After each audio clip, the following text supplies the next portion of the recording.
gbogbo ẹ̀yin ọmọ ọ̀dọ́ tá a jọ ń káàkiri ọ̀dọ́jọ́ ni wá ẹ má jẹ́ kí a fi àyè gba Fúlàní lórí ilẹ̀ àwọn bàbá wa ẹ má jẹ́ ká bú ọba mọ́ ẹ má jẹ́ ká bú jòyè mọ́ nígbà tá a la fẹ́ jà fún àwọn ọ̀rẹ́ wa táwa ń kọ́kọ́ ń bú ọba tá à ń bú jòyè èmi náà ṣe bẹ́ẹ̀ rí bọ́mọ pẹ́rẹ́ àmì padà ẹ má jẹ́ ká bú àgbààgbà kankan mọ́ ẹ má bolóṣèlú kankan ẹ̀rù kálukú ń bẹ̀rù wọn ò lè sọ̀rọ̀ ọba ò lè sọ ìjòyè lè sọ ẹ jẹ́ ká ronú ẹ má jẹ́ ká bá àwọn bàbá àjà mọ́ ẹ má jẹ́ abú wọn mọ́ ẹ má jẹ́ àṣẹ wọn ra wọn la pẹ̀lú wọn àwọn àgbà tó bá jó lóṣèlú tá a bá fẹ́ kọ́ wọn rẹ̀ wá lọ́wọ́ á gbé wọn mọ́ra láàfin á gbé wọn mọ́ra ni à ní bú wọn mọ́ ẹ má jẹ́ àṣejẹ̀gbọ́n ẹ má jẹ́ àdàlúrú a lè gba ẹ̀tọ́ wa láì ṣèjẹ̀gbọ́n a lè gba ẹ̀tọ́ wa láì yìnbọn a lè gba ẹ̀tọ́ wa láì dàlúrú gbogbo protest mo ṣe ní ìlú Nàìjíríà mi ò rí ibi tí mo ti ẹnìkan lè sọ pé mo pààyàn tàbí mo jó nǹkan náà tàbí mo bà nǹkan jẹ́ mo lọ písù torí pé olówó lèmi náà tí ò bá sólówó lára ń dì mọ́ gbogbo nǹkan tó lọ́n fún yẹn lọ́lọ́run fún mi mi ṣe tálákà tó dé pé mo dìde fún jà Yorùbá big man ni mi àwọn tó jẹ́ ọ̀rẹ́ mi tó súnmọ́ mi tó ní owó ní kí ni mo wá lọ bẹ̀ pé sọ́wọ́ lè mi mò ń fẹ́ ni kí n sọ èyí tí mo fẹ́ mo ní ìsọ̀rọ̀ owó àní ọ̀rọ̀ ìran mi ni mò ń sọ kí n wọ Ìgbòho kí n gbéra kí n pé mò ń lọ ọ̀dọ̀ ọba Ìgbòho mò ń lọ ọ̀dọ̀ oníbodè òfin Ìgbòho kí n kójó wọlé kọ́kàn mi balẹ̀ kí n dá wa mọ́tò kí n mọ́ rìn bọ̀ kí Fúlàní mọ́ da mi dúró ń títì kí n délé kí bàbá sọ pé kí n gbé tírélà sùn kí n mọ́ gbé lọ àwọn bàbá wo lè lóko mọ́ wọn ò lè lódò ẹ jẹ́ ká fọwọ́sowọ́pọ̀ ká ti àwọn bàbá wa lẹ́yìn ká dá security ti wá lẹ̀ ká sọ fún wọn kí wọ́n bá wa fọwọ́ tì í ká lé wọn kó nu oko wa ẹ ṣé mo dúpẹ́ Jésù Olúwa wa.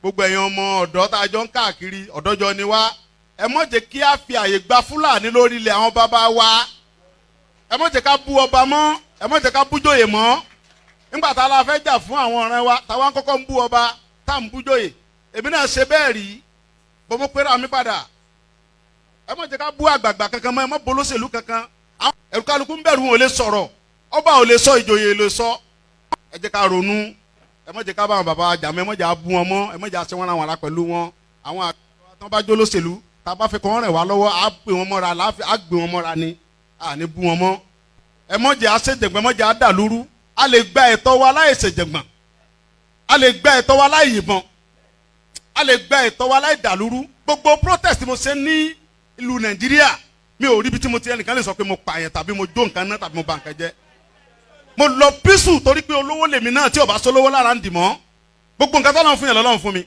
mi ṣe tálákà tó dé pé mo dìde fún jà Yorùbá big man ni mi àwọn tó jẹ́ ọ̀rẹ́ mi tó súnmọ́ mi tó ní owó ní kí ni mo wá lọ bẹ̀ pé sọ́wọ́ lè mi mò ń fẹ́ ni kí n sọ èyí tí mo fẹ́ mo ní ìsọ̀rọ̀ owó àní ọ̀rọ̀ ìran mi ni mò ń sọ kí n wọ Ìgbòho kí n gbéra kí n pé mò ń lọ ọ̀dọ̀ ọba Ìgbòho mò ń lọ ọ̀dọ̀ oníbodè òfin Ìgbòho kí n kójó wọlé kọ́kàn mi balẹ̀ kí n dá wa mọ́tò kí n mọ́ rìn bọ̀ kí Fúlàní mọ́ da mi dúró ń títì kí n délé kí bàbá sọ pé kí n gbé tírélà sùn kí n mọ́ gbé lọ àwọn bàbá wo lè lóko mọ́ wọn ò lè lódò ẹ jẹ́ ká fọwọ́sowọ́pọ̀ ká ti àwọn bàbá wa lẹ́yìn ká dá security ti wá lẹ̀ ká sọ fún wọn kí wọ́n bá wa fọwọ́ tì í ká lé wọn kó nu oko wa ẹ ṣé mo dúpẹ́ Jésù Olúwa wa. Koikimedia, we're bringing the world closer to your doorstep.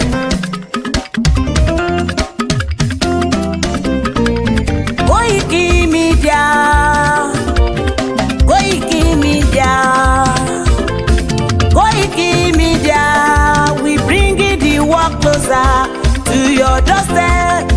Koikimedia, Koikimedia, Koikimedia, we bringing the world closer to your doorstep. Àwọn sọ́lára àgbà yìí dá, àwa ló láṣà àti èdè. Gbígbédè lárugẹ nílẹ̀ Oòduà o, àwa gangan ni bàbá. Koikimedia, Koikimedia, Koikimedia, we bringing the world closer to your doorstep. They never sabi wetin we carry for her. But we dey move closer before dem go sabi. I said they never know wetin we carry for body. But e dey move closer before dem go sabi.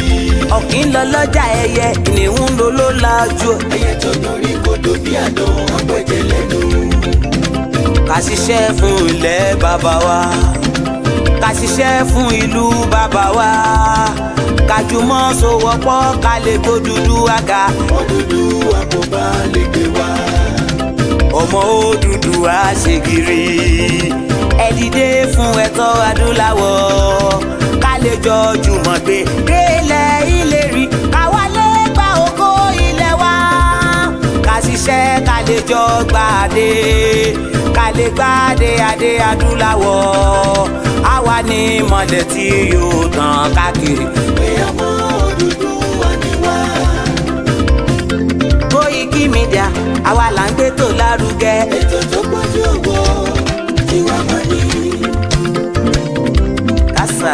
gbogbo ẹ̀yin ọmọ ọ̀dọ́ tá a jọ ń káàkiri ọ̀dọ́jọ́ ni wá ẹ mọ̀ jẹ́ kí a fi àyè gba fúlàní lórí ilẹ̀ àwọn bàbá wa ẹ mọ̀ jẹ́ ká bú ọba mọ́ ẹ mọ̀ jẹ́ ká bújòyè mọ́ nígbà tá a la fẹ́ jà fún àwọn ọ̀rẹ́ wa táwa ń kọ́kọ́ ń bú ọba tá à ń bújòyè èmi náà ṣe bẹ́ẹ̀ rí bọ́mọ pẹ́rẹ́ àmì padà ẹ mọ̀ jẹ́ ká bú àgbààgbà kankan mọ́ ẹ mọ̀ bolóṣèlú kankan ẹ̀rù kálukú ń bẹ̀rù wọn ò lè sọ̀rọ̀ ọba ò lè sọ ìjòyè lè sọ ẹ jẹ́ ká ronú ẹ mọ̀ jẹ́ ká bá àwọn bàbá jà mọ́ ẹ mọ̀ jẹ́ abú wọn mọ́ ẹ mọ̀ jẹ́ àṣẹ wọn àwọn ará pẹ̀lú wọn àwọn àgbà tán bá jó lóṣèlú tá a bá fẹ́ kọ́ wọn rìn wá lọ́wọ́ á gbé wọn mọ́ra á gbé wọn mọ́ra ni à ní bú wọn mọ́ ẹ mọ̀ jẹ́ àṣejẹ̀gbọ́n ẹ mọ̀ jẹ́ àdàlúrú a lè gba ẹ̀tọ́ wa láì ṣèjẹ̀gbọ́n a lè gba ẹ̀tọ́ wa láì yìnbọn a lè gba ẹ̀tọ́ wa láì dàlúrú gbogbo protest mo ṣe ní ìlú Nàìjíríà mi ò rí ibi tí mo ti ẹnìkan lè sọ pé mo pààyàn tàbí mo jó nǹkan náà tàbí mo bà nǹkan jẹ́.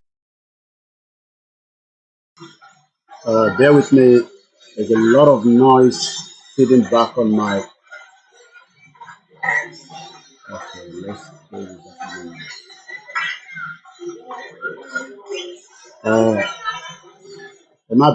I think I'm getting a lot of feed coming back in the broadcast. I'm not too sure why. I'm trying to see if we can rectify that problem. But at the moment,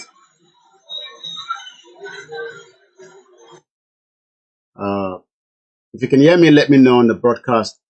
There's a lot of feed coming through. If you can hear me, please let me know. Mokimugwakwe, a very good afternoon and welcome. If you can hear me, I'm not too sure. It seems that there's another feed coming into my broadcast. Not sure why. But if you can hear me, let me know on the broadcast before we go live. If otherwise, we might have to use a different template. It's been a while that you can hear me, but is there noise at the background? She noise she feed in the background. Mo kí gbogbo alẹ́ nǹkan sí pé ẹ káàbọ̀ sórí ìkànnì wa Koikimedia. If you can hear the noise at the background, let me know. There's no noise at the background. Okay. All right. That seems that I've been able to kill that noise temporarily. Please share the program and let us, there's a lot happening within the last couple of hours. Every details is already on my desk. I can see that, the bomb bastard Mayegun General is live. I've listened to some of the things he have said within the last 10 minutes. I will respond to him and I will first deal with the rumor that is out there in the public domain. So let's play our anthem to kickstart and then we'll deal with them one at a time. One thing is nobody can ever, right, bring Oloye down. There's nobody. I can assure you that. There's no amount of game that they want to play to bring Oloye down. It cannot happen. So I want us to sit back and let us first deal with the vanguard that pull out this information that did not confirm with me before going into the press. And then we can then deal with the other issues as we have there. So let's play the anthem. Again, if you can hear me, please let me know in the broadcast. It's very, very important because if otherwise, I might just be going on without knowing that you are not with me this broadcast today. We haven't used the software for a while, so that's the reason why we are having some technical issue with it. But I can assure you that we are live on the other platform as well. So I will be live on multiple platforms so that in case one is giving us headache, we are sure that the other ones will hold on as well. So thank you so much. If you're watching us, my name is OLAYOMI KOIKI, and as many of you know, I am still the original spokesman for Oloye Igboho, not Mayegun General. You know, if it's the position he's looking for, he will probably have to wait until Oloye says otherwise.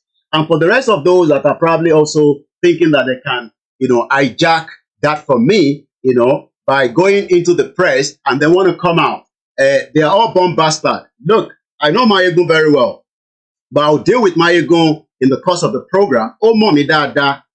Oh, mommy, dada. Ọmọ Ìjẹ̀bú kan náà ni gbogbo wa. Oh, mommy. But màá kọ́kọ́ deal pẹ̀lú àwọn rumors tó ń lọ níta.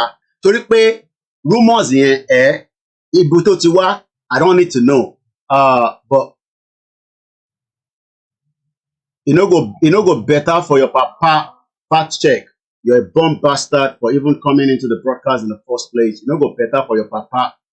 Your papa, you know go better for your papa. Olórí burúkú man, bomb bastard.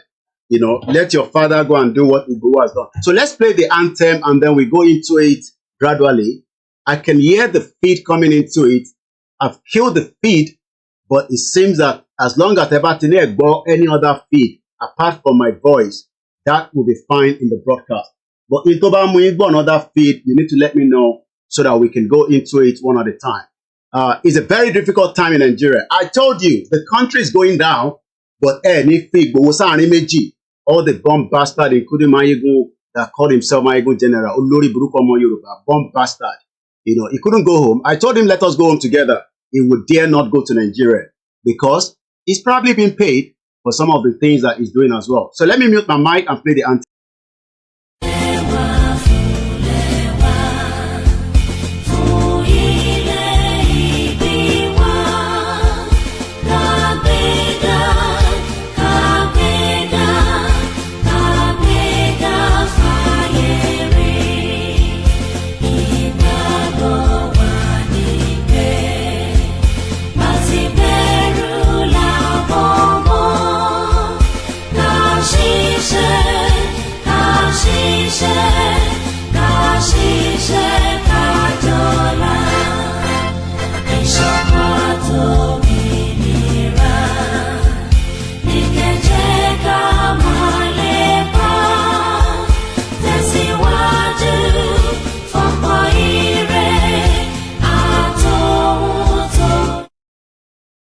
Couldn't go with the sound on the software, but let me first get all the platform in because we don't want to miss any platform. We want everybody to hear as much of how they are trying to bring Oloye down. They think they can bring him down. You can't bring him down. I've told every one of you that myself and Oloye, we complete this job, and as much as whatever they think they can do, they can't.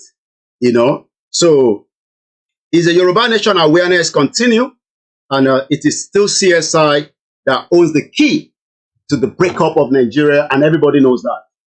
It is the key to the breakup of that contraction, and I can tell you that nobody can bring him down. So, mo kí gbogbo wa, ẹ jókòó dáadáa, ẹ má fòyà, mo sọ fún yín, ẹ má fòyà, ẹ jókòó, ẹ relax. Ẹ má jẹ́ kí gbogbo nǹkan sọ ní gbòòrò kó bà yín lẹ́rù, ẹ jókòó dáadáa, ẹ̀yin tèmi, ẹ pa àwọn èèyàn wọlé. So we are still going live on the other platform. I want to make sure that I have as many of the platform in. So there will be multiple platforms. I'll be picking as much comment I can, but I might not look in the screen for the comment. So relax. Relax. Ẹ̀yin ọmọ Yorùbá, ẹ lọ fọkàn balẹ̀. Mo sọ fún yín, mo ń ṣe bí ti Tinubu. Relax. Relax. Tó bá yẹ pé Mayegun lọ́sẹ̀ lọ gbówó fún ni, ìyẹn ò ń ṣe tútù, kò ń ṣe bàbàrà. Olóyè tó ti àkáǹtì márùn-ún, èyí tó kéré jù náà àkáǹtì yẹn ó ní á ní tó over 250 million naira. Èló ni 40 million tí wọ́n dá lórí platform ẹ̀ olórí burúkú. But let me first address the main concern for the general public. Then àwa deal pẹ̀lú àwọn ọmọ àlè láàrin wa torí Mayegun ọmọ àlè ni. So let's first deal with that. Then we will then come into the broadcast slowly. But before I do that, right? Before I do that, as always I say, Ọlọ́run ló rìnrìn àjò yìí, kò ń ṣàwa. We are just human beings that are doing exactly what is meant to be done today. And we are not going to give up because somebody said, somebody told you, somebody said that. They have said so much about me. They have said so much about you. So, Babara, I told you that information to when I was in Nigeria in 2021 about CSI from the north, Sultan of Sokoto, Nigeria. I've told you everybody that, but whether you agree with that or not, that is not my problem. It's probably yours. So what I'm going to do is just to say to every one of us that we are all, in this together. Emi, Enyi, we are all in this together. So nobody should be worried. Nobody should be scared that, níbo ni gbogbo ìrìn àjò tún já sí nísìn. We should not be worried about that. Okay? That is number one. So the first thing we're going to do is to say to everyone that àwa ìran ọmọ Yorùbá, nobody can stop what we have all started. Àtolóyè, àti Igboho, àti màmá tó kú, tó fi rẹ̀ sílẹ̀ fún olóyè Igboho kó má bàa mẹ́mí ẹ̀ lọ, because ẹ̀mí olóyè ló fẹ́ mú lọ ni màmá ẹ̀ ṣe dákẹ́. I'm going to come to that in a minute. But let me first do this. Let me first do this to start with. So please share the program and invite others as well. Mo kí bàbá wa Akíntóyè, mo kí wọn dáadáa pé Ọba Elédùmarè á jẹ́ kó pẹ́ fún gbogbo wa. Mo kí gbogbo ọmọ Yorùbá lẹ́ẹ̀kan sí pé a kú oríire pé ká fọkàn wa balẹ̀. Kò séwu, kò dẹ̀ sí ìbẹ̀rù, torí pé ìbẹ̀rù kankan ò lè sí. Ẹ jẹ́ ká fọkàn wa balẹ̀. Ìrìn àjò Yorùbá nation, ìrìn àjò tó ń tẹ̀síwájú, tó wà lọ́wọ́ Ọlọ́run, tí Ọlọ́run dẹ̀ bá wa dì mú, torí pé kó má bàa jábọ́. Kò dẹ̀ ní jábọ́ lọ́wọ́ wa, kò ní jábọ́ lọ́wọ́ ẹ̀mí, kò ní jábọ́ lọ́wọ́ gbogbo wa. Now, at about almost, I think I first got the message. I think I saw it myself. And let me give you the timeline, because internet and computer of the world today does not tell lies. Sometimes we see things that they will write about Igboho, and somebody like me will probably just look at it and say, ṣé kíní tọ́kọ yìí, ṣé ó make sense, àti pé níbo ló ti ń bọ̀ in tọ́kọ yìí. Àbọ̀rọ̀ mòye nísìn. So, mo fẹ́ kí gbogbo ọmọ Yorùbá gbọ́ mi. I will speak in English. Okay?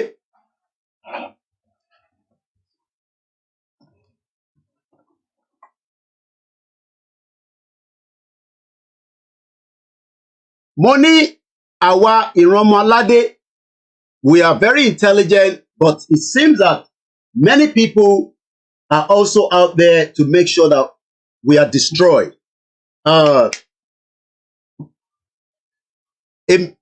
Àbọ̀rọ̀ mòye nísìn. Igboho ṣá, irúmọlẹ̀ tó ń jẹ táìtáì. Èmi náà ni mo tó bẹ́ẹ̀, torí pé iṣẹ́ tó gbélé mi lọ́wọ́, life olóyè Igboho lẹ́ ń rí yẹn, life pẹ̀lú èmi àti ẹ̀.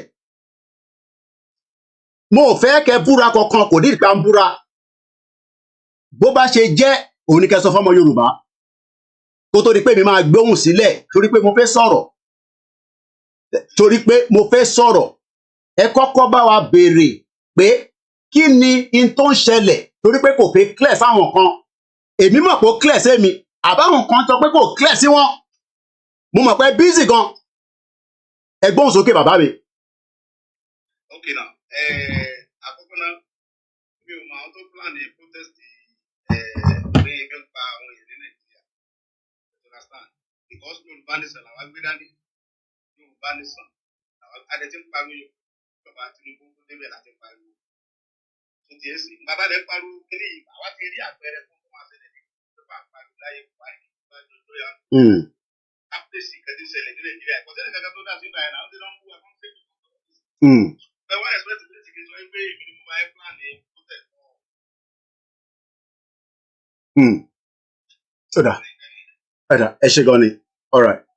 Olóyè ní ṣe fẹ́ kóun jáde kóun máa sọ pé òun lòun gbé protest jáde. How do you expect him to create an announcement through his spokesman pé òun lòun organize the protest? Ẹ gbọ́ mi dáadáa. Báwo lẹ ṣe fẹ́ jẹ́ kó lóyè jáde kó wá confirm tí kò tẹ̀ mọ́ tọ́pọ̀ ṣe bẹ̀rẹ̀. So at about 8:20 a.m. this morning, yes, at exactly 8:22, and there's a screenshot that I don't need to give you. When I saw the message, just as usual, I knew that they are already playing a lot of things out there. It is not new to people like us. We know what they can do because wọ́n need Olóyè Igboho to bring and calm àwọn Yorùbá tó fẹ́ protest, and they have every right to protest. Mo ti sọ yẹn even before Olóyè is speaking about it. Olóyè dẹ̀ ti sọ pé kò ń ṣe ebi ló ń pa wá. Ebi tó ń pa wá nísìn is to get the hell out of Nigeria now. Torí pé Nigeria fúnra rẹ̀ ó ti di wàhálà sí gbogbo wa lọ́rùn, including you, including me. Ó ti di wàhálà sí wa lọ́rùn. And these are the reason why some of us are saying that let us pull out today. But as usual, we will always have one or two people among us planted directly, indirectly, to try to bring as much problem in what we are trying to resolve. So let me say to the whole world, as usual, that whatever you read from the Vanguard newspaper that pull out that information, they did not tell you where it was referenced to, whether it was the spokesman, whether it was Igboho himself, whether it was Gani Alagbala that could also write on behalf of Igboho, whether it was Sholako Bodoku, whether it was Baba Akintoye. All they wrote out is that Igboho said that this and that is what the bomb bastard Mayegun is running with. And he also said he has some evidence. We're waiting for that evidence. I am waiting for that evidence. I've given him 24 hours to release all the evidence that point that Igboho is a criminal and Igboho is working for Tinubu, the criminal, bomb bastard, a drug baron. But let's first deal with the issue one at a time, because what is playing out right now is a lot of things playing out. Yesterday, day before yesterday, if you have followed my broadcast, it will just be like, Koiki, ṣé oríran ni, ṣó mọ̀ pé nǹkan báyìí máa wáyé? Ṣé o mọ̀ pé irú nǹkan báyìí ṣó máa wáyé? While you were coming out frequently and saying that if anybody wants to protest, and they're telling us that people will burn places, I don't give a toss. So let me first tell you what Igboho said through his spokesman that has already gone in the public domain, and that is, okay, there's no more noise. Thank you so much.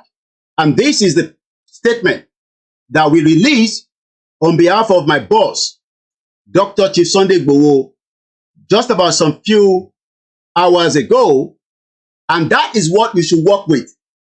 If anybody works with anything, it is just as you are being stupid, because we know that they have already played everything to stop the protest that is coming up on the 1st,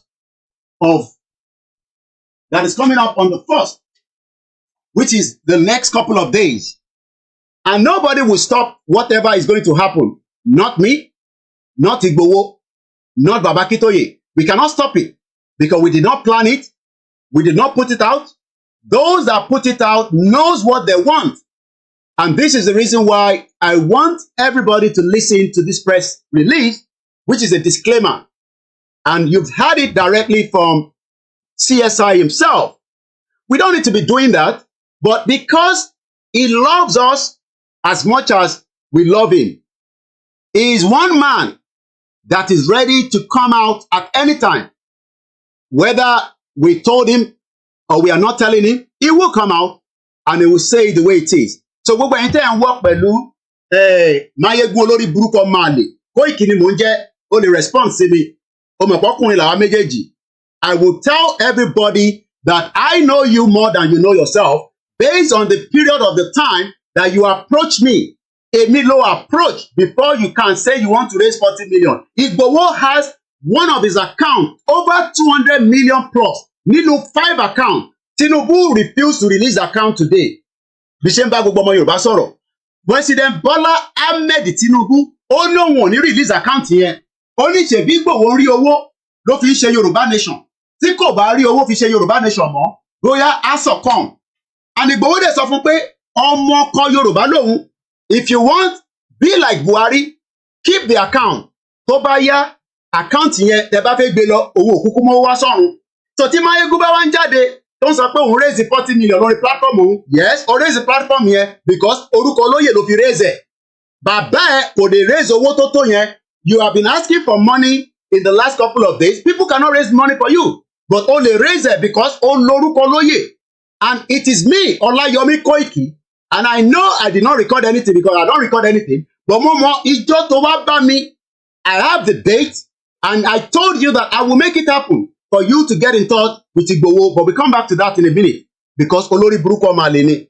Now, the disclaimer goes like this. And I want us to listen carefully. The first thing is there's a disclaimer. And this disclaimer is coming from our team called Igboho. And this, and be very careful, those of you that are commenting, because I can pick your comment and it should not ask stupid questions because at the end of the day, we know where all this is going.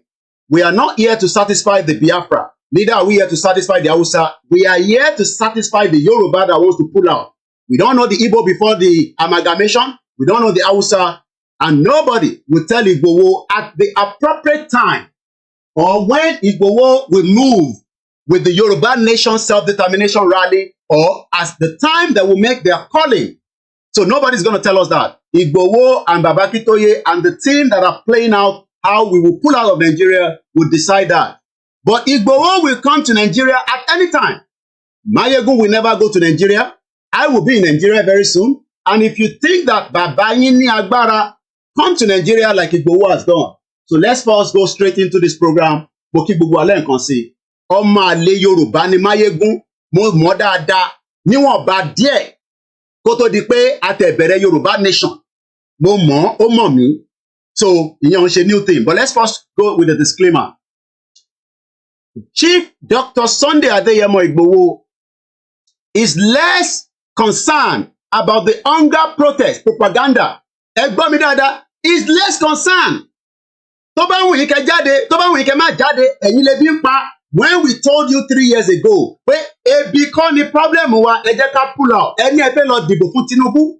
So don't come and put that on Igboho now. That ebi pa yín, ẹ wá fẹ́ kí Igboho wá lead yín. Ẹ lọ pé MC Olúọmọ, ẹ pé Koko Zaria, ẹ lọ pé àwọn tí Tinubu ń lò láti fi ṣe propaganda. Ẹ má wá gbé sí orí olóyè Igboho àti Koikimedia àti gbogbo àwọn ọmọ Yorùbá àti Yorùbá World Media àti YSDM. YSDM kan ló pè fún Yorùbá protest. So if you are saying that Igboho ebi ń pa wá, no. Ebi ń pa yín nítorí pé Fúlàní wà nínú igbó yín tí Igboho dìde fún nípa 3 years ago. And it is still what he's saying that in tó lè stop it, òun ni pé ká kúrò ní Nàìjíríà. So if you are still one of those saying now that Igboho jọ jáde fún protest, ní bá yín jáde.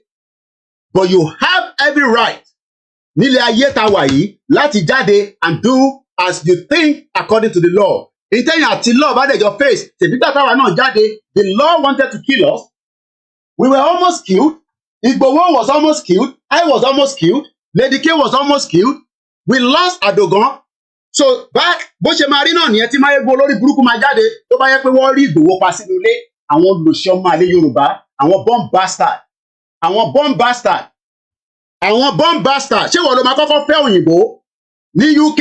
Ṣé ìwọ ló máa kọ́kọ́ fẹ́ òyìnbó ló gbóyìnbó sílé tó fi jọ ẹ́ lójú olórí burúkú ọmọ àlè? Ṣé ìwọ ló kọ́kọ́ máa fẹ́ òyìnbó àbí wọ́n ló máa kọ́kọ́ bá òyìnbó sùn tó bímọ fún ẹ má wọlé sí ẹ lára ó mọ̀ pé mi ò ń ṣe àwọn obìnrin ni mò ní ta sí bọ̀ èmi àti ẹ máa fún ẹ tán délẹ̀ ṣé wọ́n ló máa kọ́kọ́ fẹ́ òyìnbó olórí burúkú ọmọ àlè ní Scotland bomb bastard mò ń bọ̀ lọ́dọ̀ ẹ jẹ́ kọ́kọ́ deal pẹ̀lú the general one. Once again, I will go with this and I'll try to go with it because I want this to clear out and then we come back to the real program. Ẹ bá wọlé share button. Ẹ sọ fún Máyégún pé Koiki náà ti wà live. Kò ní da fún bàbá ẹ̀. Tí bàbá ẹ̀ ò bá dẹ̀ sí láyé mọ́, kò ní da fún bàbá ẹ̀ níbi tó bá wà. Bàbá ẹ̀ ò lè ṣe tí Igboho ti ṣe. Bàbá ẹ̀ ò lè ṣe tí Koikimedia ti ṣe. Òun fúnra rẹ̀ mọ̀ pé òun ò lè ṣe tí mo ti ṣe torí pé ó confirm ẹ̀ pé mi Olayomi Koiki. Chief Dr. Sunday Adeyemo Igboho is less concerned about the hunger protest propaganda. Activists stand on self-determination of the Yoruba people. Self-determination of the Yoruba people. We are not here to satisfy the Biafra. We are not here to satisfy anybody. We are here to say to the Yoruba people that that is where we stand. If any other person says, Igboho has collected money, it no go better for your papa, you to go collect money. Go and do what Igboho has done so that you can collect money. Bomb bastard all over the place. Kò ní dá fún gbogbo yín. Igbo ló bá sọ bẹ́ẹ̀ ni ẹni ṣoríire. Yorùbá ló bá sọ bẹ́ẹ̀ ni Ògún máa wọlé pa gbogbo yín ni. Haúsá ló bá sọ bẹ́ẹ̀ ni Ògún máa wọlé pa yín ni. Ó kù díẹ̀ ni but ẹ fẹ́ fi ọ̀rọ̀ sí mi lẹ́nu ni mo ò dẹ̀ ní sọ. I will say it that ẹ fẹ́ fi ọ̀rọ̀ ẹ fẹ́ tọ̀ ọ́ bá lẹ́nu pé ká lè spill out ìrọ́lẹ̀ lẹ́pa. Ògún yóò lè mú Koikimedia. Ògún yóò lè mú Ìgbòho. Kò ní sí ọ̀rọ̀ sọ. Èmi náà ní sí ọ̀rọ̀ sọ. Ká máa fi parí program yìí. We will remain that it is a non-violent movement láwà nínú ẹ̀. Ẹ fẹ́ kí Koiki jáde so that kó lè react. Olórí burúkú ni ẹ Máyégún. Mo ò ní react. But ọmọ àlè Yorùbá nìyẹn. I can confirm that.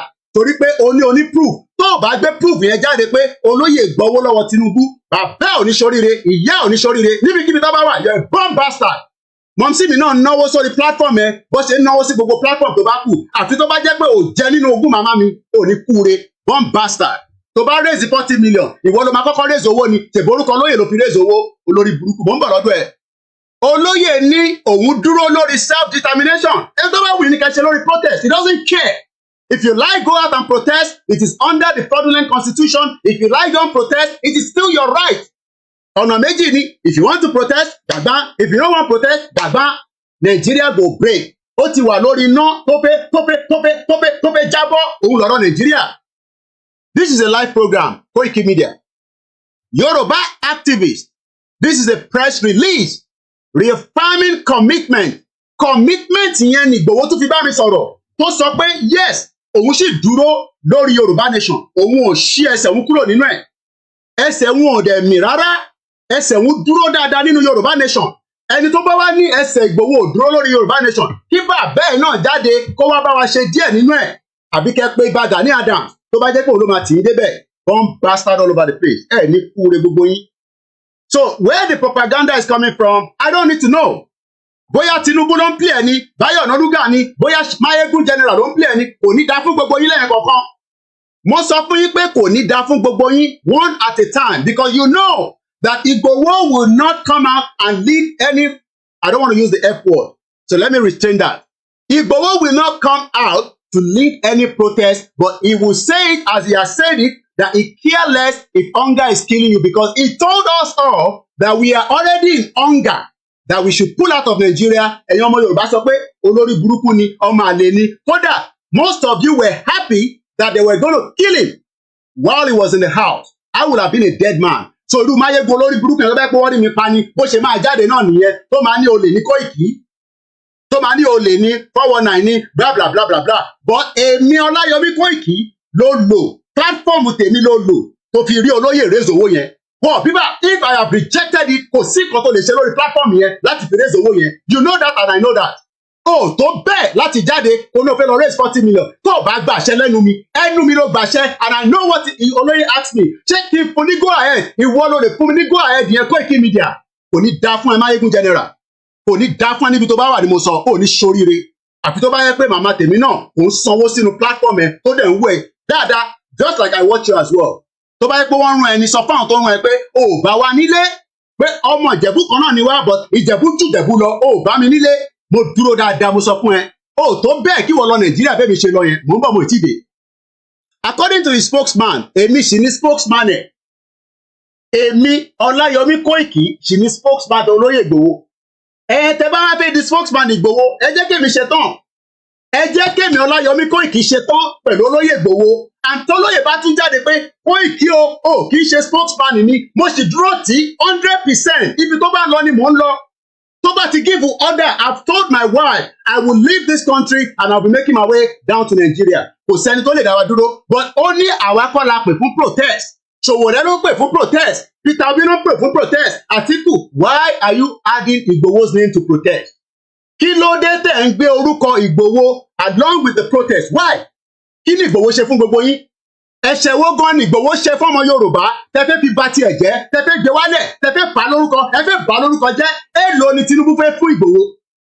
Èèlò ló fẹ́ fún? That is the question I'm asking. Tó wá ń sọ pé o níwá evidence. Tó o bá gbé evidence yẹn jáde within 24 hours, ó ní ṣoríire níbikíbi tó bá wà. Ṣé ìwọ ló máa kọ́kọ́ fẹ́ òyìnbó ni? Ìwọ kọ́ ló máa kọ́kọ́ fẹ́ òyìnbó náà. Ìwọ kọ́ ló máa kọ́kọ́ fẹ́ òyìnbó. Èmi ò fẹ́ òyìnbó. Ọmọ Yorùbá àtàtà ni mo fẹ́. Tó dẹ̀ bímọ fún mi. A dẹ̀ sì ń retí ọmọ tó pọ̀ rẹpẹtẹ láṣẹ Èdùmàrè. Mo kí gbogbo ọmọ Yorùbá. Ẹ gbọ́ wọlé share button.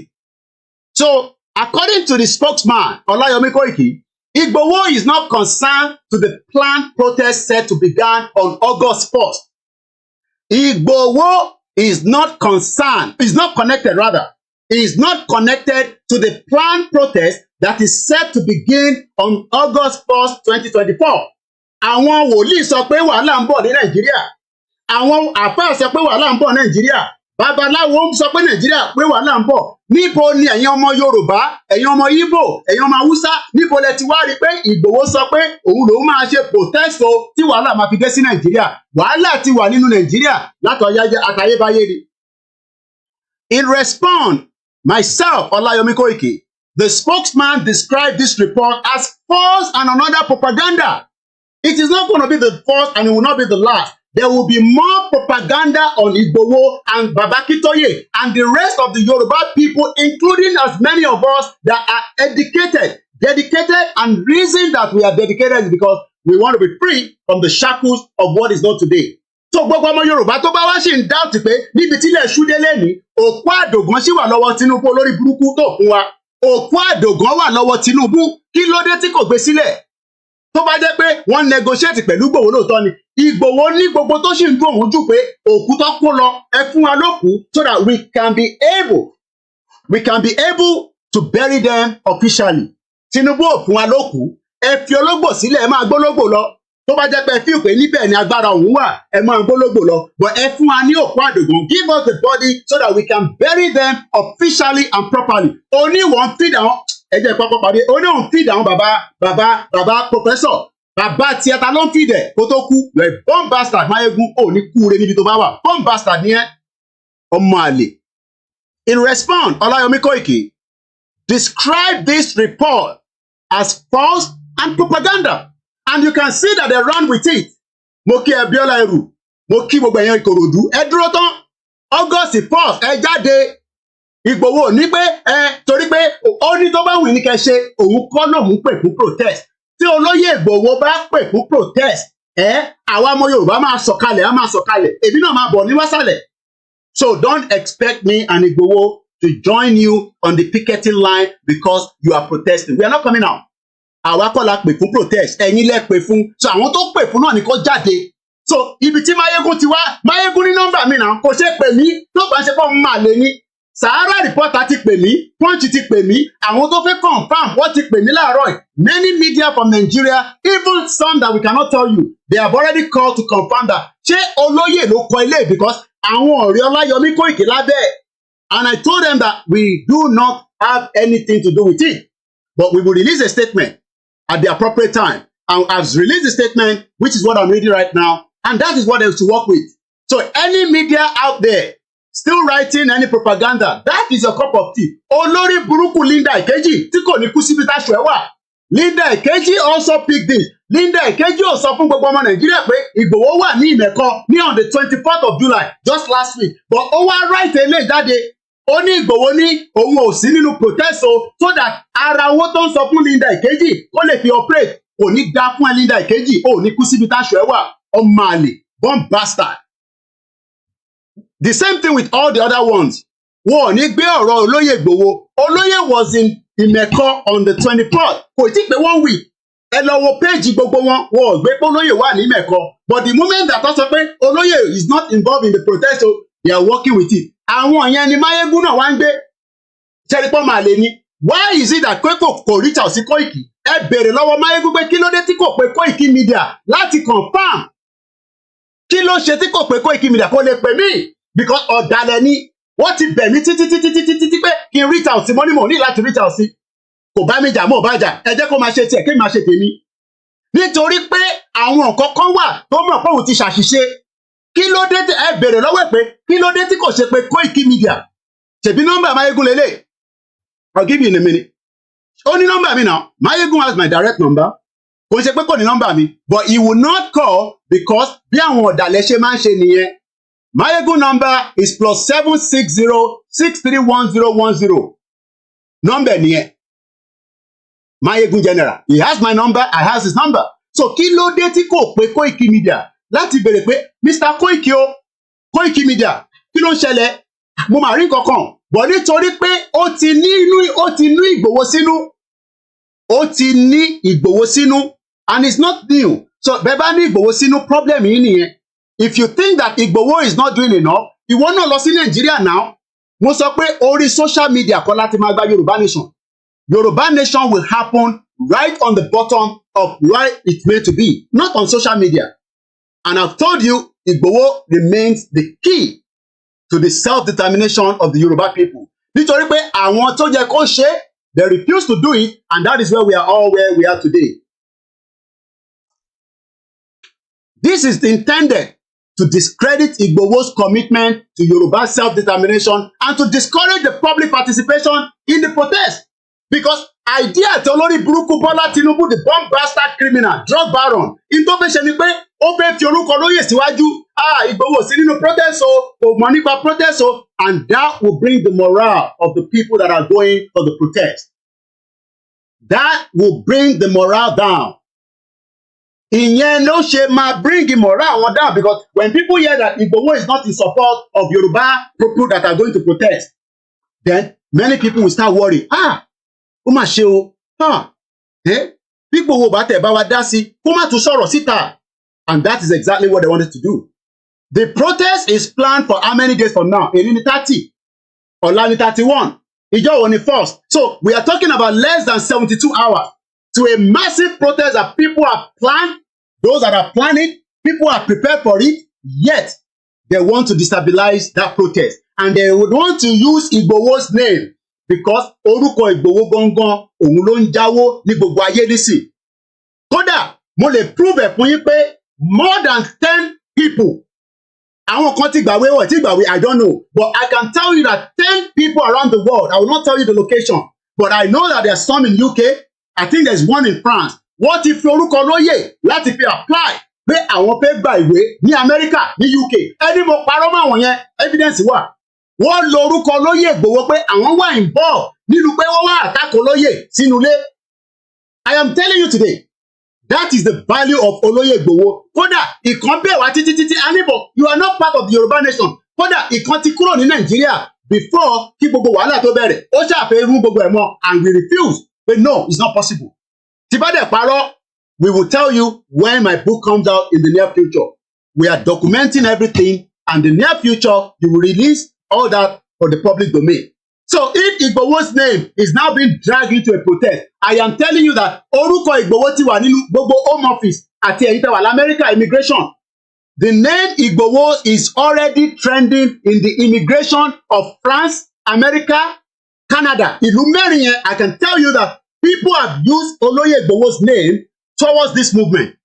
So kí lẹ wá ń sọ? Àwa ta ní Olóyè gan sẹ̀, àwa gan tẹ̀ tí ìjọ́ tí kan tẹ̀ pè mí tó sọ fún mi pé òun fi orúkọ Olóyè, òun fi ń tòwé. Mo ní kí ló mean by that? Kí ló mean pé òun fi orúkọ Olóyè fi ń tòwé? How? Báwo? Ó ní kí ni kí ni?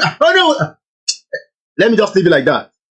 So what I'm trying to explain to us is that what we are dealing with right now is bigger than them. In time, deal lọ́wọ́lọ́wọ́ nísìn, it is far bigger than them, and they are ready to scuttle it, they are ready to destroy it, and they care less. One of them is Máyégún. tó bá rò pé òun lè fi orúkọ lóyè òun lè ta níṣẹ́ ẹ sọ fún pé èmi Ọláyọmí Kóìkì sọ fún pé mo fún ní 24 hours and I need evidence. I don't need a side talk. I don't need a beer talk. I need those evidence in a black and white that Oloye Igboho was given 1 billion naira by Tinubu to stop Yoruba nation or to not involve himself in the protest. Olóyè tó pa sínú tó pààyàn sínú ilé ẹ̀. Olóyè tó ní àkáǹtì tó tì pa tí kò rówó gbà.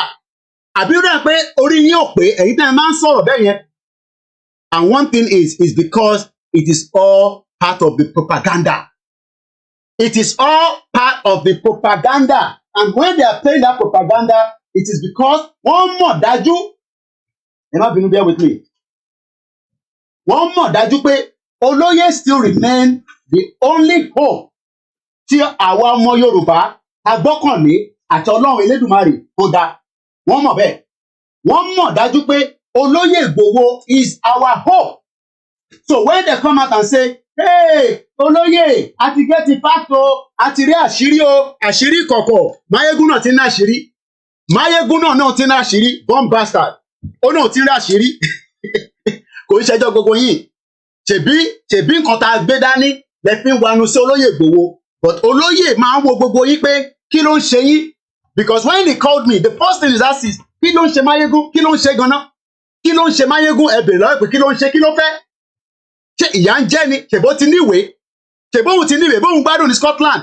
Jẹ́ kí Olóyè lè bá wọn tí wọ́n níwèé, tí wọ́n lè wá sí London, tí wọ́n lè lọ sí Scotland. Jẹ́ kí Olóyè bá wọn sọ̀tẹ̀ ọ̀rọ̀ Yorùbá nation. Irọ́ kò fẹ́ yẹn torí pé ara ń ta gbogbo wọn. Ara ń ta gbogbo wọn. And that is exactly what you need to understand. I am not here because I am a spokesperson for Olóyè Igboho. I went to Nigeria to prove that Olóyè was truly involved in this movement. Ìyẹn mo ṣe lọ sí Nigeria. I wanted to confirm that Olóyè lóòótọ́ ṣe ń dagbé dání ṣé lóòótọ́ ni àbẹ́kọ̀ ń parọ́ fún gbogbo wa. And I was gonna be killed. So tó bá yẹ pé wọ́n ti pè mí náà bó lórí burúkú Máyégún bó ṣe máa jáde náà nìyẹn tó máa sọ̀rọ̀ oríṣiríṣi. Tó bá yẹ kó ti pa mí ní 1st of July bó ṣe máa jáde náà nìyẹn torí pé ó fẹ́ satisfy àwọn wo ló fẹ́ satisfy. Ẹ bèrè lọ́wọ́ Máyégún pé àwọn wo ló fẹ́ satisfy tó fi ń jáde pé òun ní àwọn evidence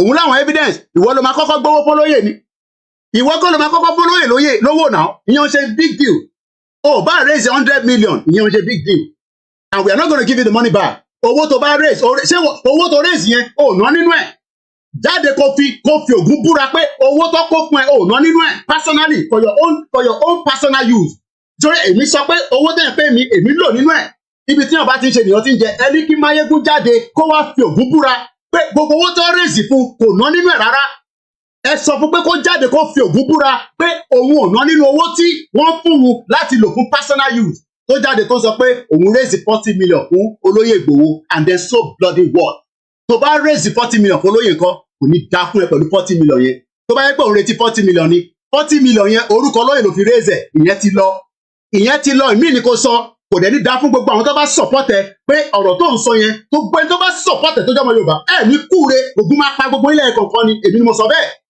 àfi tó bá yẹ pé ìtòlóyè gbé dání ó ń parọ́ fún gbogbo wa ni and everybody knows that Olóyè remains the only hope tí Ọlọ́run sì gbélé wa lọ́wọ́ ẹ̀ẹ́dẹ̀ ní tarnish orúkọ ẹ̀ẹ́dẹ̀ ní gbé wálẹ̀ mo ní as long as tẹ́mi bá sì wà láyé tí bá sì dúró lè discredit Olóyè Igboho kò sí tó bẹ́ẹ̀ Olóhùn raise 40 million ẹ bèrè lọ́wọ́ ẹ̀ pé 160 million mọ́tò kan tí Olóyè rà Olóyè ò tí wọnú mọ́tò yẹn bá ṣe ń sọ̀rọ̀ báyìí Prado tó gbé wá sínú ilé ẹ̀ kò tí wọnú ẹ̀ báyìí bá ṣe ń sọ̀rọ̀ so kí ló wá sọ nípa 40 million kò ní dá fún ẹ Máyégún general tó ń pè ní Bádérú ò ní ṣoríire olórí burúkú ọmọ àdè nìyẹn mo sọ fún ẹ pé màá respond sí ẹ tí bá délé torí pé ìta ni mo wà nígbà tí wọ́n sọ fún mi pé wọ́n ní o ti sọ̀rọ̀ ono ní evidence bàbá ò ní ṣoríire tó bá gbé evidence jáde mo sọ bẹ́ẹ̀ I need that evidence in 24 hours kò ń ṣe pé kò wá sọ̀rọ̀ ọ̀rọ̀ kan ni mo fẹ́ evidence pé Olóyè Igboho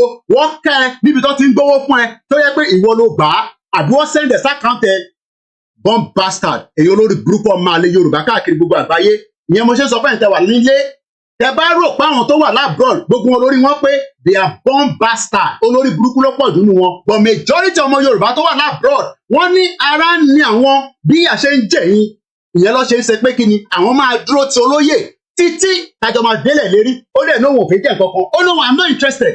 I am not interested to become anything. Ẹ sọ fún Máyégún pé mo ti ń fún lésì ẹ̀ ní bíbá pé 24 hours ni mo fún tó bá jáde ṣé ìwọ ló máa kọ́kọ́ fẹ́ òyìnbó ni ṣé ìwọ ló máa kọ́kọ́ fẹ́ òyìnbó ni àìmọye àwọn cousin wa àìmọye àwọn ọ̀rẹ́ wa tó fẹ́ òyìnbó tó dẹ̀ ń ṣe dáadáa so má wàá gbé yẹn wá pé torí o fẹ́ òyìnbó òun fẹ́ máa fi yẹn àṣàkẹ́ kan àbẹ̀kẹ́ kan má fi yẹn fi bòbò wá lójú má fi yẹn bò wá lójú àwọn tó fẹ́ òyìnbó tó jẹ́ ọmọ Yorùbá tó dẹ̀ pé àwọn òyìnbó wọn tẹ́ pé wọ́n ń ṣe dáadáa pẹ̀lú wọn títí di bá ṣe sọ̀rọ̀ yìí so ẹ̀yin tẹ́ wà nílé ẹ wà very careful ara àwọn ọmọ àlè Yorùbá nìyẹn èmi mo sọ bẹ́ẹ̀ torí pé kí nìyàn ṣe lè jáde tó ní nọ́mbà Koiki lọ́wọ́ UK lájọ ń gbé àwọn tó wà ní Nàìjíríà kan ti pè mí pé Mr. Koiki we want to confirm ṣé lọ́dọ̀ yìí ni press statement yìí ti jáde and the first thing I told them is my name on it is my name on it wọ́n ní no yeah yes wọ́n ní my name is not on it nígbà tó orúkọ mọ̀ sí níbẹ̀ so báwo la ṣe máa sọ báwa la kọ́ ìyẹn ni Máyégún kà lórí show ẹ̀ nísìn tẹ́lẹ̀ pé lórí burúkú ni ìyẹn ni Máyégún kà and you wonder that's why I say that I am a journalist journalist kan ni Máyégún kò ń ṣe journalist and he knows that and now understand why I'll leave that for now mo ń bọ̀. Olayomi Koiki emphasized that Igboho's position remains unchanged. He supports the quest for Yoruba freedom. He referred to a letter sent to Nigerian President Bola Ahmed Tinubu on the 17th of April 2024, which called for negotiation regarding the Yoruba peaceful exit. A kọ lẹ́tà sí olórí burúkú Tinubu. Ẹ̀yin wá ń bẹ̀bẹ̀ fún Tinubu nísìn. So Tinubu wá fẹ́ lo propaganda. Ó fẹ́ lo propaganda Olóyè Ìgbòho against àwọn tó fẹ́ jáde tó fẹ́ lọ protest. What does that? Kí ni ẹni ṣe pẹ̀lú àwa? We don't care. Because at the end of the day, we told Tinubu that the only option that can save you is not to go and contest. And I'm not going to go into all the details. I am not going to come out and give you all the details. So if Máyégún is thinking that, Koiki máa jáde, àbáwọn kan ní Koiki máa jáde, ó máa wá spill out, you are all bomb bastard. Ọmọkùnrin gidi ni mí, mo sọ fún yín pé èmi náà ọkùnrin ni mí. So if you are thinking that I'm going to come and no, I am just saying to Máyégún that I give him 24 hours. 24 hours to give us evidence. Tó bá raise 40 million, yíyan ṣe new deal now. Ọmọ ẹ̀ta wa raise fún rédíò ni. So kí ló ń sọ pé òun raise 40 million? Olóyè Ìgbòho fún àwọn òun fún àwọn kan lóúnjẹ owó oúnjẹ. No, Obama fún wọn lówó oúnjẹ. UK fún wọn lówó oúnjẹ ni. Ṣèbí wọn náà fún wọn lówó oúnjẹ náà. So kí ló wá mí pé kíní kan? Ọmọ gbé yẹn kúrò ní. Mo gbé yẹn sẹ́gbẹ́ kan bomb bastard. Bomb bastard ni ẹ. Èmi mi lọ sí Scotland, mo wá bẹ ní Scotland náà. Èmi wá kódà ìjọ tí mo lọ sí Scotland nígbà tí mo lọ bá ṣe program ibẹ̀ ni mo ti sọ fóònù mi kan nù. Fóònù mi kan sọnù, not inú ilé ẹ but fóònù mi kan sọnù. Mo ní kó bá wo abẹ́ mọ́tò ẹ̀ títí dọ̀la àrí fóònù yẹn. Bomb bastard. So Igboho remain unchanged. He has support the quest for Yoruba freedom. We wrote a letter to Tinubu with the hope that Tinubu will give us a listening ears. That is our expectation. We hope that Tinubu will give us one kind of a listening ears. That he will just say, okay, you want to go, no problem. But this is not going to happen very soon. What is going to happen is that we will take it stage by stage. We will take it small by small. It will take some 2 years. Colin Forika on Tokuni Southport. I think there are about 3 girls now. Continue to cool. Very terrible situation. And that's exactly what is happening in Nigeria. They keep killing us every day. Killing. And Olóyè Ìgbòho, they can only stop it. What them of it? So, bóyá Ìbà Gani Adams ti gbowó fún Máyégún. Pé kó lọ attack Olóyè Ìgbòho. Pẹ̀lú àwọn evidence tẹ́tẹ́ ń kọ́bọ̀ tó náà wọlé lọ́wọ́. Ẹni kó jáde kó fún al evidence. Bomb bastard. Now, as we know, on the July 25th, 2024, which is just last week Thursday, Koda, I was still having a program here on the 24th. I did not mention throughout the program, not that I did not know, I did not mention throughout the program that Olóyè Ìgbòho was going to be in Ogun State the next day. Because if I have come out to say it, maybe people would have been saying, are you sure? Or they might think that it's for one reason or the other. We wrap it up, and kudos to everyone from Ifelodun, Apapo, and many other groups that rally quickly. For the àwọn kan raise 1.4 million within 12 hours. 1.4 million. People were raising money. And only 10 naira, only 5 naira, only 500 naira. And people mobilized from all the state to go and meet Igboho at Imeko. Dàpọ̀ Abíọ́dún pè ahead because ó ti gbọ́ int pé Igboho ń bọ̀ nínú state ẹ̀. Ó pe kábíyèsí, mo kí kábíyèsí wa dáadáa. Mo kí kábíyèsí ìlú Ìmẹ̀kọ. Bàbá wa ọba Benjamin Olanit, the Onímẹ̀kọ of Ìmẹ̀kọ, ẹ ṣé gan ni bàbá. Bàbá tó dúró ti Igboho, and let me say it again and again. Bola Tinubu has no hand in the release of Igboho in Benin Republic. Igboho's mother sacrificed herself for Igboho to be released. Ẹ ní ṣoríire gbogbo yín. Ẹ ní kúre. Wọ́n fẹ́ pa Igboho ni màmá ẹ̀ fi ara ẹ̀ sílẹ̀ pé kó kàkàkẹ́ pọ́nmọ́ òun á máa lọ. So if anybody is telling you that Tinubu release Igboho, you are all bomb bastard látòkè délẹ̀. Ẹ ní ṣoríire. Bomb bastard ní gbogbo yín. Èèyàn màmá ẹ̀ kú látara pé ó fẹ́ Yorùbá nation. Màmá rẹ̀ kú ṣé màmá Máyégún kú lórí program tó ń ṣe. Ẹ bèrè lọ́wọ́ Máyégún pé ṣé màmá ẹ̀ kú lórí program tó ń ṣe. Màmá Ìgbòho kú lórí program tó ń ṣe because program ní fẹ́ à ń ṣe yìí is a program, is a project until it is delivered to the Yoruba people, and Yoruba people will now start managing their lives as they want. Ó wá jáde so ìwọ rò pé wọ́n release Ìgbòho through Bọ́lá Tinubu ni. Mo fẹ́ evidence yẹn. Tó bá yẹ pé Talon ló fún ẹ evidence yẹn, release ẹ̀ síta ọmọ àlè nìyẹn. And thank you so much to Patrick Talon, the president of Benin Republic, for giving us the room to operate in Benin Republic because we are not terrorists like the Fulanis. Ẹ fẹ́ ká sọ̀rọ̀ ni, but ní sọ̀rọ̀. Tí bá fẹ́ sọ ni máa sọ. Kódà tí bá fẹ́ sọ mí, àwọn alálẹ̀ àti sọ fún mi pé rọ́ eléyìí ò gbọ́dọ̀ jáde lẹ́nu ẹ̀. You are a bomb bastard. And every one of you that also speak ills of Igboho. As of today, kò tí ì sí ọmọ Yorùbá tó ń ṣe pé kò sí agbára lọ́wọ́ wọn tó dìde. Ẹ gbọ́ mi dáadáa. Kò tí ì sí ọmọ Yorùbá tí kò ń ṣe pé kò sí agbára lọ́wọ́ wọn. We have millions of Yoruba people at home tí ṣìgìdì ń bẹ lọ́wọ́ wọn. But wọ́n dúró wọ̀ jáde. Wọ́n dẹ̀ pọ́n Ìgbòho lé, bẹ́ẹ̀ ni Ìgbòho ń pọ́n wọn lé. But for the fact that Ìgbòho ní kankan, kò ní kankan, ó wá jáde tán. Ìmọ̀ kan wá jókòó sí Scotland. Kí ni ṣe? That's the question. Olóyè ń bi mí pé coordinator kí ló ń ṣe Máyégún náà? Ó ń ṣe bí obìnrin ọmọ àlè. Àmọ̀ bí a pussy ló ń leak lójoojúmọ́ nù yàrá ẹ̀. Idiot all over the place. Èèyàn máa lé Yorùbá. Ṣé Yorùbá lélẹ̀ náà ṣá? Ṣé Yorùbá lélẹ̀ ṣá? Eléyìí náà dọ̀rẹ̀. Kálẹ̀ àwítánnísọ náà fẹ́ ṣe Yorùbá summit. Ó fẹ́ ṣe Yorùbá summit. Kò tẹ̀lé sọ pé Koiki ṣó máa wá. Tèbé mi lọ sí Scotland. Téèyàn ti mọ̀ pálá bò sí ni. Ó náà fẹ́ ṣe Yorùbá summit. So àwa tá wà ní London báyìí. Tó bá tẹ̀ ní pé gbogbo yòó. Ṣé mi àti ẹ̀ ń jà ni? Níjà tẹ́lẹ̀ náà. Níjà tẹ́lẹ̀. Bọ́ ẹ bèrè lọ́wọ́ ẹ̀ pé kí ló fà á tí kò bá ń ṣe pé àwọn kan nílé àbí níta wọ́n kùn sí létí. Ó yá ìwọ náà tèbó ní crowd.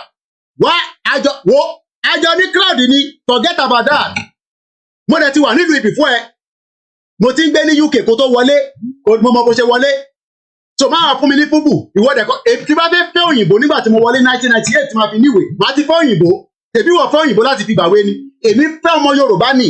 Àwọn ọmọ Yorùbá lè ní gbé sílé nítorí pé inú mi á máa dùn. Ara mi á máa yá ní gbogbo ìgbà. Àwọn tó fẹ́ òyìnbó, ó wù yín lẹ́fẹ́. Kọ́lọ̀ bá wa jẹ́ kí ìfẹ́ tó wà láàrin yín kó má bàjẹ́.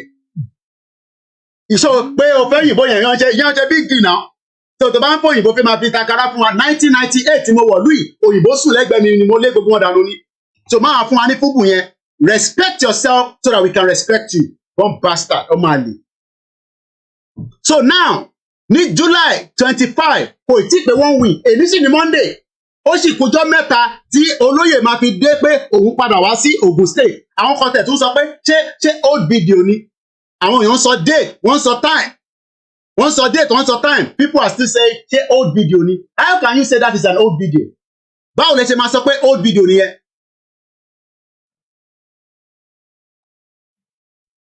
Ṣé báwo lẹ ṣe máa sọ pé old video? Because wọ́n expect pé olóyè lè wọlé. Wọ́n mọ̀ pé olóyè ní right láti wọ Nàìjíríà. Àwọn balẹ̀ Yorùbá tí mo tún máa dárúkọ gbogbo wọn nísìn. Wọ́n ní gbogbo ìgbà tó lóyè bá fẹ́ wọlé ó ní every right. À ń ṣe àpọ́nlé ní wàláhì láṣẹ Èdùmàrè lórúkọ Jésù Kristi. À ń ṣe àpọ́nlé ní. Bó bá wọn olóyè tó bá fẹ́ gbé ní Ìbàdàn á máa gbé ní Ìbàdàn. Ẹni máa kú ẹni máa yè ní. Fẹ́ jẹ́ kó dé stage yẹn ni. Ṣé máa rò pé bóyá olóyè jókòó sí Benin àbí ó lọ jókòó sí Germany? No. àwọn balẹ̀ Yorùbá ní àwọn ti fún láyè kó máa padà bọ̀. Àwọn balẹ̀ Yorùbá say we have given Olóyè Ìgbòho every reason to return back home. Kò ń ṣe criminal now. Olóyè ò kì í ṣe criminal, kò dẹ̀ pààyàn kò fàdíyà. So kí ló dé tó yẹn? So kí ni àwọn kan bastard bí Máyégún máa sọ pé òun ní àṣírí Ìgbòho kò ní dá fún tẹ́lómi tó bá tún jáde kò ní dá fún gbogbo ilé àtòkèdélẹ̀. Àṣírí tẹ níyẹn mo fẹ́ kẹ́ gbé jáde. Àṣírí yẹn ni mo fẹ́ kẹ́ gbé jáde. Èèyàn máa lé Yorùbá. Ẹ jókòó sí abroad. Àwọn èèyàn wà nílé. Olóyè ó forí la kú. Ó wá jáde. Ẹgbọ́n kan tó kọ́kọ́ sọ nínú program ẹ̀ mo gbọ́. A tó bẹ̀rẹ̀ program eléyìí. Ó ní Ìgbòho was not a saint and can never be a saint. Ìwọ ni sainti lórí ojókòó sórí social media. Òun control crowd. Oya ẹ bá wa oya give us kí ló máa ń sani ani oya give us your gift. Kọ́lọ̀ thumbs up. Olóyè ò ní láti thumbs up. Tí bá tún pè ní sàtúgbé kọlù. Olóyè ò ní di any thumbs up from anybody. Kò ní láti wà lórí social media. Ibi tó lóyè láti wà ní ilẹ̀ Yorùbá tí wọ́n ní the service ẹ̀. Tí wọ́n bá mọ̀ pọ̀ ọmọ kan nìyẹn ni padà sí Ìjẹ̀bú náà. Ó wá lọ ṣe tó ń ṣe níbẹ̀. Olóyè náà ń bọ̀ nílé. Ó wá sílé wá sìnkú yẹ. Ó tún lóun máa padà wá. Ó lóun máa wá kí bàbá wa ọba dáadáa lára àwọn ọba ilẹ̀ Yorùbá ní ìlú Ìmẹ̀kọ. Ọba Benjamin Ọlánìtẹ̀ the Onímẹ̀kọ of Ìmẹ̀kọ in Ogun State. During this visit níbẹ̀ ní oríṣiríṣi àwọn èèyàn tó ń mix ọ̀rọ̀ tó lóyè sọ. During this visit olóyè tún sọ pé his advocacy is to be gbogbo alárí fídíò yẹn now. Everybody saw the video. Everybody saw the video that Igboho said it again and again that Yorùbá nation lòun dúró lé lórí. So níbo ni Máyégún ti wá rí ọ̀rọ̀ protest? Níbo ni Vanguard olórí burúkú tí wọ́n ní kúre? Gbogbo ẹni tẹ pátíkù yẹn ẹ̀ ní kúre. Ogun máa wọlé payín lẹ́ẹ̀kọ̀ọ̀kan ni. One bastard. Níbo ni Máyégún ti wá rí evidence pé olóyè sọ bẹ́ẹ̀ even when he was still in because alábòsí ni. Kò tó bá ń ṣe alábòsí ni. Kí ló dé tí kò reach out sẹ́mi Koiki? I am still here. Èmi ò tí ì lọ sí Nàìjíríà. Kí ló dé tí kò pè mí? Koiki, ọmọ kí ló ń ṣẹlẹ̀? Kó tẹ̀ pè mí, kó tẹ̀ fi dápara. Ọmọ àbẹ ti gbowó ni kí ló ń ṣẹlẹ̀ fẹ́mi náà níbẹ̀? Kí ló ń ṣẹlẹ̀ náà Koiki? Mo rí átíkù kan nísìnyí. Kí ló ń ṣe? What's going on? I saw an article now. What is going on? Explain to me now. Kó tẹ̀ sọ bẹ́ẹ̀. Káfi ṣàwàdà pé ọkùnrin làwọn méjèèjì. Ó wá decide pé náà òun ò ní ṣe yẹn. Òun á wá lọ release broadcast. So tó bá wá release the broadcast ẹ̀ nísìn, àwọn ọmọ Yorùbá máa sunkún, ó ní kúure, you're a bomb bastard. Ṣòro pé àwọn ọmọ Yorùbá máa sunkún ni pé, Máyégún ti jáde o, kí ló máa sọ o, Koiki, kí ló ń ṣẹlẹ̀? Ẹ̀yin ìyá mi, ẹ fọkàn balẹ̀ ni mo sọ fún yín. Mo ní nínú ìrìn àjò yìí, èmi àti Ìgbòho, a máa gbé yín délẹ̀ lérí pẹ̀lú bàbá Kítóyè láṣẹ Èdùmàrè. Mo confirm yẹn fún yín. Ìtó bá máa fà ló máa fà ní ìdáhùn lọ yìí. Ìtó bá máa fà ló máa fà. Èmi sọ bẹ́ẹ̀. British mọ̀ mí dáadáa. Mo ní sọ̀rọ̀ yẹn délẹ̀. Wọ́n mọ̀ mí dáadáa. Kò ń ṣe tá a máa sọ pé wọ́n mọ̀ mí. Wọ́n mọ̀ pé tá à ń fà yìí. Wọ́n mọ̀ pé à ń fọgbọ́n fà ni. Wọ́n mọ̀ pé bí ta fẹ́ lọ gangan àìtí débẹ̀. But nobody will push Igboho. Igboho will ready. Baba Kítóyè will be ready and they will tell every media. Nígbà tó bá ní ká lọ jáde ká lọ sọ̀rọ̀. For now, mo sọ pé à ní sọ anything. Mo kí olólùfẹ́ mi, mo kí àwọn ìyàwó mi. Ìyàwó mi wò mí báyìí nísìn. A máa hàn pé ó ṣe wá jẹ́rú ọjọ́ báyìí. Ó rí bẹ́ẹ̀ ni. Mo ti pẹ́ tẹ́lẹ̀, ó ní bẹ́ẹ̀ ni. Olórí burúkú ọmọ àlè ni. Ìyàwó mi nìkan ló lè control, ó ti control heart mi báyìí díẹ̀. Mo ti rí ìyàwó mi lórí screen. Ó ti control heart mi díẹ̀ báyìí. Bàbá ẹ̀ ṣe sùúrù. Máa kí ọ̀rọ̀ Máyégún kó fún ẹ lẹ́dìkì. A ti sọ fún ẹ tẹ́lẹ̀ náà.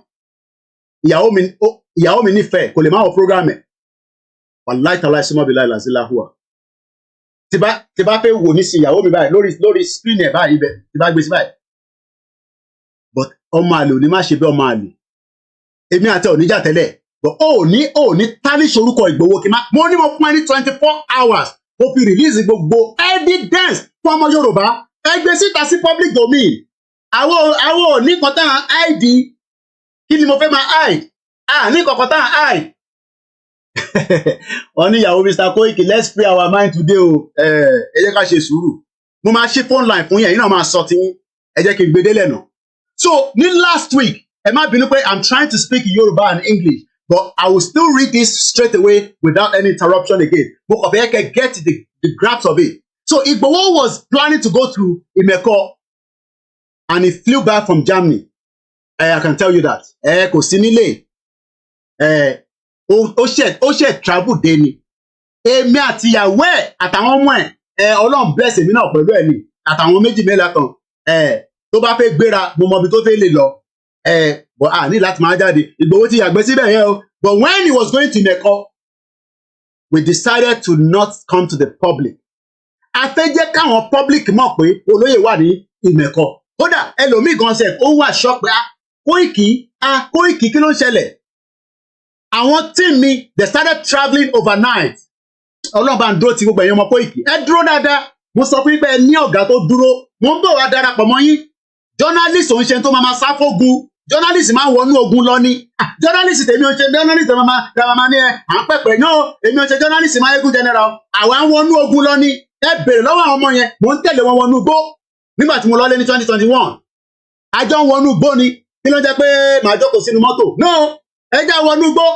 Ìta bá máa jẹ léwédú ẹfẹ́ mi náà kémi náà jẹ katọ́lá. Ọkùnrin làwa náà. Mo dúró ó gba ẹyàn ọmọ yẹn dúró dá.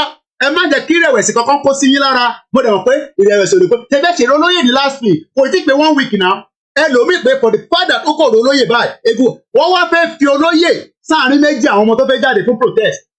Wọ́n fẹ́ fi olóyè sáàrin méjì. So that olóyè bá ti sọ pé protest kò sí tó kàn mí o kìnnìkan. Then ẹlòmíì tó fẹ́ jáde bá ọmọ ilé tó lóye tún sọ yóò dá o. Kò jẹ́ kó lóye sọ̀rọ̀ báyìí now. Koiki bá má jẹ́ kó lóye sọ̀rọ̀ báyìí. And that is the reason why we ask him again. Ẹni tó bá lọ rewind the program mi, video call ni mo tún polóyè. I don't have to. Bàbá kí ló ń ṣẹlẹ̀? Àwọn ọmọ Yorùbá ní kò yé àwọn. Ó yé àwọn ọmọ Yorùbá, but àwọn alábòsí tó wà láàrin wa ló fẹ́ dànù àjò ẹrú. So the fact is that, like I said, I don't have anything against Mayegun. But ní jáde lórí olóyè Ìgbòho tó máa expect Koiki kó pọ́n ẹlẹ́sìn padà ní kúure mo sọ fún ẹ. Ìwọ náà bú èmi náà lọ́hùn. Ọkùnrin làwa méjèèjì àjọ máa tá tán. Ìwọ dẹ̀ kọ́ ló máa kọ́kọ́ fẹ́ òyìnbó mo sọ fún ẹ. And my mom is also part of your Mayegun general. Mọ̀mísí mi wo Mayegun wọ́n dẹ̀ ń sanwó síbẹ̀. Àfi tó o bá jẹ nínú ogún mọ̀mísí tèmi. And ìwọ dẹ̀ kọ́ ni ọmọ máa sọ fún wa pé o raise 40 million. Ṣé báwọn ọmọ Yorùbá báyìí náà ló lọ bẹ́ẹ̀ kọ́wọ́ síbẹ̀? Mélòó láwọn tó wà lórí platform ẹ tó ń sọ pé o raise 40 million? Mélòó láwọn tó wà lórí platform ẹ tó ń grow wings? Ìwọ ló máa kọ́kọ́ ní platform ni. Ìwọ kọ́ ló máa kọ́kọ́ ní platform náà tó ń grow wings. Tó wá sọ̀rọ̀ o fẹ́ sọ̀rọ̀ di King Kong. Ọmọ rẹ̀ sílẹ̀ kó lè rí ayé gbé rẹ̀ sílẹ̀. Tọ́ba tẹ̀ ń ṣe nǹkan fún ẹ rẹ̀ sílẹ̀ ni mo sọ fún ẹ. Ìwọ kọ́ ló máa kọ́kọ́ gbé nílùú òyìnbó. Bẹ́ẹ̀ kọ́ lébi kọ́ ni máa kọ́kọ́ gbé nílùú òyìnbó. Ìlú òyìnbó tẹ̀ ti súrọ̀ àbá ẹ̀. Tó bá súrù wọ torí pé wọ̀ pé wálé àwa fẹ́ padà lọ sí Ìjẹ̀bú. Àwa dẹ̀ ń jàjà pé ká lè tètè lọ. So máa fún wa ní fúbù. Wàá máa ṣe prógrámù Ìgbò, wàá máa ṣe prógrámù Yorùbá. Wà straight forward. Àfi tá a bá fẹ́ parọ́ fúnra wa. Wà straight forward. Pé ibi báyìí ló ń lọ.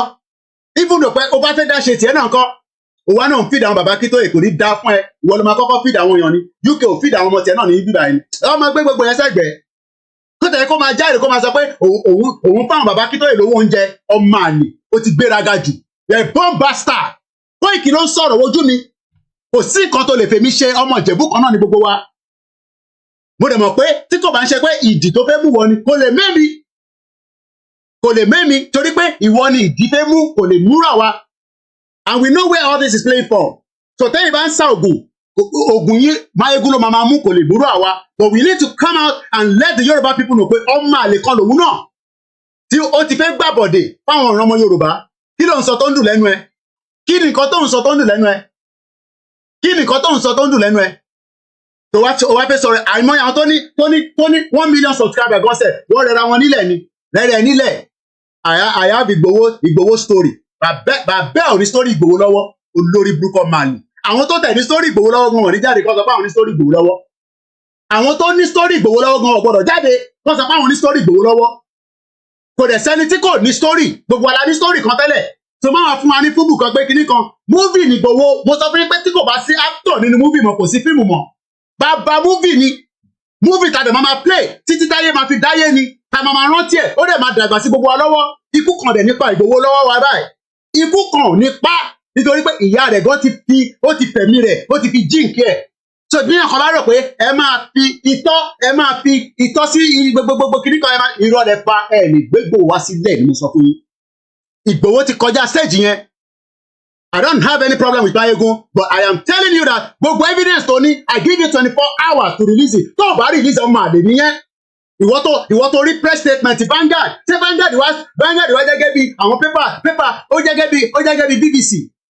BBC gan says a bias corporation, CNN bias ní gbogbo wọn. Ìwọ wá ń ka statement Vanguard. Kéèyàn ti mọ̀ pé orí ọmọ yóò pé. Kéèyàn ti mọ̀ pé orí Mayegun orí ò pé. Because torí ẹ bá pé ni ìwà máa ka Vanguard newspaper ó wá ń lo report Vanguard open discredit Olóyè Igboho. You are a bomb bastard. How can you? Ó máa block yín olórí burúkú ni. So what we are saying here is that Igboho is still a Yoruba nation movement. It's not here to satisfy anybody.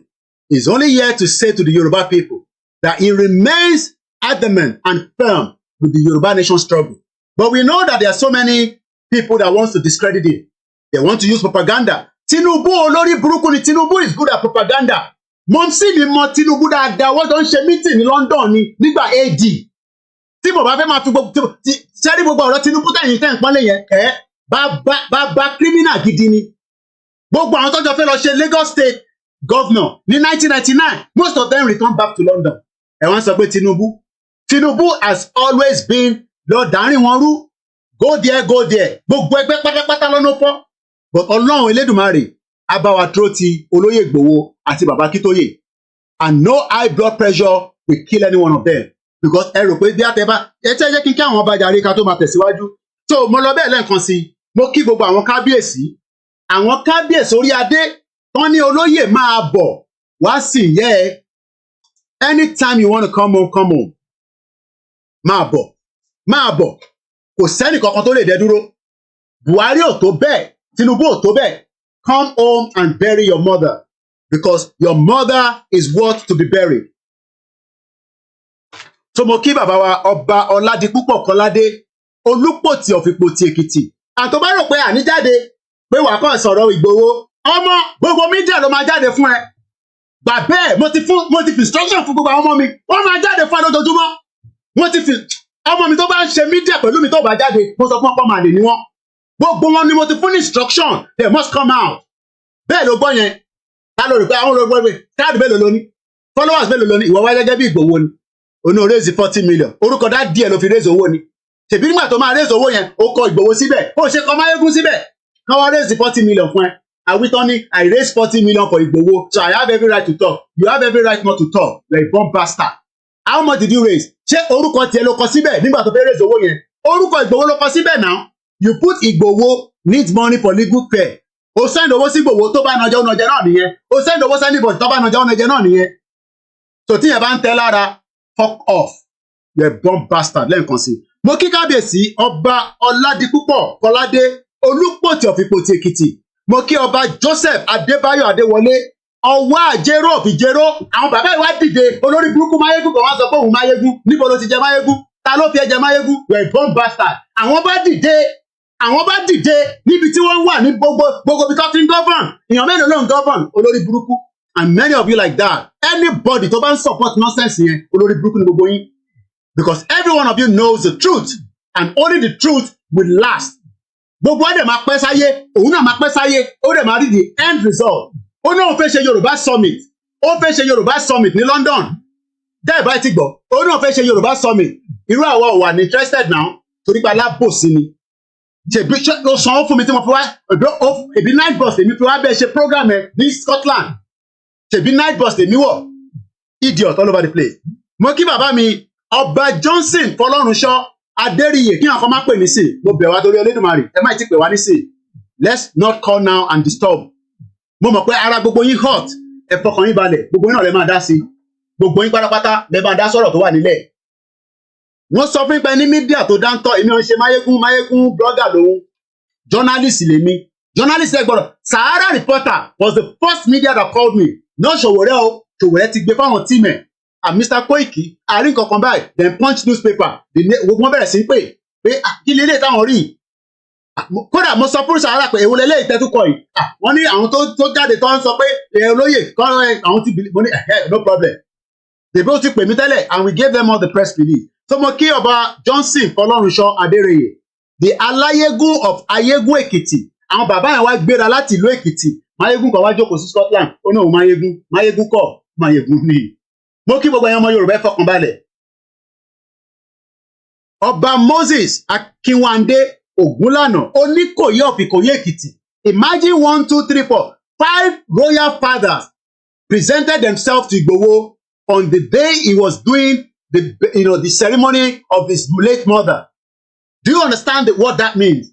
Àwọn orí adé gbéra. Kódà bàbá mi, bàbá dáadáa, bàbá lálùbáríkà, the Ọọ̀ni of Ifẹ̀, ó pe Ìgbòho.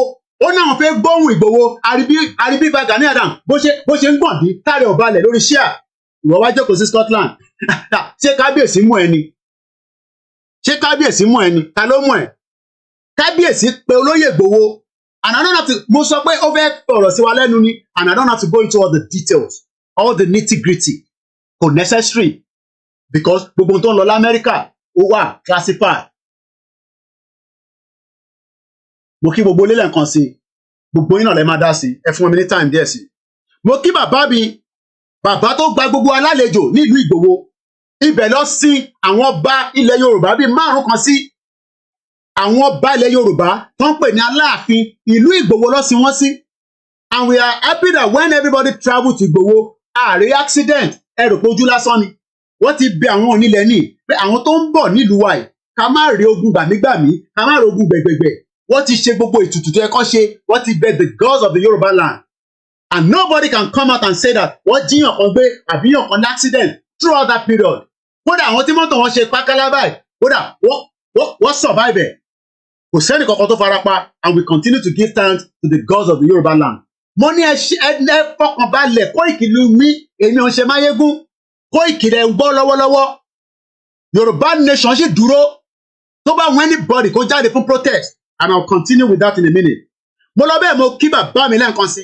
Ọba ọ̀nà oníbodè Abdulrasheed Adétóyọ̀sí Aníkúlápó, the ọ̀nà oníbodè of Ìgbòho land. Mo lọ kí bàbá mi, bàbá tó bá wọ London tó máa pe Koiki pé mo ò ní kó wá bá mi.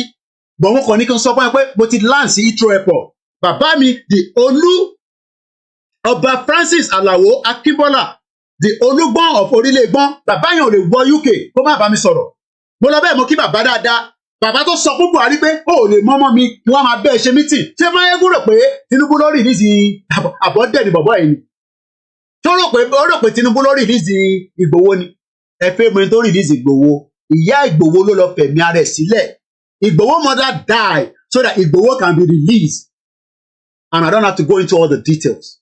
And I was still with Ìgbòho on the day he was stopped in Benin Republic. I told you I was in transit when he called me. Itoku, I classified it. I begged it. I pleaded with him. But Olóyè sọ pé òun ìyàwó wọn lè bímọ fún nǹkan wá sá lọ.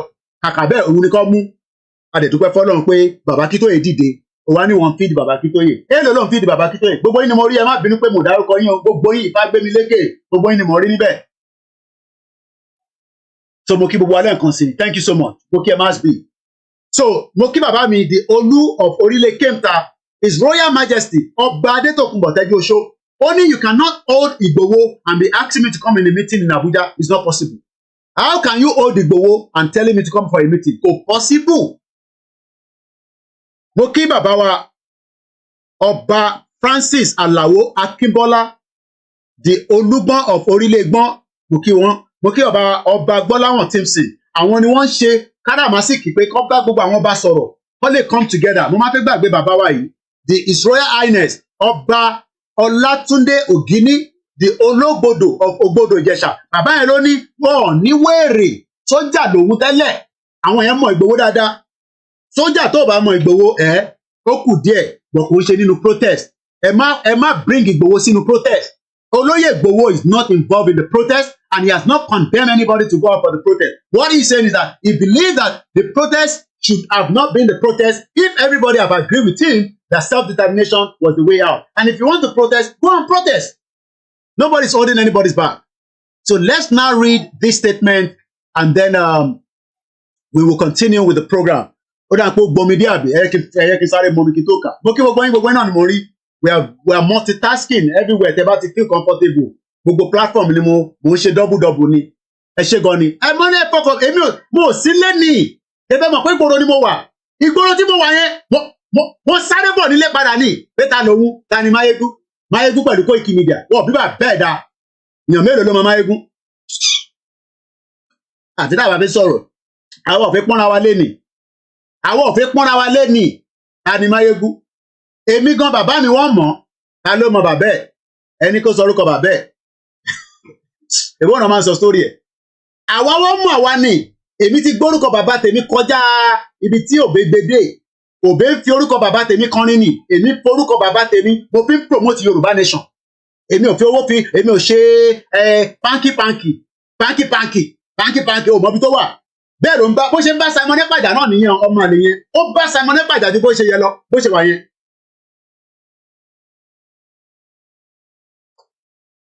ìyẹn ni kò ṣe endorse Biafra kan lọ títí àwọn Biafra tó endorse àwọn Biafra lórí burúkú that sold Nnamdi Kanu àwọn yẹn ló endorse tẹ́ ẹ̀ bá mọ̀ mo sọ fún ilé ni àwọn Biafra tí Máyégún endorse àwọn DOS ló endorse kò endorse Simon Ekpa and I want any Biafra watching me to confirm whether I'm lying that Máyégún has never endorsed Simon Ekpa as the leader of the Biafra as of today any Biafra that is listening to me I want you to confirm that with me right now àfi tó bá yẹ pé mo ń parọ́ mọ́ kò endorse Biafra because of Simon Ekpa he refused to and he can never do what Simon Ekpa has done so far kò tó bẹ́ẹ̀ láti ṣe tí Simon Ekpa ti ṣe so ẹ jẹ́ ká ka statement yẹn lẹ́ǹkan sí for the benefit of all our audience and then again we're not in a rush but ọmọ mi ní lesson láìpẹ́ yìí so but we still need about 2 hours to play with so I will open the phone line mo kí brother mi Fádàrè ẹ ṣé gan ni àwọn ọmọ Yorùbá tàtà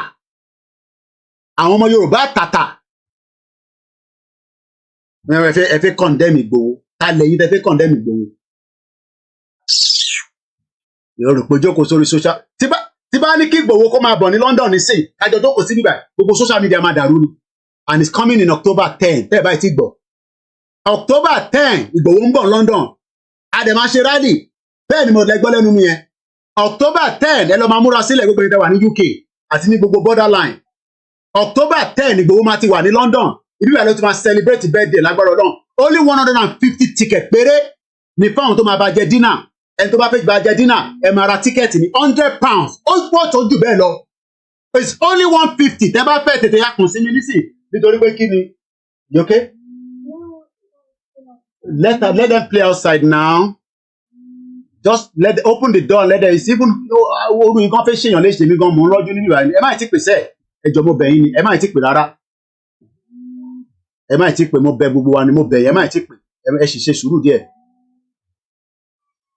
ṣẹgbọ́ nígbà tí mo pè Ìgbòho lẹ́ǹkan ó ní I am inside the bathroom very very honest man èèyàn kan wá jáde ẹ wá ń sọ pé kìnnì kan mo kí bọ́dà mi Gani Alágbàlá mo kí gbogbo ìta Amẹ́ríkà ẹ fọkàn balẹ̀ ẹ má jẹ́ kí kankan confuse lórí social media lọ́sàn-án ẹnájì burúkú ló fẹ́ máa jáde rọ́ ni ẹnájì tí wàá da èmi ọjọ́ dáadáa ni fún mi ó fẹ́ ba Yọ̀mí jẹ́ lẹ́ni ni ìrọ́lẹ̀ ló pa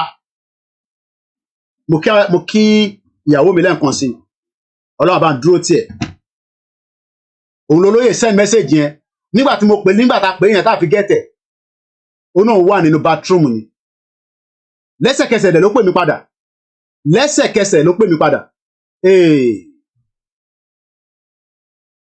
lẹ́sẹ̀kẹsẹ̀ mo ní pé kó má pè mí I am not competing with the wife neither am I competing with the children but mo yàtọ̀ sí.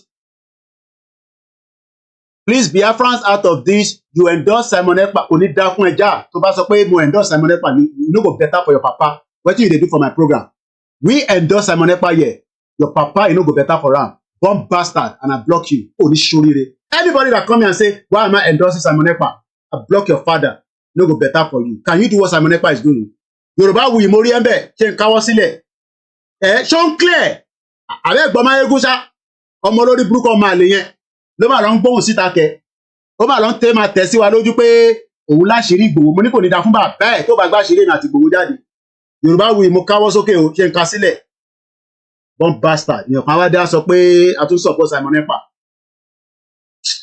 October 10 150 ticket ní £100 but ní rally ọ̀fẹ́ ní rally ẹ pàdé Ìgbòho ní rally kò ṣe dandan o dẹ̀ lè mọ́ rẹ̀ wá pẹ̀lú 1 ticket ẹ̀rọ ẹ̀wà kọ́rẹ́ 150 ní ticket ẹ̀dẹ̀ ti ń lọ very fast so ẹni tó bá fẹ́ ra ticket ẹ kàn sí àwa mídíà Máyégún ṣó ń gbọ́ Ìgbòho ń bọ̀ ìtẹ̀ bá fẹ́ ṣe ní kẹ́ tètè máa prepare ó ń bọ̀ ó máa wọlé ó máa gbórí wọlé ṣèbẹ́ rí nígbà tí mo lọ bá ní Stansted ẹni kò lè wọ London kò ní dá fún gbogbo yín Ìgbòho tó ti ń travel kí bá bẹ́ẹ̀ tó máa travel idiot all over the place àfi tó bá yẹ pé mọ̀mísí tèmi náà kò ń ṣe lára fáǹsẹ̀ tó wá ń jáde nísìn ṣé mọ̀mísí tèmi náà dá lára 40 million tó gbóhùn sókè nísìn mo rí ẹ̀ńbẹ̀ ìmọ́lẹ̀ Yorùbá mo kí gbogbo àwọn ọyọ tèmi mo jẹ́rìí Yorùbá wuyì ó máa fún tán délẹ̀ ni a máa jáde fún ẹ délẹ̀ èèyàn mélòó ló ní lọ́wọ́ èèyàn mélòó ló ní lọ́wọ́ mo tún sọ fún ẹ Máyégún tọ́wọ́ bá fèdì díẹ̀ kọ́ lọ kéde ẹ̀ máa dèwọ́ èdè òde àwa níbi táwa wà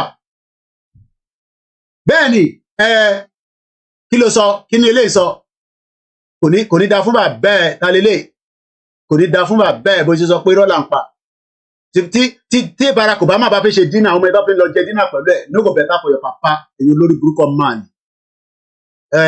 olè ní gbogbo wa olè bí bàbá ẹ̀ náà ṣe jẹ́ olè èmi àti bàbá ẹ̀ lólè lájọ́ ń jalè èmi àti bàbá ẹ̀ lájọ́ ló ń jalè lálálẹ́ olórí burúkú ẹ̀yin tẹ́ lè gbórúkọ yín jáde ṣé orúkọ lélẹ̀ ṣé ò lórúkọ gangan ò lè fojú ẹ̀ síbẹ̀ èèyàn ọmọ Yorùbá ó lò sí àwọn fans Máyégún no go better for your papa bàbá yín ò ní ṣoríire ẹ̀yin tẹ́ lè gbójú yín síta Ìgbòho gbójú ẹ̀ síta mo ò ní super sticker wọ́n ti yọ́ dànù kí ló fà pẹ̀lú super sticker àwọn ń báṣẹ́ lọ super sticker kẹ̀ Láì Muhammed ti ní kó gbé gbogbo program mi wálẹ̀ ọlá Ọlọ́run ọlá Elédùmarè ọlá gbogbo yìí náà ni mo bá Google fan tó tán lẹ̀ mo ní jẹ́ mi wá Nàìjíríà ni wọ́n fẹ́ já gbogbo program wọ́n fẹ́ já gbogbo Koikimedia wálẹ̀ ni wọ́n ti yọ super sticker tipẹ́ àwọn super sticker kẹ̀ àwọn ní super sticker mọ́ àfi tẹ́ bá lọ sórí backup channel ẹ lọ sí backup channel WD ẹ bá mi send ẹ̀ sí wọn. So let's read the statement once again.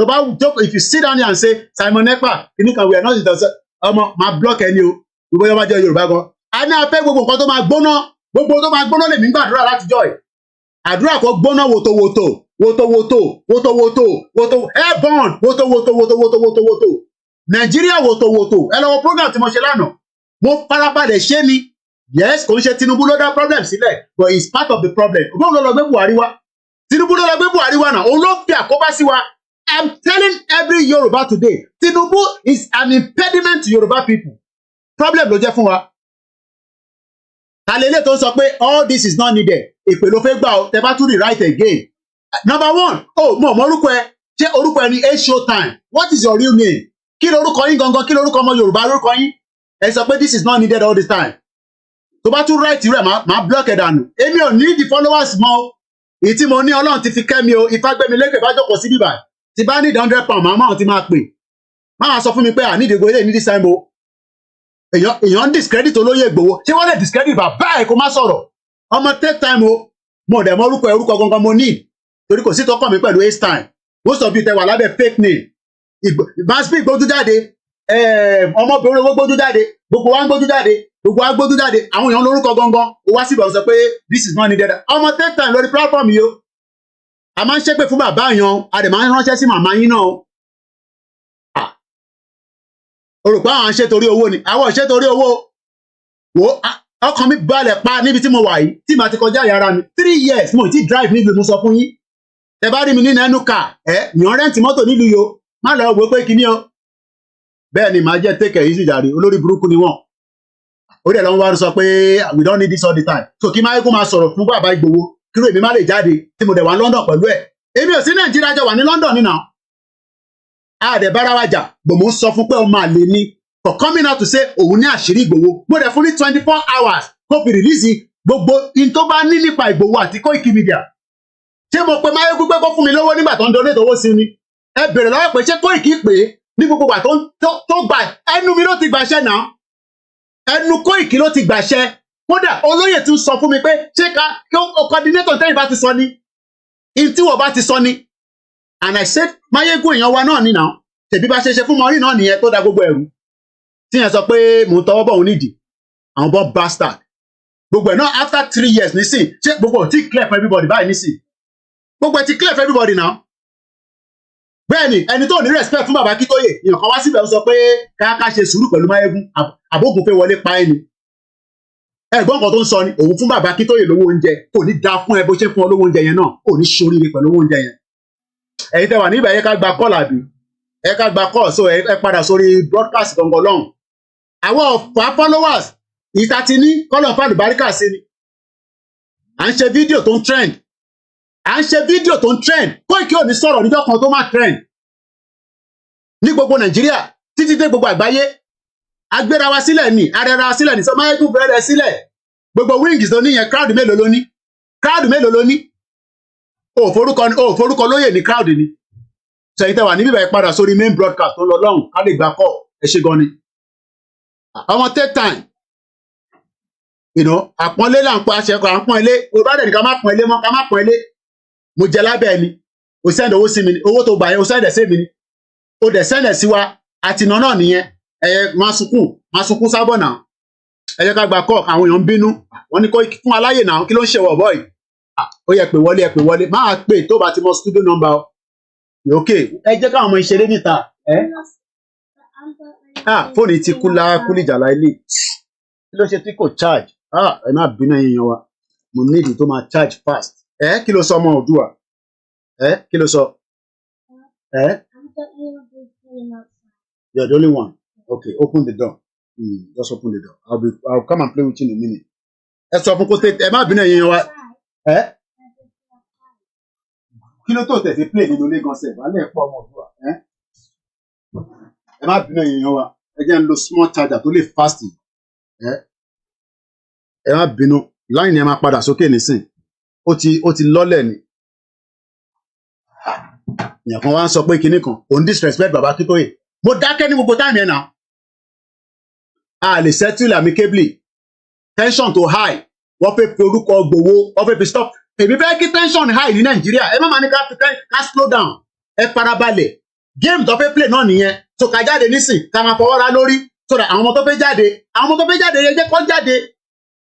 Ìgbòho ní kéèyàn kan má jáde. Ẹni tó bá fẹ́ jáde kó jáde. Bẹ̀rẹ̀ má lo orúkọ Yorùbá nation. Nígbà sọ fún yín nìyẹn. Ṣé ọmọ Yorùbá ṣé Nigeria exist money? Nigeria still exist now. Nigeria is still a country. So if anybody wants to protest, Igboho say kẹ́lọ́ protest. But ẹ má forúkọ òun sí láàrin. Ṣé bá sọ pé tension yẹn gbọ́dọ̀ high ní Nigeria. Tension ò high lọ́dọ̀ tiwa àwọn ọmọ tá à ń ṣe. Tension ò high lọ́dọ̀ tiwa bí a lọ́dọ̀ tí ló ti ń high. So kéèyàn jáde kó máa mọ tó ń pè ní discredit ni. Ṣé mo lè discredit orúkọ dáàdi yín nísìn? Kẹ wá sọ pé kinní kan ni. Ṣé ká gba àwọn kọ́ọ̀ tó ti wọlé tẹ́lẹ̀ ẹ bá bínú èèyàn wa so ká gba àwọn kọ́ọ̀ tó ti wọlé ká pè wọ́n padà so téèdì bá mú máyégún èdè òmá wa ẹ̀yin tẹ́ bá fẹ́ jáde ní next week Ìgbòho ní kẹ́ má jáde tẹ́ bá fẹ́ jáde kẹ́ jáde kọ̀ọ̀kan wá sọ pé Ìgbòho ní kọ́ má jáde kò ní da fún Vanguard gbogbo àwọn tó wà níbẹ̀ wọ́n ní soríire bomb bastard ni wọ́n so ẹni tó bá fẹ́ pè kó pè wọlé fóònù yẹn ó ti bẹ́ẹ̀ bí ó ń gbóná ni gbogbo ẹ̀ ló ń ṣe let's hope that we can get calls out of it. Mo kí gbogbo alẹ́ nǹkan sí ẹ̀yin ọmọ Yorùbá àtàtà ẹ jẹ́ ká fọkàn balẹ̀ mo ń bọ̀ ẹ jẹ́ ká gbé kọ́ọ̀lì náà. So mo kí gbogbo alẹ́ nǹkan sí Yorùbá nation is an ongoing movement and nobody can stop it and nobody can end it. So let's do something. Because ibi tí fóònù yìí wà charge dáadáa so mo need it only I need a charger that can fast charge it very well so ẹ jẹ́ kí n move something around ẹ jẹ́ má bínú sí wa because if not I really enjoy program yìí báyìí so.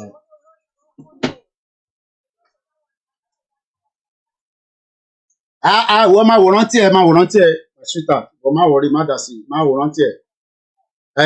Ó ti a ṣe ìbé ìbá ti fúnláyè tán náà ló ṣe lẹ́nu ẹ̀ ṣe yọ́bọ́yọ́bọ́ àwọn ṣáàfù wọn ṣe ìyàwó mi ló ń sọ̀rọ̀ yẹn má wọrí tiẹ̀ mama wọ́n má wọrí ìgbà táwọn rìkọ́ọ̀dì ni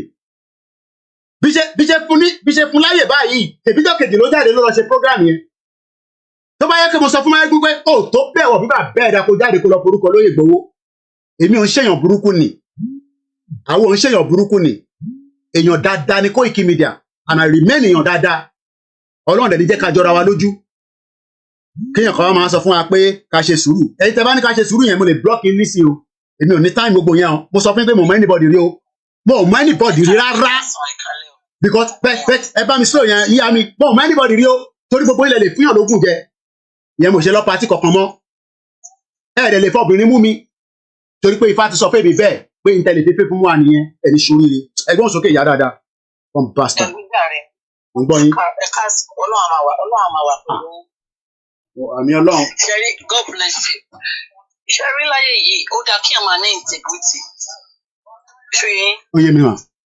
Sherry, ìgbà tí kíní ìjàlè lè ní ti láti àná ni mo ti rí ká mo ní mi ò believe. Mo ní mi ò believe statement yẹn pé well, mo ní mi ò believe ṣá. Wọ́n á fi àbọ̀ lórúkọ òwò ni àbí nǹkankan.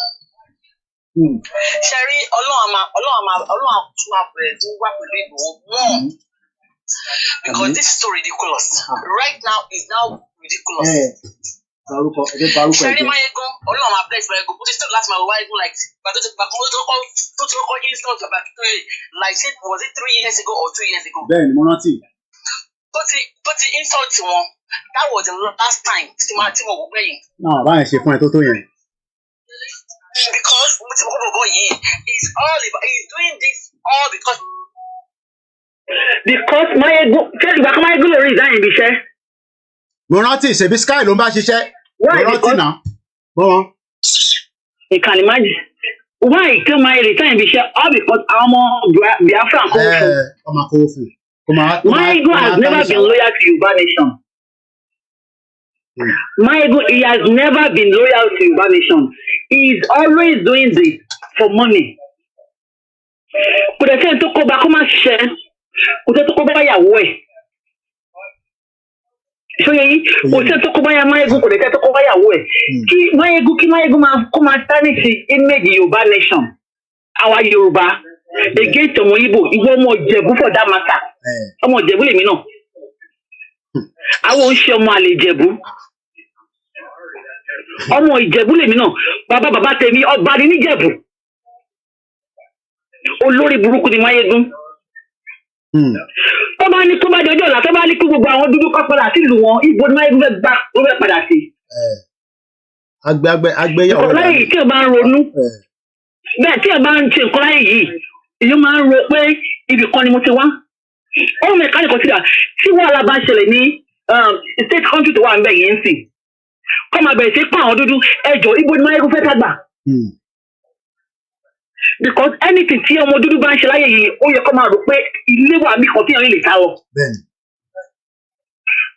Bí ní Yorùbá ṣe wà bẹ̀yẹn lẹ́ni ìjọ ìṣẹ̀ ìdádọ́bá yẹn pé ilẹ̀ Yorùbá ò dá lẹ́ni tí gbogbo àwọn tá wà nílùú òyìnbó sẹ́ni tí bá ṣẹlẹ̀ lẹ́ni gbogbo wa ẹni tó ní pálí náà gbogbo wa máa gbọ́ pálí wa máa sápàdà sí Nàìjíríà ni.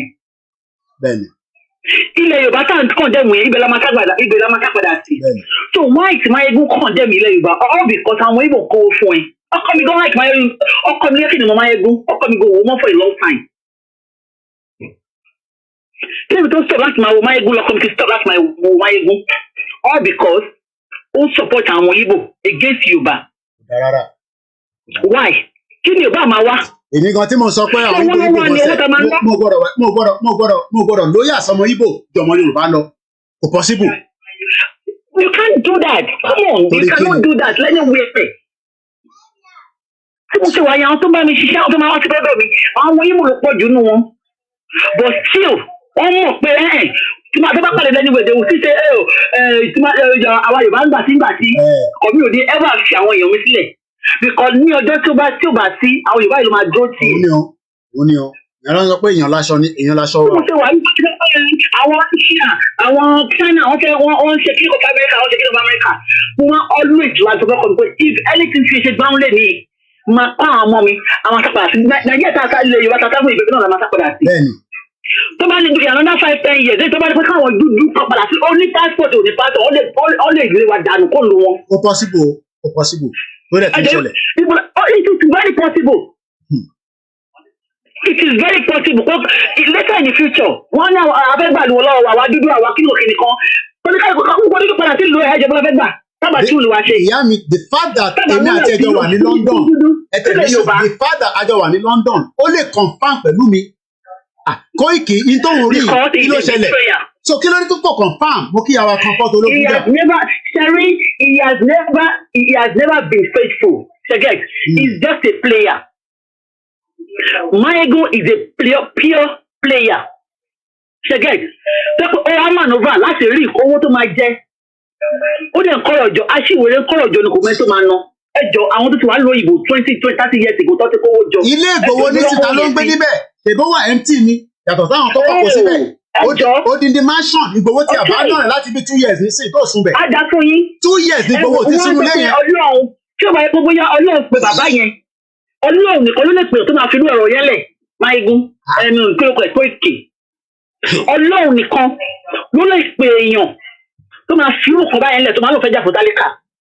Because èmi kan tí mo wà yìí máa ń sọ fún mi pé wà yìí kọ́kọ́ ó tẹ̀ gbọ́dọ̀ fight for anybody. Ibi tá ẹ wá tí wọ́n mọ tó ṣẹlẹ̀ nǹkan méjì ni mo gbọ́ nígbà tó bẹ̀rẹ̀ program ẹ̀.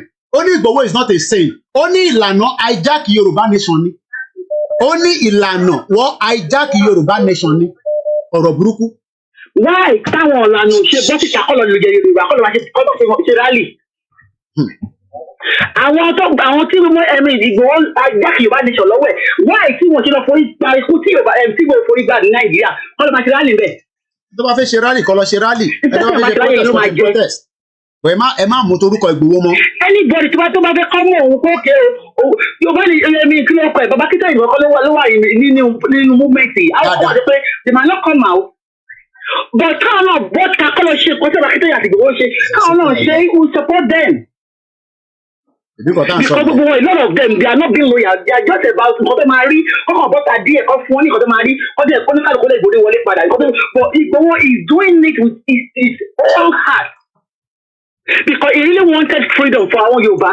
Wọ́n ní kò mọ̀rọ̀ sọ ó tún àjọ wọ́n ní kinní kan. Tí ó bá fẹ́ kí ilẹ̀ Yorùbá kó bí tí ó bá fẹ́ kí ilẹ̀ Ìjẹ̀bú kó bí tí ó bá fẹ́ kí gbogbo orí ọmọ Yorùbá kó bí. bí ọ̀rọ̀ kò bọ́ ṣe gbé jáde ẹ̀ nísìn àwọn ọmọ Ìgbò tó ń tẹ̀lé wa máa fi wá rẹ́rìn kí ni ìyá ní ṣe pẹ̀lú àwa. Wọ́n àwọn Ìgbò kan mọ̀ kọ́dà lẹ́ni náà ń jẹ́ báwọn Ìgbò mọ̀ kọ́dà lẹ́ni ìgbó tó bá da ẹbí yẹn tó bá rò bí aláta máa fẹ́ wọ́n mọ̀ kọ́dà lẹ́ni wọ́n máa padà bẹ orí ẹ̀ ní ìyá kí ni fíìmù yẹn bá mi send text message ó ní fíìmù kan tí mo wò wọ́n padà bẹ orí ọ̀dàlẹ̀ yẹn ni wọ́n ní because ó máa padà wá dalẹ̀ tiwa náà ó tàwọn ọ̀rọ̀ ẹ̀ ní wọ́n gé orí ẹ̀ náà ni. Báwo ló ti máa sọ pé tó bá tara ní ẹ lọ́pọ̀ o ò lè ríra lẹ́wọ̀n. O ò lè ríra lẹ́wọ̀n. Mayegun tara ní ẹ lọ́pọ̀ tó bá tara ní ẹ lọ́pọ̀ fáwọn Yorùbá. Àwọn Ìgbò tó ń tà wọ́n fún wọn ò lè adopt ẹ̀bí wọn á ní pé ìyá ẹ̀bí tó ìyàwó da family ẹ̀ I'm coming mama. Ó máa tẹ́ pé o da family ẹ̀ so díẹ̀ fún àwọn gòlè accept ẹ̀ ìkọ́ tó bá tọ́jú wọn ló máa dà wọ́n. Bẹ́ẹ̀ ló ṣe máa rí gangan náà nìyẹn nítorí máa ń dọ̀ ṣe náà nìyẹn. Ó máa dà wọ́n nǹkan tó ní òṣè pé nìyẹn Mayegun lè bímọ sílẹ̀. Ẹni bá ti bímọ sílẹ̀ láyé ó máa ń bí ẹ̀tọ́. Kájọ máa wòran. Ìgbà tí fẹ́ lómi láyé ẹ̀ṣẹ̀ gan nìyá mi ẹ bá ń kí àwọn ọmọ ọdún wa bẹ́ẹ̀. Intan sọ ní bíbá mo fẹ́ ká mix ẹ̀ up. Ẹgbọ́n kan tí Mayegun kọ síta some few hours ago ká tó gba the next call. Sunday Igboho don cast. Sunday Igboho don cast. It is time to expose the mofo. Boko Haram was right. One regret I have. Tani right tó ní tó máa sọ pé Sunday Igboho don cast. Èlò ló fẹ́ fi cast.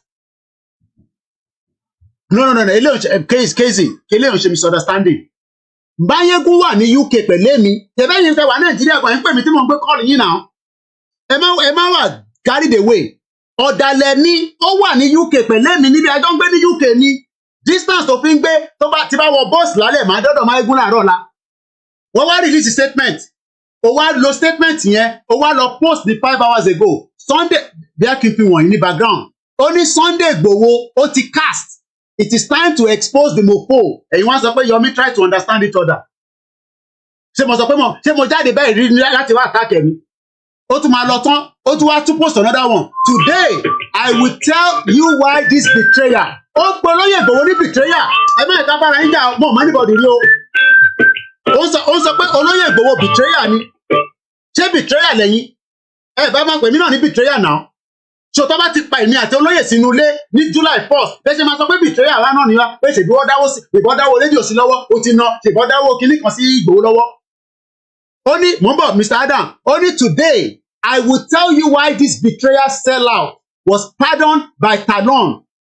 But wọ́n fẹ́ yẹ ká sọ̀rọ̀ ni kódà àwọn èèyàn sì ń surprise pé olóyè sì lè wọ London wọ́n sì ń surprise pé ó lè padà sí Germany ẹ fẹ́ ká sọ̀rọ̀ ni mo dẹ̀ ní láti sọ gbogbo ẹ̀ torí bomb bastard lẹ́yìn tẹ́ bá fẹ́ ká sọ̀rọ̀ ni ta ló sọ pé kò sí volume ìyàwó Elizabeth ẹni kò sí volume kẹ̀ volume wà rẹpẹtẹ ẹgbọ́n sókè Mr. Adam tẹjọ mo fẹ́ ká mix ọ̀rọ̀ tó wà lẹ́ rárá ó ń polóyè ní betrayal tó bá ti polóyè ní betrayal lèmi náà tó kí ni mo wá ń jókòó sí bíbáyìí fún ẹ wà careful gan kí ni mo ń ṣe ẹ̀sùn fún kí ni mo ń ṣe wàhálà fún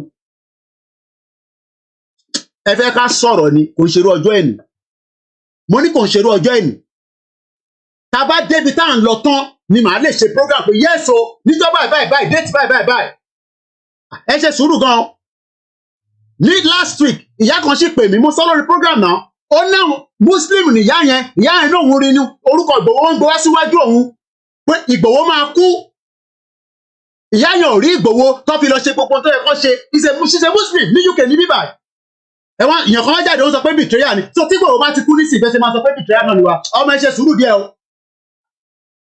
gbóhùn sókè Adam Smart tó bá ń sàsóhun wọ sàsẹ́ mi o mo dẹ̀ ń ka gbogbo comment tó bá ka comment òfin kan máa block ẹ̀ dànù ni wàá lọ máa wò mí nígbà tó bá ti parí program ni mo mọ anybody rí o gbóhùn sókè. kó má jẹ́ ìwé kan ni wọ́n kàn dáhùn ẹ̀ lásán ẹni tó bá dáhùn ẹ̀ kankan ní Yorùbá nation yìí wàláì ikú gbóná ni gbogbo yìí máa kú bá. Ṣẹ́dùmarè èèyàn pèèyàn ní betrayal ẹ máa sọ̀rọ̀ lọ Mr. Adam máa ṣó ní background mi nísìn. ẹnikẹ́ni tó bá ti tẹ̀kì Vanguard àti The Nation gbogbo àwọn mídíà àtọ̀gbẹ́ ní Nàìjíríà ẹni tó bá ti tẹ̀kì wọn serious láyé wàláì láyé because all the people they are the same. They are the same, telling you lies every day because they know what to do. Like they just know exactly you just want to get. I look at the comment section, look at everybody, all of them are put together. You have not heard this person saying anything since all this while.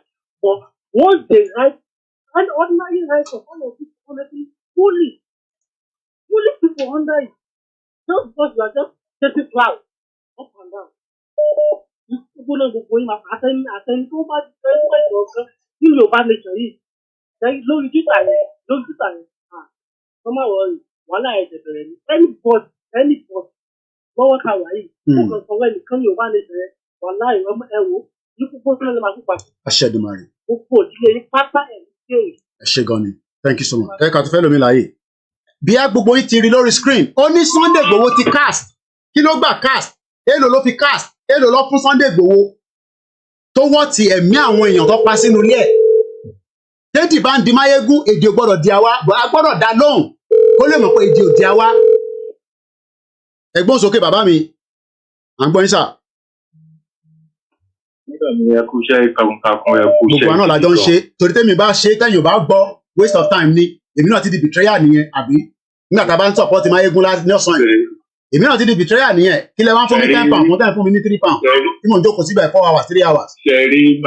ṣẹ̀rí máyégún yẹn olórí burúkú èèyàn ayé wọn kì í ṣe gbogbo ọmọ téèyàn bá bí fún àlè lọ́mọ àlè o ọmọ àlè nọ́mbà 1 lò ọmọ àlè nọ́mbà 1 wọ́n fẹ́ kẹ́ sọ̀rọ̀ ni ẹ má sọ̀rọ̀ o ẹ má sọ ẹni tí mo wà bẹ́ẹ̀ ẹ má tí mo bá sọ náà mo ti sọ yẹn. bí kìíní yẹn ṣe bó ṣe ń lọ òye wọn mọ́ bí kìíní yẹn ṣe ń lọ òye wọn mọ́ ó dàrú mọ́ wọn lójú òun náà gbogbo àwọn dáàdì mi sà èmi àti máyégún ti sọ̀rọ̀ nísì bàbá Alhaji Alabi Bashiru wọ́n máa ń pèsè orí program wọ́n ti bẹ̀ mí pé kí n pe máyégún mọ́ ní kí ṣé mo bá jà ní kí mo fẹ́ máa pè fún kí mo fẹ́ pè fún mo distance ara mi pẹ̀lú ẹ̀yìn ó wà níbi tó wà kó máa ṣe tiẹ̀. ọ̀rọ̀ yẹn bó ṣe ń lọ bí ó ṣe ń lọ gbogbo wọn táwọn gbé gbogbo bó ṣe ń lọ yẹn jáde mọ́ kò yé wọn mọ́ wọ́n ń wò pé báwo ló ṣe máa wọ Nàìjíríà báwo ló ṣe máa wọ bí kò wá ayé wọn mọ́ bó ṣe ń lọ gbogbo wọn tó bá wà ní ipò olóyè Sunday Igboho nígbà tó ń mú bàbá síbù tọ́nu yẹn gbogbo wọn náà máa gba owó ó ń yà wọ́n lẹ́nu bí bàbá ò ṣe gba owó tó dẹ̀ ń fì wọ́n ṣe wà yẹn bó ṣe ṣẹlẹ̀ kò lè yé wọn títà dẹ̀ máa fi débi tó bá tá a ń lọ náà kò lè yé wọn ó kàn máa yà wọ́n náà lẹ́nu náà. olórí burúkú wọn pọ̀ bẹ́ẹ̀ o kì í ṣe máyégún nìkan o wọn pọ̀ bẹ́ẹ̀ lẹ́yọ kọ̀ọ̀kan máyégún náà kàn títí jáde this time around ẹ má jẹ́ kó convince yín ẹ gbé lójú bó ṣe yẹ ká ẹ gbé lójú tó bá pè é ẹ lè gbàdúrà látòrí fóònù ẹ gbé gbàdú fún látòrí fóònù ẹ gbé gbàdú fún ọmọ àlè olórí burúkú ni gbogbo wọn ṣèlú bẹ́ẹ̀ ṣe dẹ̀bọ́ ṣe da gbogbo iṣẹ́ yẹn mọ́ lójú tọ́nà ṣe dà mọ́ ọ lójú báwọn alálẹ̀ ṣe dà mọ́ ọ lójú yẹn tán kí òye wọn mọ́ yẹn bẹ́ẹ̀ gan ló ṣe dáa torí tó bá yé wọn wọ́n tún máa takò wá bọ́ọ̀ ṣe lè takò wá mọ́ ẹ̀ tó yà wọ́n lẹ́nu yẹn nǹkan tó lọ àwọn alálẹ̀ fi ṣe nìyẹn ẹ máa bá ṣe yín lọ thank you so much èmi kan lọ ẹ ṣe gan ni láṣẹ ìdùnnú thank you so much èmi kan gbà tí mo lọlé ìgbà tí máa dé báyìí mo calm down ṣèbí gbogbo ilẹ̀ mọ̀ pé program mi calm down ojoojúmọ́ dẹ̀ mi máa ń sọ pé mọ̀mísí mi ìyá mọ́mí wa comfort ológun jà ojoojúmọ́ ló máa ní ẹni sùúrù ojoojúmọ́ ló máa sọ pé Koiki máa ṣe program máa ṣe pé mọ̀ àná àṣe pé mọ̀ àkànwá wọ́n làwọn CBC sọ fún mi níjọ́ Sunday pé àní máa ṣe program máa bùyàn kankan mọ́ so ṣégbà tí mo lọ sí Nàìjíríà tí mo dé ṣé mo calm down ni ẹ̀gbọ́n sókè alàgbà ẹ má bínú sá à ń gbọ́ yín sá ẹ̀gbọ́n sókè. ẹ kú ètò náà nìyẹn sá. Ọlọ́run á gbé wa délẹ̀ lérí lágbára Ọlọ́run. àmín. olórí burúkú ni máyégún yẹn mo fọ́lọ́ program yìí báyìí. a ṣe wà láì gbogbo èèyàn náà ló gbọ́ yín. bó lẹ́yìn tí màá pè é ní betrayal ṣé wọn mọ̀ tún mọ̀ betrayal ni. àwọn Yorùbá kan nìkan wọ́n ní kò lè yé wọn bí ò yé wọn kò lè yé wọn lọ́la kò lè yé wọn.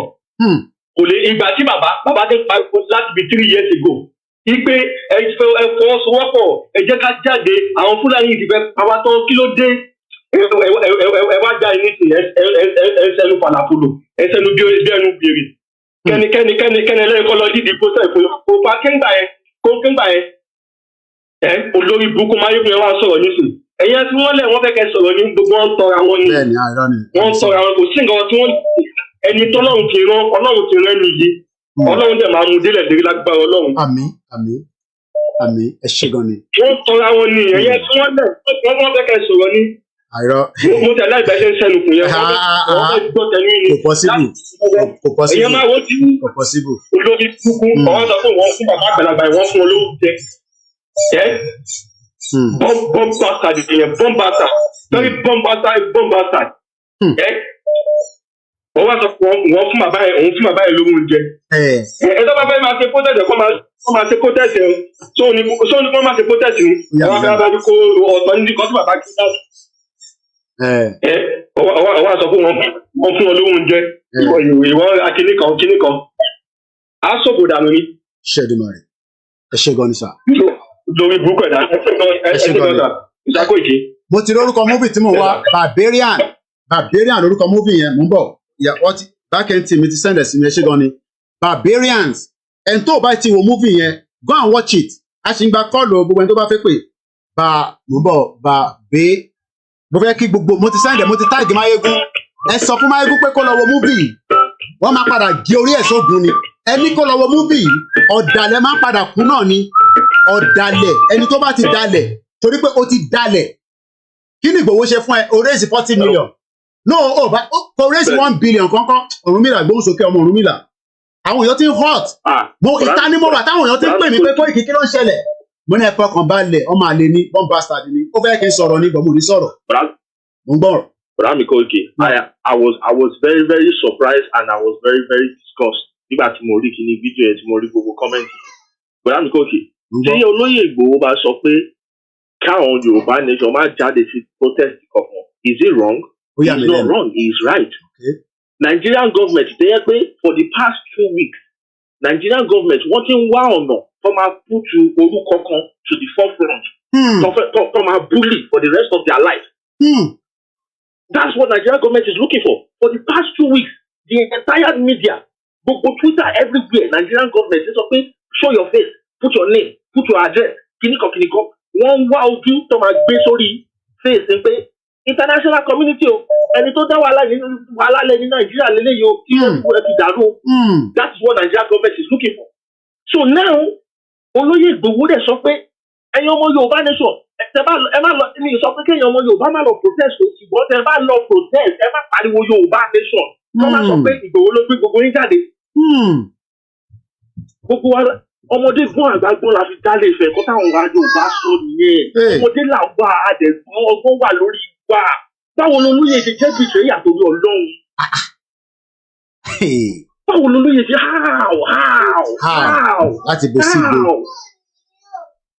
Ọ̀nà wo ní how? Nígbà tí yóò how? Ọ̀ sọ pé kẹ́nìbọ̀dì máa lọ protest. You can go and protest. But tó bá lọ protest, má pariwo Ìgbòho òòṣà, má pariwo Yorùbá nation now, má pariwo ẹ̀ lọ ṣe protest ẹ̀ tó bá fẹ́ lọ ṣe protest ẹ̀. Inú Nàìjíríà láyé wà. Àti ìgbà Yorùbá nation. Tó bá fẹ́ lọ protest, go ahead and protest. But don't go there and go mention my name wípé Ìgbòho òòṣà. Because táwọn Nàìjíríà government bá ti rí wípé gbogbo àwọn set of people yìí gbogbo wọn lọ pariwo Ìgbòho òòṣà. Olóyè Ìgbòho ló máa bẹ̀rẹ̀ sí ń dà láàmú. Bẹ́ẹ̀ni. Àwọn ọlọ́wọ́ bẹ̀rẹ̀ sí ń dà láàmú. Kí ni olóyè dẹ̀ mọ̀? Olóyè mọ̀ anything. Olóyè kan sọ pé tẹ bá fẹ́ èmi ò support protest ní ògbọ́n tẹ bá fẹ́ lọ protest go ahead. But ẹ má pariwo mi ló tẹ má pariwo orúkọ mi tẹ bá débẹ̀. Don't mention my name because I don't hear anything láti associate pẹ̀lú gbogbo protest tẹ fẹ́ lọ ṣe. I don't have anything to associate myself with. How is it a betrayal? How is it a betrayal? That's a common sense from a common man.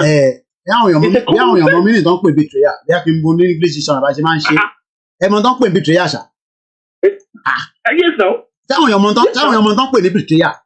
A betrayer is a person who is not loyal to their country or to another person, often doing something harmful such as giving information to an enemy. Bọ̀dá mi Koiki, inú Google definition betrayal nìyẹn, ṣùgbọ́n táwọn èèyàn tẹ̀ bá fẹ́ understand, nǹkan tí Judas ṣe fún Jésù, nǹkan tó ń pè betrayal nìyẹn. That's what they call betrayal. Nǹkan tí Judas ṣe fún Jésù ló ń pè betrayal. Judas Iscariot was one of the 12 apostles. He's a notorious for betraying Jesus by disclosing Jesus' whereabouts. Ojoojúmọ́ ló máa pè mí níbo ni Ìgbòho wà nísì níbo màmá sọ pé báwo ṣe máa sọ pé níbi tí Ìgbòho wà tó possible ni báwo ṣe máa pè mí pé Mr. Koiki ṣé Ìgbòho ti wà ní bẹ́ẹ̀ ní sí báwo ṣe máa sọ bí tí Ìgbòho wà fún àwọn èèyàn àwọn kan náà wọ́n nídìí nọ́mbà Ìgbòho n ò lè fún ní nọ́mbà Ìgbòho kò possible ó dàbí ìgbà tẹ́ ń bèrè nọ́mbà Joe Biden ni Ìgbòho ti kọjá ordinary person tá a kò máa sọ pé bíbẹ́ ló wà ẹ wá bẹ́ẹ̀ kì í sọ̀rọ̀ ẹ wá gbé gbogbo ẹ̀ jáde. Àwọn èèyàn kò gba gate school kọjá ní ọlọ́pọlọ ní ọwọ́ ti I don't understand. I don't understand. Ọ̀rọ̀ this law. Àwọn èèyàn mọ tí ẹ má bínú brother mi ẹ má bínú pé mo interrupt ó dà fáwọn èèyàn mọ tí mò ń face lójoojúmọ́. Wọ́n ti gbé ọ̀yàn wá gan sẹ̀ oríṣiríṣi ìdí nítorí àdákẹ́ oríṣiríṣi method. Bọ́dá mi Koiki ṣẹ́dẹ̀ mi gan nínú Yorùbá nation struggle yìí bí mo ṣe máa hot tẹ́lẹ̀tẹ́lẹ̀ ìgbà tó wáyà mo wá step back tí mo step back pé mo kó nínú Yorùbá nation struggle or Yorùbá nation agitation mo step back mo wá ń wo everything from a distance say I want to understand something the way ṣẹ́ni tẹ́ yọ̀ bá fẹ́ understand nǹkan ní in this life sometimes you have to leave that thing alone. Bẹ́ẹ̀ni. And you look at it from a distance. Kò wá understand pé okay nǹkan tó ń ṣẹlẹ̀ ní wàá padà lọ sínú ẹ̀. So what are we talking about? What betrayal? What betrayal? I don't understand. Okay. So, Shegoni, yeah, go ahead. You still want to complete? Thank you so much, brother. I am not the best. Mo máa ń sọ ẹ lọ wo movie ẹni tó bá ti wò mo ń bọ̀ brother mi Táíwò Thomas ẹ lọ wo fíìmù kan tó ń pè ní Barbarians. Ó padà dalẹ̀ ó wá fẹ́ tẹ̀lé àwọn tó dalẹ̀ fún àwọn èèyàn wá gbé orí ẹ̀ wọ́n ní ìwọ tó dalẹ̀ àwọn ìran ẹ̀ ó máa àwọn ò gbọ́dọ̀ dalẹ̀ níbi tí lè ṣúdè yìí mo ní kò ń ṣòwò lèmi wá mọ́ orúkọ yẹn ti wà iná lóòótọ́ kò sówó lọ́wọ́ mi ara ń kan Gaza èmi náà nílò owó ẹ ti máa ń pariwo lójoojúmọ́ ni but orúkọ mi máa dé ibi tó yẹ kó dé wà mo ti gbórúkọ mi ju ti bàbá mi lọ òbẹ ni bàbá mi fi ń gba owó ló fi ń ṣafẹ́fẹ́ ọmọ Yorùbá nation lèmi pẹ̀lú ọlá ìmọ́lẹ̀ Oòduà Táíwò Thomas àti gbogbo ẹ̀yàn ọmọ Yorùbá àwọn ògbọ́dọ̀ tún wá jáde ká dalẹ̀ yìí. Confirm boss. Èrò lẹ́fẹ̀ẹ́ gbé fẹ́mi lọ́wọ́ màmá tèmi ti sanwó nù ní Heathrow airport mo sọ fún yín náà ó sá kúrò Nàìjíríà ni my mom left Nigeria 1992 kò ń tipa fi ń dẹnu ta ni màmá Máyégún ta ni bàbá ẹ̀ mọ̀ sí mi wo Máyégún dọ̀la kò dẹ̀ mí pé tó bá ṣe program lálẹ́ tó bá wà òkè máa jókòó máa wò ọkùnrin là wá bọ̀ mo kọ̀ láti jáde kí n sọ fún ni tó bá jẹ́ pọ́bìnrin gan nísìnyí mo dẹ̀ lè wó pé ẹ máa sọ fún wa pé misunderstanding o èyí ti misunderstanding o ó mọ tó ń ṣe o Máyégún mọ tó ń ṣe o ó mọ tó ń ṣe o ó lè discredit olóyè Ìgbòho ó lè discredit bàbá táwa gbé sẹ́yìn Táíwò Thomas gbóhùn sókè kí ló fẹ́ sọ àwọn yẹn wà ń lé Táíwò Thomas wà ń lé Máyégún máa bọ̀ Nàìjíríà kí Táíwò Thomas padà sí Scotland kájọ swap ẹ̀ gbóhùn sókè jàre Táíwò Thomas. Confirm my boss. Mo appreciate voice yìí gan sir and gbogbo times tí mo wá ní school bí mo ṣe ń gbọ́ torí mo lo earpiece ni I'm very happy and mo dẹ̀ máa appreciate the effort yìí because a number one standing media tó dúró tán even nígbà tí wọ́n yọ monetization kó lè page jáde mi nígbà tí wọ́n yọ kúrò bẹ́ẹ̀ bàbá yìí ti ṣe program lọ without looking back láì wo any viewers ẹni tẹ́mi máa ń gbé fún jù nínú Yorùbá nation sir you are the first white lion because sir kí wo viewers kí tó ṣe program ẹ máa ṣe program yẹn straight forward ni and secondly lórí ọ̀rọ̀ tó balẹ̀ lórí ọ̀rọ̀ chief gbogbo àwọn tó ń sọ ọmọ wípé bàbá ti ní heavy voice ṣùgbọ́n fọ́sí kí ọkọ̀ appreciate ẹ̀yin dáàdì mi tẹ́ ẹ stand fún olóyè tí tẹ́yàn bá ti ní a good and current spokesman things will be going on lively and smoothly because wọ́n mọ̀ wípé Ìgbòho voice Ìgbòho lásán tó máa sọ wípé àwọn ọmọ anything nípa protest àwọn tó máa tí wọn ò ní jáde nínú Yorùbá nation tí wọn ò ní jáde mọ́ nílẹ̀ Yorùbá wàlẹ̀ wọn àwọn billions wọ́n fẹ́ fi ara yẹn láti fi discourage wípé ókè o Ìgbòho ti sọ̀rọ̀ wípé kẹ́ má jáde sẹ́ ẹ̀ because wọ́n mọ̀ wípé orí ìgangan ló ní the power voice ní ilẹ̀ Yorùbá lẹ́nìí kò sẹ́lò míì sẹ́lò máa jáde lẹ́nu wípé òun jẹ́ kíní kan lẹ̀ Yorùbá irọ́ ni ìlú mẹ́ni kò ní anything oní ìlú ní power voice wọ́n fẹ́ máa lo gbogbo destruction láti fi destroy ókè o Ìgbòho sọ̀rọ̀ fọ́ọ̀kì inú mi dùn wípé wàhálà bàbá yóò jẹ́ láti wá sọ anything because tí wọ́n bá sọ̀rọ̀ àwọn tó máa dẹ̀wẹ̀ sí lórí protest wọ́n máa pọ̀ gidi gan even wọ́n máa ju àwọn tó ń prepare gan lẹ̀ lọ because wàhálà gbogbo tó lóye ní ó heavy gan tó ti jẹ́ big voice and bí mo ṣe wọlé last week sàdáde mi nípa ọdún yìí ó yà èmi fúnra mi kẹrẹ́nu because inú group tó ní kálukú wa I love Yorùbá nation at this point because even group tó ní kálukú wa gan no one loud this wípé Ìgbòho ń bọ̀ ọ́n lé and most of àwọn tí wọ́n wá sí láàárín Yorùbá nation wọn ò mú bó wá ṣe ń lọ mọ́ they are not getting confused last week Thursday yẹn sà níbi after one ọ̀sán èmi àtẹnìkan sọ̀rọ̀ níbi tí mo wà nínú kìnìún ìbàyí ẹni ẹ jẹ́ àgbàlagbà tó tún á jẹ́ a very big politician wọ́n sọ fún mi pé ṣe mọ̀ pé ẹni tẹ́yìn sọ wípé ẹ pè é lédè yẹn kò lè wálé mọ́ dípò bá wálé kò lè sọ Yorùbá nation because after one ọjọ́ Thursday after one ọ̀sán and I'm very surprised nígbà tí mo rí fídíò olóyè nírọ̀lẹ́ olóyè tí wọ́n sọ nínú bẹ̀rẹ̀ pé Yorùbá nation inú mi dùn lọ́wọ́ pé that video I caught it wọ́n á ṣèǹjẹ̀ sí ẹnìyẹn pé dádì ṣẹ́ni gbọ́n tí Ìgbòho sọ bí ṣẹ́ni wípé Ìgbòho ò sí nígbà tẹ́mi àti sọ̀ nínú ọ́fíìsì mi olóyè ò sí bẹ̀rẹ̀ rárá that means Ọlọ́run bá wà bẹ́ẹ̀ ṣiṣẹ́ pẹ̀lú ọ̀kọ̀ọ̀kan ó dẹ̀ mú ohun tó ń ṣe who are those standing there saying that Igboho is a betrayer Igboho is a betrayer and gbogbo nǹkan tó ní gẹ́gẹ́ bí dúkìá ó dẹ̀ sílẹ̀ for like 3 years bàbá yẹn ò sí ilé o kò sí ní Nàìjíríà o and you are there you are shouting ranting on ohun tí ò tiẹ̀ ní ìtumọ̀ ṣé àmójúmọ̀ betrayer ni betrayer ń bo wọ́n wá lé èèyàn wọ́n fẹ́ pa ẹ̀mí èèyàn wọ́n fẹ́ pa even nínú kinní náà níyà ẹ̀ ti sọ ìyá ẹ̀ lò sí o ìyá ẹ̀ sọ̀rọ̀ sínú kinní yìí o sí yẹ kò dé nídìí ẹ̀ ẹ̀gbọ́n olóyè náà sọ̀rọ̀ síbi kinní yìí o ọ̀rẹ́ tímọ́tímọ́ náà sọ̀rọ̀ síbi kinní yìí why are you so daft like this kí ló dé ta máa ń sọ̀rọ̀ bẹ́ẹ̀ ni tí ò kàwé náà kí ni Ìgbòho tiẹ̀ ṣe fún ẹ̀yin tẹ́ máa tẹ̀lé tẹ́ máa ń sọ̀rọ̀ wípé kinní Ìgbòho kí ni Ìgbòho ṣe fún oníkálukú yín tẹ́ ẹ̀ bá lè ṣe ẹ̀dẹ̀ fún ìfẹ́ tọ́lọ́run bá rán náà tí ò bá wù yín àti ṣe every event tọ́lọ́run bá rán náà ẹ lè jà fún mẹ̀kúnnù ẹni tó lè jáde ti jáde tán tí yóò ju wípé àbí gbogbo ọdẹ iná orílẹ̀ Yorùbá lẹ́yìn ẹ̀sìn tí wọ́n gba donation fún yín ṣọba wọn láìkì yín ni wọn lọ́ọ̀bù yín nínú ìfojú tí yín làwọn ti ń yọ Ìgbòho fẹ́ yọ nínú ìfojú tí yín tó lè bá fẹ́ ṣe kí ni Ìgbòho ò lè ṣe àwọn àlejò ẹgbẹ́ tá máa gbádùn ayé ẹ̀ jáde máa wá sẹ́nu ọ̀nà lójoojúmọ́ tá máa gbowó but Ìgbòho wò wípé ọjọ́ làwọn fẹ́ so eléyìí dà kí ló dé ọmọ Yorùbá ò kì í ṣerú náà. If you cannot be part of us, you leave us and please leave us to continue our struggle. Lè ṣoore bí ìyànjẹ tó máa ṣèrègùn lé lórí. Ìgbòho bẹ̀bẹ̀ fẹ́ nísìn lọ́wọ́ yín náà. Ìgbòho bẹ̀bẹ̀ fẹ́ nísìn lọ́wọ́ yín àti kíkẹ́ pàtì gan ní ilẹ̀ Yorùbá. I could remember vividly 2015. Èmi ní fídíò máa ń rí ní 2015.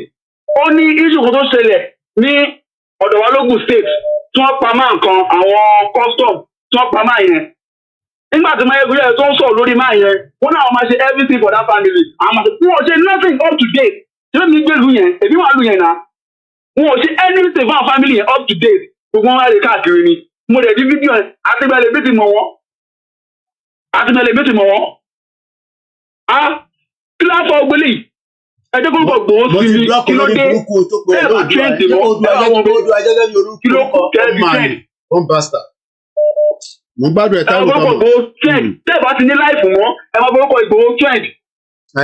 Ó fẹ́ cash out lórúkọ Ìgbòho ni. Battle just started. Gbogbo mídíà. Ṣé mo kó fẹ́ ṣe sọ́n kó fẹ́ ṣe back to èmi ti sọ fún mídíà tèmi o gbọ́dọ̀ má jáde mo tún máa jáde again kí ọkàn má tún pè mí pé kí n má jáde mo tún máa jáde tó bá tún dalẹ̀ tó bá possible tí bá jáde lálẹ́ má jáde lọ́la ẹ̀rẹ́ ká fún àwọn èèyàn láyè Taiwo Thomas is a physical challenge ó ní ojú tó wà a little bit tí kò fi tó rọra manage ìwọ máa bọ̀ padà kó wá ṣe mo kí ẹ Arẹwà arábìnrin my beautiful sister ó tọjọ́ mẹ́ta àwọn oníjókòó sí ìbáyọ kẹta ní ìṣorúkọ Ìgbòho a máa tátọ́ pẹ̀lú gbogbo yín ni mò ń bọ̀ Aisha fún mi ní 1 minute hello caller hello Mr. Koiki wọn à pẹ̀lú yín.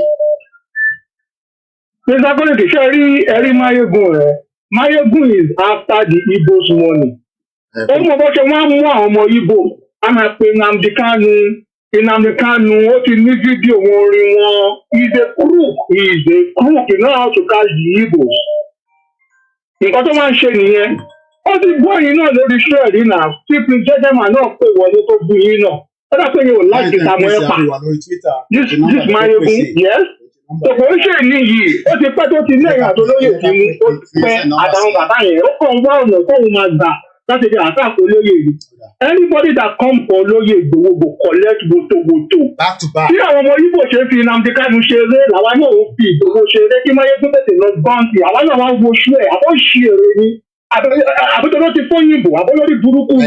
Ẹ máa kọ́ fóyìnbó ni yẹ́n mo ṣe wọnú ilé pẹ̀lú ẹ̀. Gbàtọ́ wá fóyìnbó ńkọ́ ó máa ń yàn tó wà lọ́wọ́ tó fóyìnbó ni. Ànọ́bì tèmi ni Ìgbòho èmi wíṣẹ́ẹ̀tì Ìgbòho òun ṣe Jesus tó ń sọ fáwa nísìn àbí kìíní yẹn èmi wíṣẹ́ẹ̀tì ẹ̀ ní tọ́kù gbogbo nǹkan ní ẹ̀lẹ́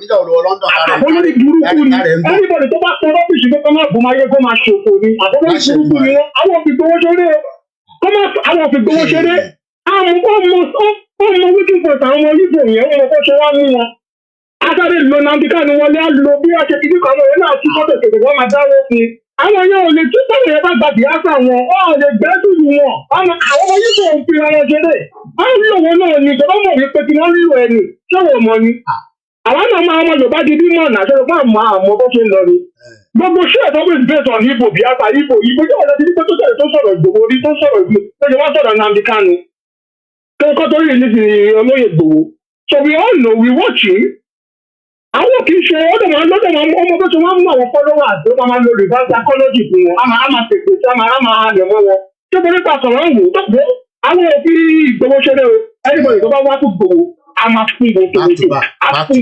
àfún àtẹ̀sọ́jú àṣepè gbogbo family tọmọtọmọ ni. ìyá mo ṣe wọlé sí lára ìwọ kọ́ ló máa kọ́kọ́ fẹ́ òyìnbó sẹ́ mo ṣáájú ẹ̀wọ̀ UK mo ní every right láti fẹ́ òyìnbó mo refuse láti fẹ́ òyìnbó ni tó fẹ́ fẹ́ ọmọ Yorùbá. ìgbà tó fẹ́ òyìnbó kí ló kọ́ wa pẹ̀lú yẹn. àníyàn ń já àwọn èèyàn nílé. àwọn ọ̀run ẹ̀ náà kọ́ ló kọ́ wa sí wàhálà àwọn ọ̀run ẹ̀ náà kọ́ wa sí wàhálà àbí kí ni. ìyá wa jà sí twenty. ẹ ṣé gan ni brother mi ẹ ká fáwọn ẹ̀rọ yìí ẹ ṣé gan ni thanks so much. ìyá àsìkò ni mo ń bá yín tẹ́ ń pè irọ́ Aisha let's go ahead quickly ẹ jẹ́ ká gbé yín wọlé. Mo kí àwọn tó wà lórí program. Go ahead, please. OLAYOMI KOIKI, my darling brother. I'm with you. Hey, nǹkan ṣẹlẹ̀, nǹkan lọ.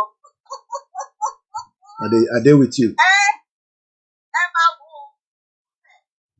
àwọn àpapọ̀ protest to ẹ̀mí àṣà àpàlẹ̀ because because it has political undertones to it. And Emi Toba Fellow, as one Nigerian is doing, but you want to keep the Yoruba Nation or Yoruba Nation that way.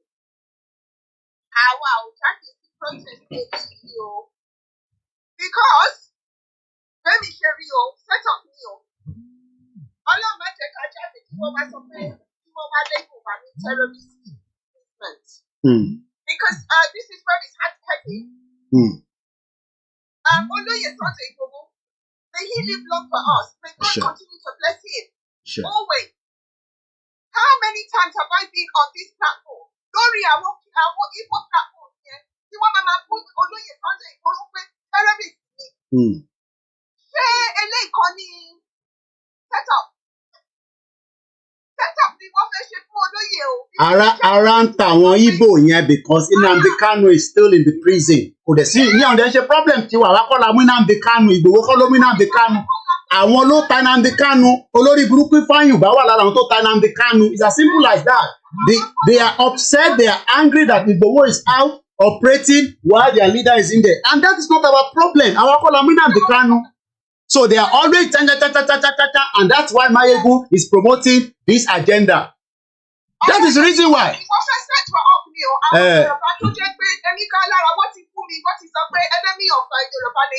Order. Okay. Order. All right.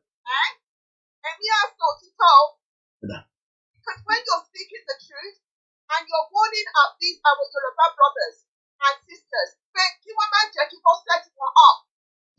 should not allow themselves to be put out to be used for evil agendas. They will now be insulting we that were speaking Yoruba starting me in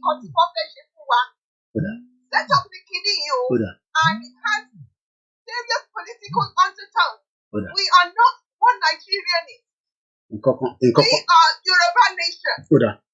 All right, we're not interested in the protest. We come.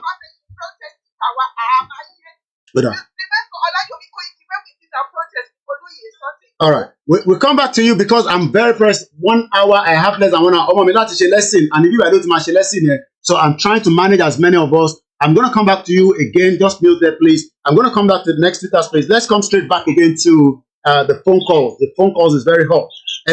Yeah, I'm coming to you. Yeah, go ahead. Hello. Mumba, Ewa, Enisuru, go ahead, my brother. I'll give you about 1 minute and a half on the Twitter space. Go ahead. Mokiele Konsarewa. Yeah. You're welcome.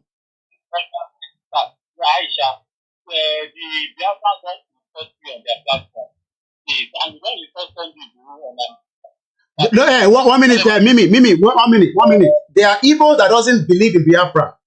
So when we are saying Igbos, we know what we are saying. We know that there are Igbos that will not abuse Yorubas. But there are some Igbos that doesn't believe in Biafra and they'll abuse Biafra, they'll abuse us, and it's vice versa.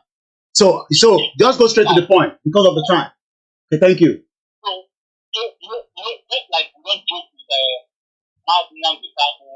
Mumba Ewa. And I don't see why you guys allow people to even insult or understand the rules down. Don't show things out there. Very good thing why. Because we know that even our leader has said we should stop that we are we have meetings together. That we do anything that we should work on it to support them. Okay. Whatever that we have to bring them down or to talk about it. Anyone that is bringing them, telling them to go after that person, if you back or you go. All right. Okay. All right. Thank you so much. That's one of our Biafra brothers that also disagree that Mayegun should not have said what he has said. It's okay. I want to take as much calls and I'll come back to the Twitter space. Like I said, my daughter, lesson, and I'm looking at the time and I don't want to occupy this place for the next half an hour. It's okay, straight away. Let's hear from you.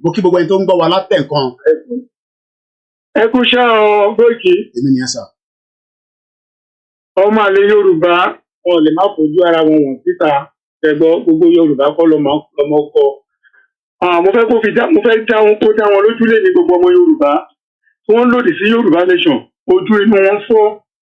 Kí ni Ìgbòho sọ tí ò ṣẹlẹ̀ lénìí? Ó ní tí ebi bá pa yín ará ìlú ẹ jáde síta ẹ gbára yín lẹ̀. Ìránṣẹ́ Ọlọ́run n'Ìgbòho kí ló sọ tí ò ṣẹlẹ̀ lénìí? Bí ẹ fẹ́ bí ẹ kọ̀ kọ́kọ́rọ́ Nàìjíríà wà lọ́wọ́ wa, mú kọ́kọ́rọ́ tó ṣí àmọ́ kọ́kọ́rọ́ tó tì Nàìjíríà máa pín bẹ́yìn ni. Yorùbá nation máa dúró lógo ibà òsèké tí ẹ fẹ́ ṣe sí tílú yẹn ò ní pín. Yesterday 102 community ní Zamfara Boko Haram ti take over wọn ò bá power army ìlú ti pín already. Ojú inú ẹ̀yìn kan sì fọ́. Going to university speaking English have certificate it's not make you educated if you don't know. Ìgbòho sọ fún yín ìrẹsì Ọlọ́run sọ fún yín ìyẹn Ìgbòho tẹ́ bá dìbò fún olórí tí ò ṣe ìdára ìlú fẹ́ náà ń pa ara ìlú máa dìde fún ara ẹ̀. Ṣé Ìgbòho ló sọ fún yín sí pé dìde nígbà tó ti ń pa yín?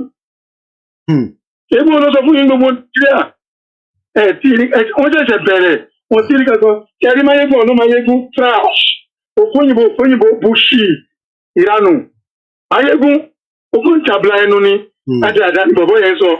Wọ́n lè kí waste time àwọn èèyàn. Bí ẹ kọ̀ Yorùbá nation must remain. The day is break. There will be no party space for politicians in Nigeria. Let's sit down. Mo kí gbogbo àwọn Yorùbá, don't make it come and say, Koiki, understand ara yín ni. No. I'm not interested in all that. Hello? Ẹ̀gbọ́n sókè, that's it, Texas. Koiki, I really appreciate your uprightness. I really appreciate. I don't even know well.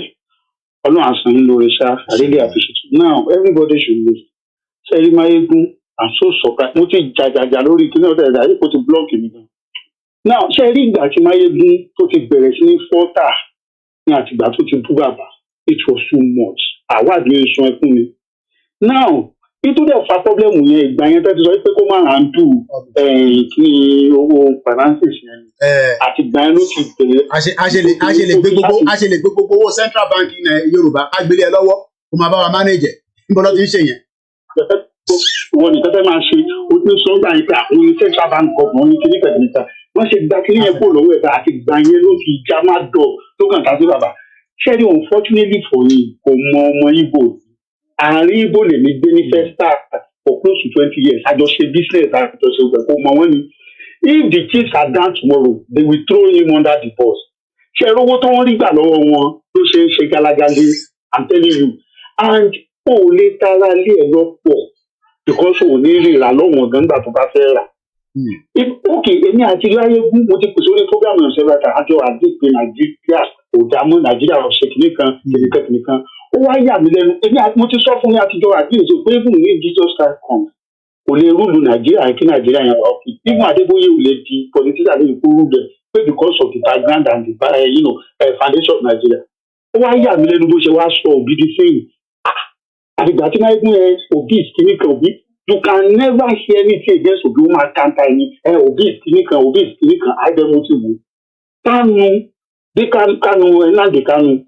Hold on. Only that for Michael PC, no, this shorire. Only if Igboho has issued the press statement, denying sort, and then why strongly asked that you guys should stop denouncing my. You no go better for your papa no go. You no go die where they go find you. Only shorire. Ẹ máa bá mi follow àwọn comments yẹn ẹ bá ti reply lé lórí màá gbà sí fún wọn ẹ ní kúre gbogbo yín born bastard ẹgbọn sókè ẹgbọn mi má bí. wọ́n máa ṣe dànù. now tó bá fẹ́ sọ̀rọ̀ Kanu náà ò rí lè ṣe 100% bẹ́yẹn náà a rí gbogbo nǹkan tó ṣe kámú ẹnu kó bẹ́ẹ̀ ni because ó ń kálukú wá bó ṣe máa jáde ni bọ́ kó lè sọ̀rọ̀ ẹ̀ ó máa pọ́n lé ní Kanu kìnnìkan ó ti ń wá ọ̀nà tipẹ́tipẹ́ láti àtàkì Ìgbòho ó ti ń wá ọ̀nà lóde nǹkan ṣe bá orí sára nìkan tá a mọ̀ tẹ̀sí kọ́kọ́ rí náà mo ní kí lélẹ̀ kó tó di pé gbogbo mo lọ sí starblog mo lọ sí gbogbo ẹ̀. So if I tell you there is anything let's even assume pé gbòò sọ bẹ́ẹ̀ mo tẹ̀ tún wá tòrò gan is Yorùbá land supposed to be a battleground. Let's just talk one on one now is Yorùbá supposed to be a battleground. So ṣé kí Amẹ́ríkà bá fẹ́ jáwọ́ Amẹ́ríkà ò ní bá ń jáwọ́ lórílẹ̀‐èdè wọn wọ́n wá ka yín mọ́ ilé yín wọ́n á ta jíjà lọ́dọ̀ yín ni because a place cannot be a battleground. So even if people say so, it's right. Yoruba land cannot be a battleground for whatever reason. So okay, one day wàá sọ bẹ́ẹ̀ ní báyìí o kàn dédé mu and you are tarnishing o kàn sẹ́yìn bó tẹ̀ ṣe máa ń sọ̀rọ̀ sí bàbá àti tó yẹ yẹn. ó ní sọ̀rọ̀ sí bàbá yẹn. Kí ni yẹn irritate kékeré mo ní láti switch off fún bẹ́ẹ̀ ni. So please ẹni tó bá sọ pé ẹ má jáde ẹ má jà olórí búkú ayáàtọ̀ ní gbogbo wọn. Àníṣe kò tí ì mọ ọmọ Ìgbò ìjọ kan lọ ṣe búkà ló sọ pé àwọn Ìgbò kan lọ máa ṣe nǹkan sílùú wọn pé àfọ̀ǹkan ṣe wáyé gan-an ó máa lọ ralẹ̀ nílẹ̀ Ìgbò mo kàn rẹ́rìn ní pé bọ̀bọ̀ yóò mọ ọmọ Ìgbò àkàlẹ̀ fún ẹ kódà kò ti ya wèé wọ́n tó mọ kankan. Èmi gbé látọ̀dọ̀ wọn láti kékeré nígbà tí mo wà lọ́yọ̀ ọmọ Ìgbò gbogbo àwọn ọmọ wa kéékèèké nígbà yẹn máa fún wọn lówó wọn á bá òkú wọn sùn tó bá ti di táyì gbàdọ̀ fẹ́ sámárì wọn á lọ sílùú wọn wọn á lọ mú ní ìwà ìwà because of cheap money. Thank you so much. Àkànjọ manager ni because of the time constraint. Moki gbogbo ọmọ Yorùbá, let us not be concerned, but we need to respond to this bomb bastard for coming to say that Igboho is a betrayer. Gbóhùn sókè Igboho ṣá Ìbàdàn. Gbóhùn sókè à ń gbọ́ ẹ̀ mo ti gbọ́ ẹ náà máa sọ̀rọ̀ mo ń gbọ́ ẹ. Ayébáyé tó máa bàjẹ́ ni. Àṣẹ Èdùmàrè.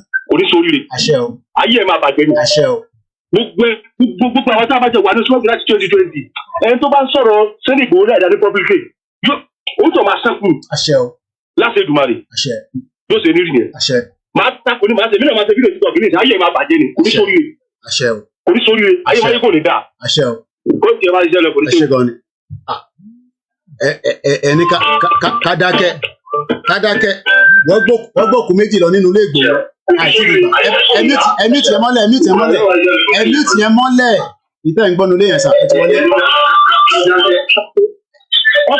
ẹmí tiẹ̀ mọ́lẹ̀ oh my God.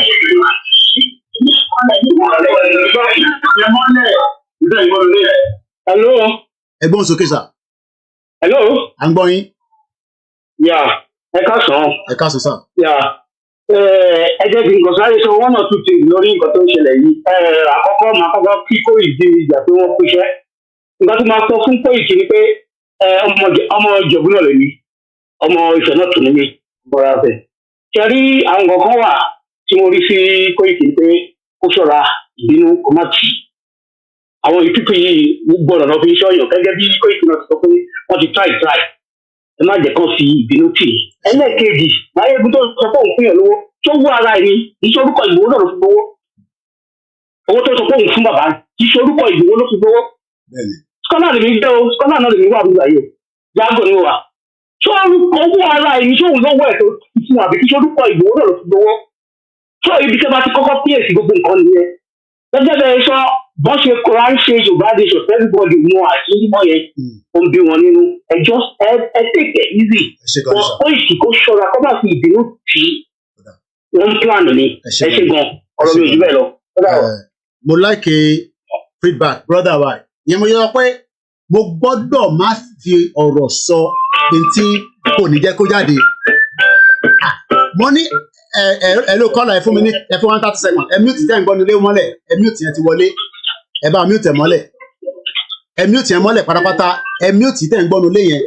mo ti mute. ẹ fún wa ní 30 seconds. bàbá ẹ ní sùúrù sà Ọọ̀ni bàbá Aláàfin ó sọ fẹ́mi àti Ìgbòho pé ẹ jẹ́ ká wà careful torí pé at the end of the day wọ́n máa fẹ́ mú yín but àwọn alálẹ̀ ò ní rẹ́ pọ̀ ní jẹ́ kó rí yín mú ẹ̀yin náà máa wá ṣe tán máa fi so nǹkan ṣe nísìnyí pé wọ́n mọ̀ pé máa hot but bí a ti bá jáde nísìnyí máa bẹ̀rẹ̀ sí spill out ọmọ gbàgbé ẹ̀ Yorùbá nation is a movement èmi kọ́ ni leader àwọn leader wa ló ń direct ẹ̀ẹ́dẹ̀ lè fọ̀rọ̀ sí Ìgbòho lẹ́nu Ìgbòho ló máa sọ̀rọ̀ tí bàbá Akíntóyè bá sọ pé kó sọ̀rọ̀ torí pé wọ́n fẹ́ díjà lẹ̀ láàrin Ìgbòho àti bàbá Akíntóyè náà ẹgbọ́n sókè alàgbà. mo kí yín ẹ kú iṣẹ́ ẹ kú tọmọ àṣe àtúntò lọ́wọ́ yín fún gbogbo àtìyàn yín. adúpẹ́ fọ́lọ́run. ṣé wàá bẹ̀. à ń gbọ́ yín dà à ń gbọ́ yín sà. mo ti máa ń tẹ̀lé yín láti bẹ̀rẹ̀ ṣe rí ọ̀gbẹ́ni tí à ń sọ̀rọ̀ yìí ó dùn mí pé ẹ láti jáde láti wá pè àkéèsí wa sí mi láti jẹ́ pé tó kẹ̀kẹ́ ká fún ní èsì díẹ̀ mo bá ti sọ pé ọ̀rọ̀ ò ní ìdè gbogbo àwọn Yorùbá pátápátá la mọrú ọwọ́ tó gbé àmọ́rú ẹsẹ̀ tó ń gbé. He is just a keypad warrior. He is under the payroll of the OB. Everybody knows that. But ẹ̀ṣẹ̀ tí Yorùbá nation ń ṣe máa yédú tí ò lè fẹnu sọ tó pọ̀. Nínú àwọn fídíò ẹ̀ṣẹ̀ bá lọ wò ó sẹ́yìn mú nígbà ìlọ́sìkò kò máa mẹ́sàn-án ẹ̀kan náà ẹ̀ ni. Ṣé bá rántí látẹ̀yìn wá tí ẹ wá gbé gbogbo ìwé òfin ilẹ̀ Yorùbá jáde ọ̀rọ̀ kan jáde nínú ẹ̀ nípa pé tó bá ti jẹ́ full blooded ìkànnà ènìyàn aṣọ́jọ́ yẹn máa yékú ti bẹ̀rẹ̀ wàhálà o lórí ló ti tako Yorùbá o. Tẹ bá lọ wo fídíò tó ṣe ẹ lọ ṣe rí ọ̀rọ̀ kò jẹ́ nǹkan sí mi ẹ ta mọ̀ ní láti ilé tó ń dìnnà rẹ̀ ó block lórí program ẹ̀ àtìgbà tó ti gbé délé báyìí tí mo takú tí mo bá dé délé fárótì fóònù ọmọ mi lọ fi ń pè yìí o wọ́n tí mo lè gẹ́tì sórí pẹ̀lú fóònù lórí ní ìfowópamọ́ mi pè yìí. Ṣé rí ọ̀rọ̀ yẹn ẹ má jẹ́ fún wọn lọ mọ́ wa lọ́wọ́. Ó ti yé mi ẹ kókó tí mo mi àwa lẹ́yìn ilé àwa ti focus lọ ni so àwọn wà distracted mo kí alájà pinna rẹ̀ káàbọ̀ sórí. wọ́n tò síbi tó máa tò sí kó tò sí ọmọ gbogbo bẹ̀rẹ̀ ẹni tí ohun tó ní fọwọ́ sí jíwé ilé bàbẹ́ àmọ́ bí tó máa ń gbẹ̀yìn. Èmi mo pé kò sílẹ̀ kankan ní Nàìjíríà tí mo pè é kí mi ò mọ̀ wọ́n ẹ̀jẹ̀ àkàdémọ́ bẹ́ẹ̀. Ibi tó lórí fẹ́ rántí kó ti sọ kó jáwọ́ nù Biafra tó bá tún kọ́ ti alẹ́ nu ẹ̀ pèrèntà tó pè Biafra tó bẹ̀ sínú ọ̀farun Yorùbá ń gbà yẹn tó ti kọ́kọ́ tẹ̀lé wọn lọ tó fà kókó fèsì Yorùbá èjì Yorùbá pélé tèmi wọ́n ti bọ̀ àwọn tí wọ́n ń bọ̀ àtà rántí àwọn fídíò ẹ̀ wọ́n ń bọ̀ àtà èké wọ́n ti sì máa tọ̀ síbẹ̀ kókó lọ jáwọ́ lẹ́yìn àwọn oríṣiọmọ àwọn oríṣiẹ̀rọ àwọn ìran ọmọkọ́mọ ni ó fẹ́ sọ lẹ́nu ni ẹ sílẹ̀ kó máa bá tiẹ̀ lọ mo dúpẹ́ lọ yín Ọlọ́run á bù èrè la máa jẹ́ ń jẹ́ kí o. Àmín ẹ ṣé gan ni. Àwọn ń ṣe ọmọ Yorùbá tó máa sọ fún yín pé báyìí kọ́ ló ṣe rí tí màá tó wá sọ pé báyìí ló ṣe rí. Ọlọ́run jẹ́ káwa gbéra wa ká jọra wa lójú. Mo ní ilé tó da lọ ti bí mi kò ń ṣe tẹnu. But the fact remain that àmọ́ lóye rí Ọlọ́run wá rán sí wa ní sáà yìí ní wákàtí. Àwa rí pé olóyè òun ni shield fún majority of us tí ó dúró ti bàbá Akíntóyè. The question is ṣé tó bá yẹ pé wọ́n ti rí pa sílé níjọ́ tó fẹ́ pa yẹn ṣé bí gbogbo àṣẹ máa jáde náà tá máa ní betrayal ni torí pé a fún lówó torí a ṣe kinní kan a ṣe gbá àṣetà òun ẹ̀gbọ́n sókè sà. Hello, the white lion. Mo kì í sà. Ẹ kú ètò ẹ̀dẹ̀ kú ogbó àfi ènìyàn ṣe. Ṣé rí the first question concerning this topic tó ń lọ lọ́wọ́ yìí. The first question tẹ́mi ń pé kọ́kọ́ bèrè ni pé ṣé bọ̀bọ̀ Máyégún is he a bona fide Yorùbá son? Ṣé completely ọmọ Yorùbá ni àbí partly? Number two. Tó olọ́mọ Yorùbá lòun it is well. Tó bá wá jọmọ Yorùbá ni I want you to know one thing for sure. There are some set of people tó jẹ́ wípé kò sí n tó lè ṣe láyé àwọn kan wà tó jẹ́ pé they are just born traitors. Kò sí n tí wọ́n lè tó bá ti jẹ́ ọ̀rọ̀ owó báyìí kò sí n tí wọ́n lè ṣe. Ṣé báwọn èèyàn ló lọ gba owó ṣe báwọn èèyàn àwọn Yorùbá wa wà náà wọn tán lídìí tán tẹ̀lé àwọn DSS wá sílé olóyè. Tán gbẹ́bọ. So àwọn kan wà láyé tó jẹ́ pé there is nothing you can do about them without bearing that. Ẹni sùúrù princess yẹn kan sọ pé ní ọ́ní àyàmì support pé pọ̀ gbogbo èkó tó ń ṣe fún Máyégún láti kó ìkípe ìkúni ẹ̀ ní sóríire ó máa ṣe bẹ́ẹ̀ mọ́. Máyégún is a betrayer kò ní dá fún gbogbo yín. Èmi ni mo fún ní go ahead kó lọ raise owó fún Ìgbòho. Without me he would never have done so. Ẹ̀ ní sóríire. Idiot.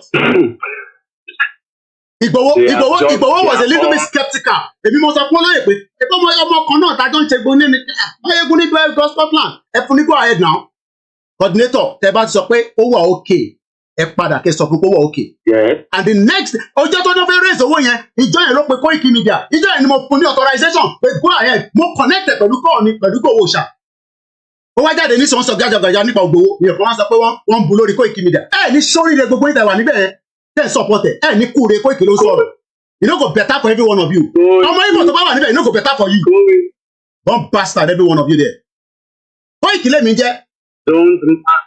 Ẹ̀gbọ́n sókè. Don't mind them. Sẹ́ẹ̀rì, okay, these few days nígbà tí olóyè wọ̀lú, these few days tí máa yẹn wọ̀lú, he made a statement tó lè convince any reasonable Yoruba sons and daughters. Máa yẹn dẹ̀ dúró sí ìtàbáyé as he came in nígbà kan dé ìmẹ̀kọ. Ó dẹ̀ swear. The man sworn ó ní tóun bá gba owó ní ọwọ́ olóṣèlú kankan. Ó ní kọ́lọ́ ń gbẹ̀mí òun. Tó tẹ̀ necessary. Tó yẹ kó lè máa jáde kó máa ṣépè fún rẹ̀. On top waiting. Kí ló ṣẹlẹ̀ gangan? Ẹ lọ fẹ́ pọn Gani Adams náà. Tẹ̀bí Gani Adams ní ààrẹ ọ̀nà kakanfò. Kí ló dé tó ṣe ní tó lè ṣe fún wa? Olórí burúkú ni wọ́n. Ó ní tó bá di ọ̀la tó bá kú ọ̀la pé kóun denounce Yorùbá nation pé kọ́lọ́ ń pa òun lónìí. What else do we need from this man? Secondly, tí bọ̀bọ̀ yẹn the reason tí mo fi bèrè pé ṣé ọmọ Yorùbá gidi ni bọ̀bọ̀ yẹn ni wípé ó lóun fún bàbá Akíntóyè lówó is a bastard tó bá ń gbọ́ níbikíbi tó bá wà is a bastard. Ara ń ta wọn kó mo jáde pẹ̀lú ẹ̀. Ara ń ta gbogbo wọn. Koiki lele voice Koiki ló ń sọ̀rọ̀ you no go better for every one of you. Mayegun you no go better for you. Mo sọ fún ẹ you no go better for you. Koiki ló ń sọ̀rọ̀. Mo dúró tán lórí Yorùbá nation. Mo débi ni last man standing. You no go better for you. Àwọn ọmọ Igbo tó ń fún ẹ lọ́wọ́ tó ń support against Igboho. You no go better for every one of you. Ogun máa wọlé pa yín ni. You no go better for every single one of you ni mo sọ. Kí ni Igboho ṣe fún ẹ? Orezi 40 million and then so what? Olóṣì àwa máa ṣẹnu bọ̀lọ̀bọ̀lọ̀. Koiki. Tọ́ba bíbà bẹ́ẹ̀ dá ra tíkẹ̀ kájọ padà sí Nàìjíríà. Tó bá jẹ́ pọ̀ ọkùnrin nìwọ ra tíkẹ̀ máa wá sí Scotland kájọ padà sí Nàìjíríà. You no go better for you. Jókòó sórí social media. Olórí burúkú ta ló mọ bà bẹ́ẹ̀ níjẹ̀bú Òde. Ta ni bà bẹ́ẹ̀ níjẹ̀bú Òde Máyégún. Ta ni bà bẹ́ẹ̀ ní Ìjẹ̀bú Òde. Ọmọ́táyọ̀ Alhaji Koiki number 34 54th Street níjẹ̀bú Òde. Who be your father for Ìjẹ̀bú Òde? Tí bàbá tí wọ́n bá ń sọ̀rọ̀ bàbá bẹ́ẹ̀ ò gbọ́dọ̀ jáde kó sọ̀rọ̀. Tí Koiki bá ń sọ̀rọ̀ Máyégún bẹ́ẹ̀ ò gbọ́dọ̀ sọ̀rọ̀. Tí bá ń sọ̀rọ̀ ò gbọ́dọ̀ sọ̀rọ̀. Mo jọ ẹ lọ lọ́jọ́ rí with every fucking thing. It no go better for you. Ẹ lọ sọ fún bẹ́ẹ̀ pé mo sọ bẹ́ẹ̀ lórí program mi. It no go better for you. Tani bàbá who be your father for Ìjẹ̀bú Òde? Torí pé wọ UK. Tó bá wọ UK ńkọ́. What the fuck ló wà ní UK? Kí ló wà ní UK? UK táwọn màmá ti wá tó fi ń ta yín lọ́jọ́ ọ̀la. Tó fi ń ta yín nígbà tí màmá tẹ ò lè jáde nínú Nàìjíríà. 23 countries my mother have been to. 23 countries. Màmá mi ṣe dé láti Benin Republic ni. Kò ní dá fún ẹ ojókòó rẹ̀ kórí screen láti fẹ́ gba Yorùbá nation ni. You no go better for you. Mo pè é gbowó lọ́wọ́ ẹ̀rí ni. Àwọn olóṣì. You no go better for any one of you wey dey on that show. Koiki wà lórí live pẹ̀lú ẹ ní tó bá fẹ́ ṣe ni kò sọ. No go better for you. Olórí burúkú ọmọ àlè. Ẹgbẹ́ òsòkè ẹ má bínú brother mi. Bàbá mo máa ń gbàdúrà ẹ ọmọ ìyá mi. Bàbá Akíntóyè is a 90 years old man. Kò sí ní ìlú ẹ̀ kò sí ní Nàìjíríà bá ṣe ń sọ yìí. All in the name of this struggle, that animal olóhùn fún bàbá Akíntóyè kò ní jèrè láyé kò ní jèrè ní gbogbo tó bá ṣe láyé.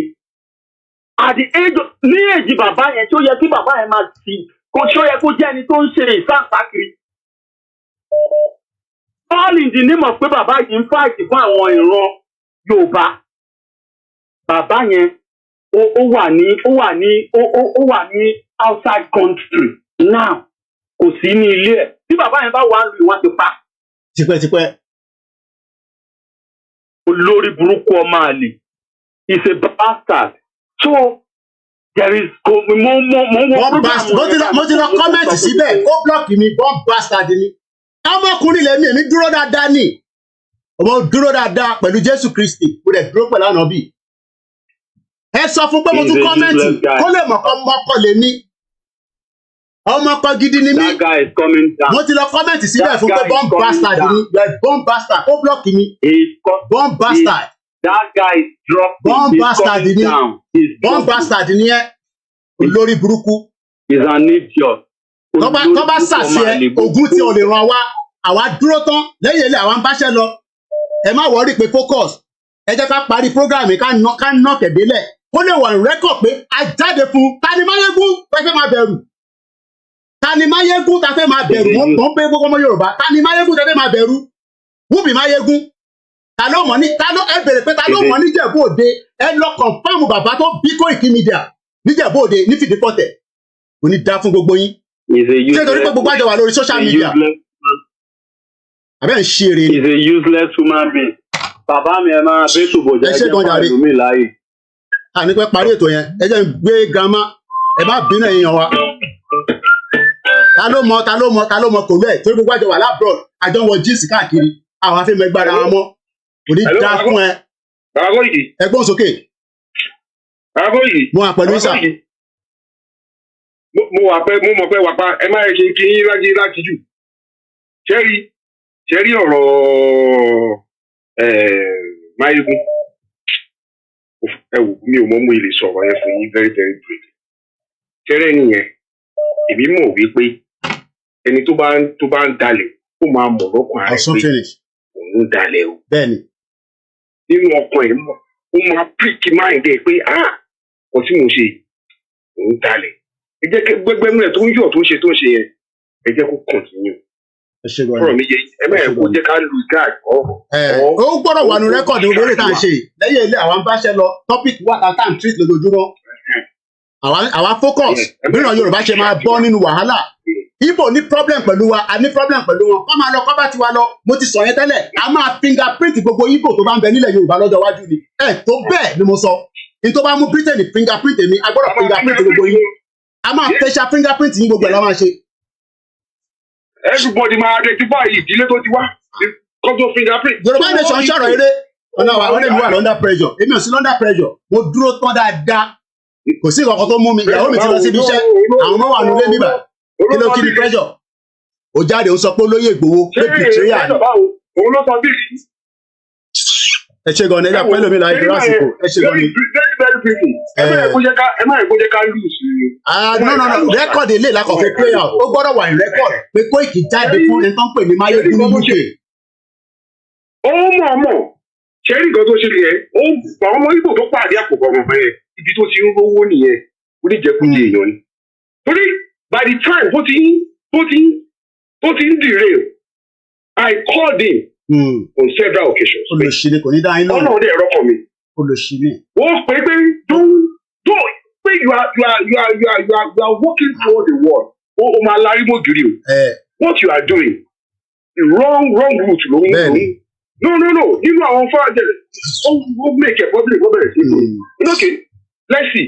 Ẹ yà fẹ́ lómi ayé ìjà rẹ̀ gbọ́dọ̀ mi ẹ má bínú jọ̀rọ̀ àsìkò ni ẹ tẹ́ àsìkò ẹ má bínú ẹjọ́ torí mo fẹ́ gbà àwọn 2 or 3 more call gbogbo apá náà láti máa dá sí i dábàá tó dá sí i. Èmi ò ní jẹ́ kí tọ̀jọ̀ tí mo gbọ́ yín sà. Gbogbo tẹ ti sọ padà ni mo ti gbọ́ wàhálà. Gbogbo tó ní kálukú ti sọ ẹ ṣe gan ni. Mo gbọ́. Èmi àti ìmọ̀ àwọn bíbí nígbà tí tó bá run straight to the wall. Bẹ́ẹ̀ni. Gbogbo wọn máa padà wálé náà lọ máa bẹ̀bẹ̀ ní tó máa ń ṣẹlẹ̀ náà nìyẹn. Gbogbo wọn máa tó wá padà wọn máa bẹ̀bẹ̀. Ọ̀dàlẹ̀ yan ni. Bẹ́ẹ̀ni ẹ ṣe gan ni sà. Torí àsìkò ni ẹ má bínú torí àsìkò ọmọ mi gbọ́dọ̀ like I said ó gbọ́dọ̀ ṣe lẹ́sìn ní bíbà mo rẹ̀ bẹ́. Gbogbo ẹni tó bá wá bíbà tẹ́ bá sọ pé Máyégún lẹ̀ ń tẹ̀lé tẹ̀dẹ̀ ń tẹ̀lé Máyégún tèmi náà ń tẹ̀lé tí mò ń gbọ́ nínú ilé mi tó dẹ̀ ń bó lóye tẹ́ bá wá sí bíbà tẹ́ bá wá sọ ẹni tì kò ní da fún gbogbo yín ni mo sọ. Alalẹ́ ni mò ń gbọ́ Máyégún nínú ilé mi bíbà ó ń sanwó fún mi ni. Ẹgbọ́n sókè. Ẹ̀kú ètò ẹ wò God bless you. Máa appreciate gbogbo iṣẹ́ tó bá ṣe all the time. Máa rí gbogbo iṣẹ́ tẹ̀ ṣe all the time ni mo máa rí. Ṣẹ́ni Máyégún ìgbà tó ti lose ẹ̀. Ṣẹ́ni àkáǹtì kan ti gbé kúrò lọ́wọ́ Máyégún yẹn. Òun ni problem tó ní. Ìgbà yẹn gángan ni Máyégún ti bẹ̀rẹ̀. Báwo ló ṣe máa expect wípé gbogbo central bank ìlú ilẹ̀ Yorùbá àwọn ló fẹ́ wà? Báwo ló ṣe fẹ́ expect yẹn? Ṣé gbogbo nǹkan tó ń ṣe Máyégún àfẹni tí orí ẹ̀ bá pé ní òbí mọ nǹkan tó ń ṣe? Àwọn ọmọ nígbà tó kọ̀ ní ilé gbẹ̀bí sámà rà tó bẹ́ẹ̀ máa fẹ́ ọjà fáǹdẹ̀. Wọ́n máa fẹ́ mọ orí ìwẹ̀ tó jẹ́ ẹ̀ lè ní báyìí. Àti ìgbà tó ti pé yín bàbá ti fẹ́ pé àkáǹtì ò lè sí ní ọ̀gá ẹ̀. Báwo ló gbọ́ ló ń bọ́ sí ẹ̀? Ferrari no go better for your papa on my mo mad gan o ma pe mo mad. Ó gbé sí abẹ́ ẹ̀hún. Ó lè ní bàbá rẹ̀ àti ìgbà mo ti padà lẹ́yìn ẹ̀sìn ìṣẹ́ gbàgbà program ẹ̀kọ́. Because mo fi rí ní ẹ̀sìn ẹ̀sìn gbẹ́ǹtẹ̀ ni. Bí ìgbà tí ẹ̀mí wá àwọn èèyàn bẹ́ẹ̀, ẹ máa bó ṣèjọ ọ̀gá mi. Ní dààmú. Àmì. Kò dẹ̀ ní dààmú wa. Tó bá rò kó máa fi tẹ̀ dààmú àwa, ó ní dààmú wa ọmọ àlè. Ó ní dààmú wa. Ẹ̀yin èèyàn wa máa ma ṣe ní 1 minute ni torí àsìkò. Ẹ bá mute oh my ẹ mute background. Ẹ mute tẹ̀ tí ń gbọ́ mi nínú ilé yẹn. After 10 seconds, máa yọ yín o. Ẹ mute nínú ilé yẹn. Ẹ̀yin lẹ̀ ń gbọ́ra yín nínú ilé. Ẹ ti wọlé. Tẹ bá ń pè ẹ mute rí tẹ tí ń gbọ́ mi nínú ilé. Mo gbọ́dọ̀ lọ nísìn because ọmọ yín fẹ́ ṣe lẹ́sìn ní bíbá. So a dẹ̀ gbọ́dọ̀ hold it. A lè jẹ́ kí ti Máyégún bá wa hold it. Ìyá wa Rúkà àtẹ̀gbọ́n sókè 1 minute náà after 1 minute a máa kọ́ tẹ̀ má bínú. Ẹ go ahead. Okay. Ẹ kú ṣe ká sọ láti bí o. Ẹ ṣe gan ni ìyá mi dáadáa. Ẹ kú ṣe gan ni. Yeah. Actually mi ò fi bẹ́ẹ̀ mo kàn máa ń gbọ́ Máyégún yẹn kọ̀ọ̀kan máa kọ́ stumble on the program àbí nǹkan. Mi ò fi bẹ́ẹ̀ mọ̀ but mo máa kàn gbórúkọ ẹ̀ díẹ̀díẹ̀ lẹ́ẹ̀kọ̀ọ̀kan. So nǹkan tí mo fẹ́ fàyọ̀ rí pé ṣe rí. Hold on sister mọ́mí mi ẹjọ́ ẹ má kúrò lọ́dọ̀ Máyégún kẹ́ wá sí ẹ̀kẹ́ máa sọ pé kí n kú dáhùn kò ní dá fún gbogbo yín o ẹ ní sóríire o gbogbo ni mo sọ bẹ́ẹ̀ o ẹ má ti kúrò Máyégún ti ṣe tán nísì mo ti lọ sọ fún pé bomb bastard nínú comment section tó bá bí bàbá ẹ̀dá kó block mi ìyẹn ò ní kí n má wò tó pé tílẹ̀ bá ṣú èmi ò ṣe àwọn obìnrin o tó bá dalẹ̀ máa tún wò pọ̀ ọmọ àlè sí ní for today ẹ má gbé gbogbo yẹn wá síbí ayé o mo wo comment yín o máa fún yín lè pè ní o.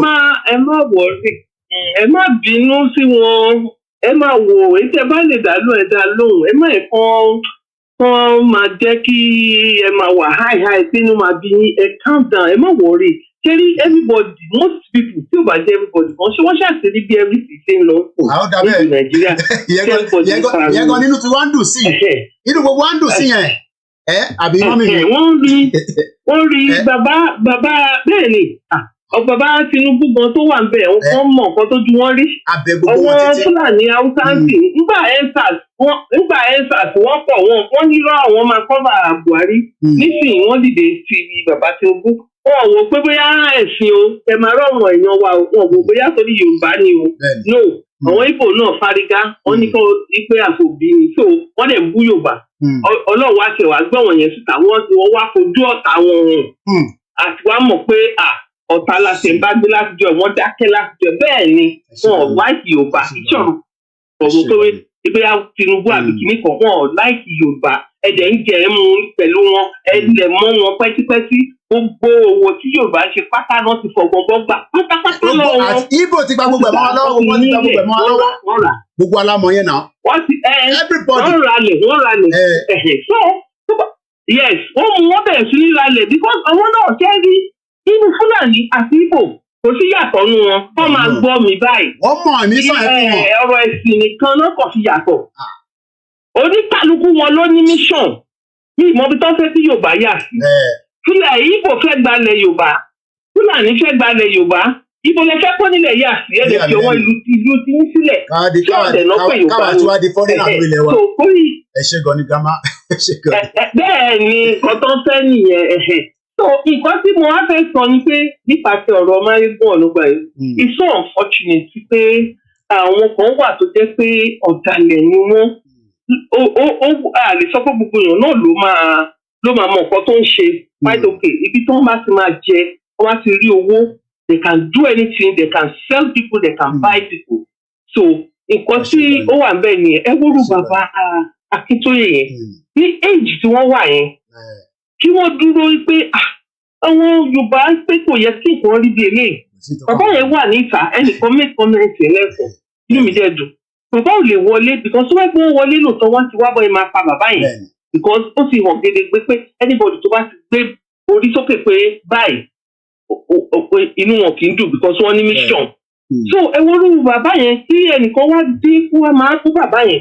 Kẹ́lí ẹ̀sìn kan tí mo fẹ́ fààyàn point mi tí mo tẹ̀ ṣe pè ní pé anybody nísìnyí tó bá rí tó dúkòkò mọ́ ọ̀rọ̀ Yorùbá àbí tó lóun wà lẹ́yìn elédè míì ó wà lẹ́yìn Fúlàní àbí Ìgbò against Yorùbá tó dẹ̀ pè rẹ̀ ní Yorùbá ẹ jọ nǹkan tí mo fẹ́ bẹ̀ yín sìn ẹ̀yin àti bàbá Akíntóyè o bàbá Sunday Igboho kọ́ ní ọ̀wọ́n kan tó jẹ́ bí kọ́mítì kọ́ máa lọ wádìí ibi tẹ́ni ẹ̀ lóun ti wá ẹ lọ bèrè ìdílé tó ti jáde irọ́ ni púpọ̀ wọn pa á sìn ọmọ Ìgbò tí ń jẹ́rúkọ Yorùbá àwọn ọmọ Fúlàní tí ń jẹ́rúkọ Yorùbá wọ́n ti ń sọ Yorùbá mo sì gbà tí mo lọ lédè ọ̀dà time mo rí bọ̀bọ̀ kan ló jẹ́ dá mi lọ́lá kí ní kọ̀kìnìkan.